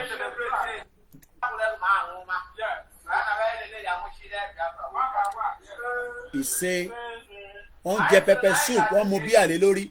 So 14 minutes ago, this is posted by Simon Ekpa, the government in exile, Biafra. Biafrans are celebrating the death of the criminal kidnapper Ifeanyi Uba, a former senator that died in London of heart attack. Some say they had a woman on him. I don't have that evidence or proof, but we know that he died in an hotel in London. Who hide under politics like others of his gangs, and we know that that's what they do. They are criminals. They hide under politics while they commit many crimes before and even after the politics that they play. So politics like other of his gang to unleash mayhem on Indigo and Biafrans, including a planned attack on Finland soil, which was foiled by the Finland police because Simon Ekpa wanted to be assassinated by Andy Ifeanyi Uba. I keep saying Andy Ifeanyi Uba. I am very sure they are Biafrans who are ready to hijack his corpse. Oh my God. Oh, it's going down. Peter Obi say, I received a real shock this morning. The news of the death of my dear younger brother and senator representing Anambra South. Peter Obi, you no go ever be Nigeria president. If you like, go do voodoo. If you like, mobilize everybody for your protest tomorrow, next week. We care less. They say you are not the one involved. I don't care. Tinubu will not be the president after this time. He will be the last president. So you will not be the president over us. Thank you so much, Agnes. He says, God bless Yoruba people. So the reaction of Uba, is mixed match, but Simon Ekpa is saying that all of you will die at the end Biafra will come. He also sent a message to Hope Uzodinma is a walking corpse who live day by day with drugs. So that is about it. We told you God is working, we are working, you are working, and it is just a matter of time before everything catapult for Nigeria. If you say no go catapult, you are telling lies. So let's one more shout to appreciate every one of you. Moki, Mr. Olani, thank you so much. Ola and the rest of the Koikimedia team. And they say we are now in counting days. August 1 is loading, and they say Showore is not their leader. They don't have a leader. Nobody's their leader. So yes, BOSA Awonile Yoruba is at work. I don't know whether they are at work with Andy. Ifan Yoruba, I don't know why I'm calling Andy. Mr. Jaye TV, Eshegoni brother me. Please support Jaye TV. Follow him on the social media. Mokiwenti LOC Ìlú Ìmẹ̀kọ. Àwọn tí dúpọ̀ ní tìrẹ ara máa ń ta wọn kẹ̀ wálé àlẹ́ ara ń ta gidi gan. Ara ń ta orí ẹni tó ju tiẹ̀ tó ju ẹ lọ tó lọ sí Mẹ̀kọ. Ìlú London ló wọ́ wà. Jókòó sí London sínú kan náà àpì sínú ilé ẹ̀. Sọ̀jàgbàjàgbà. Àròlé òdodo wa ni please any Nigerian politician you see abroad contact our people. A máa fi àbùkù kàn wọ́n. Ẹ má tẹ̀ fa àbùkù kàn wọ́n. Àwọn onílé ebi Ifeanyi Uba ló wọlé dé nísìn. Ó rọra gbádùn alálọ́mọ́rọ́ hòtẹ́ẹ̀ tó lọ. Hòtẹ́ẹ̀ tó yẹ pé irú àwa kan nílé èdè síbẹ̀ gan sẹ̀. At the end of the day, right? So, you know, fọlọ́n foríjì èmi kọ́ ni máa sọ yẹn. Ẹ ṣé gan ni ìyá mi Abọ́sẹ̀dé wọ́n ní God bless Yoruba nation, God bless the Biafra. We are not the spokespeople for the Biafra. Let everybody go their separate ways. That is where I stand. And I hope that many of you stand in that direction as well. So we're going to take a short break. It's 7 o'clock already. Cool man. Thank you so much. We will keep strong. Mukiya Milen Konsi.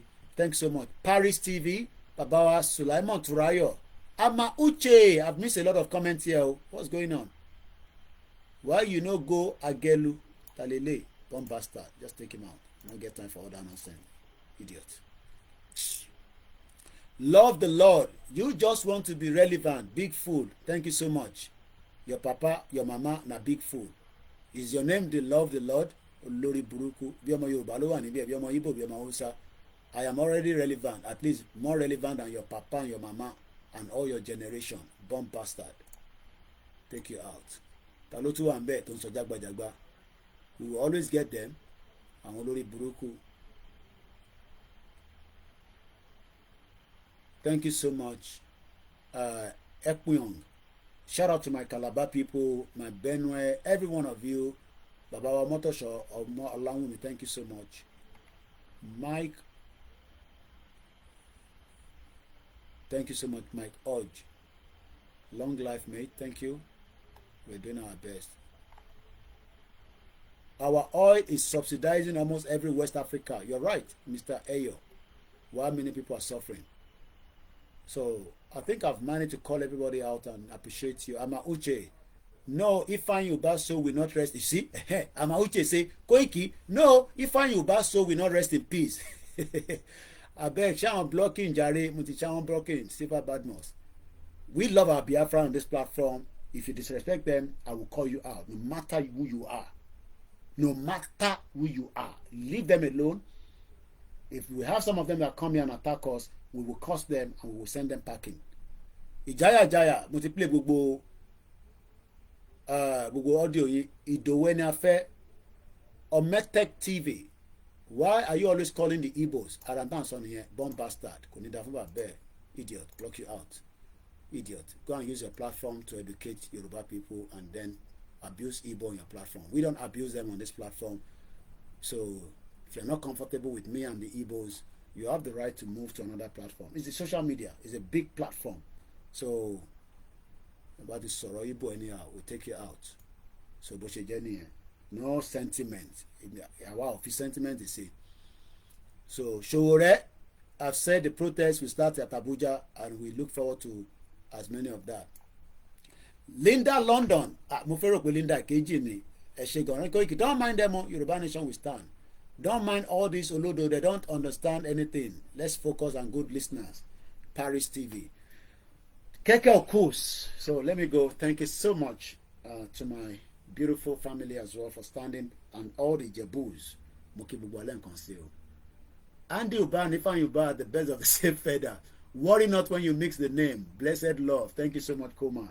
I love the Biafra and we love you. Let everybody go their separate ways and we will be fine. Thank you so much, everyone, on the Twitter space. Sorry we couldn't bring anybody in Akede. Ayite Walori Mixella, you'll be the last one. Allah Baba said, Nigeria is sitting on the keg of the gunpowder. About 5 listeners. I've secured you enough so there will not be interruption, God's willing, if we have enough to keep it going. Baba Kitoye, adúpẹ́ lọ́wọ́ yín. Igbowo, adúpẹ́ lọ́wọ́ yín. Chief Man, adúpẹ́. Ìyá Jagun. Ìyá Jagun was the woman. She's 70 plus. She was the woman next to Igbowo yesterday. 70 plus. So, ẹ̀yin ìyá wa tẹ́ jẹ́ 70 tẹ́ wà ní abroad. Ten support Nigeria. Èmi ò ní lè bọ́ àgbàlagbà bọ̀. Mo fẹ́ ká tún rò. But I want the same age mate yín nílé. That's all I can say. I think our country, but we are working towards it. Olawale Alabi, Moki, Babawa, Bashiru now at 1 GR1. And thanks so much for everyone that continues. And to buy tea, Bitema Sanwo, Mewa or Million. It's 120. If anything, Nigeria, it covers the whole year. And those of us abroad, it's just 10-10 wherever we are. Good night. Good morning. Good evening.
Mr. Adewale Adeshoye, Teba, reach out to me. I will send you.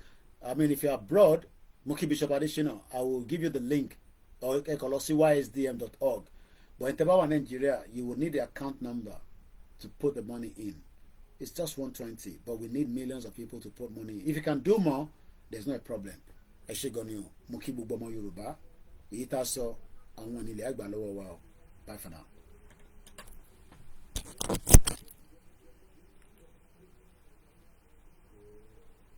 Thank you, all those of you on the Twitter. I appreciate as well. But 53 of us there. Thank you. Just Reason and the rest of you. Bye for now.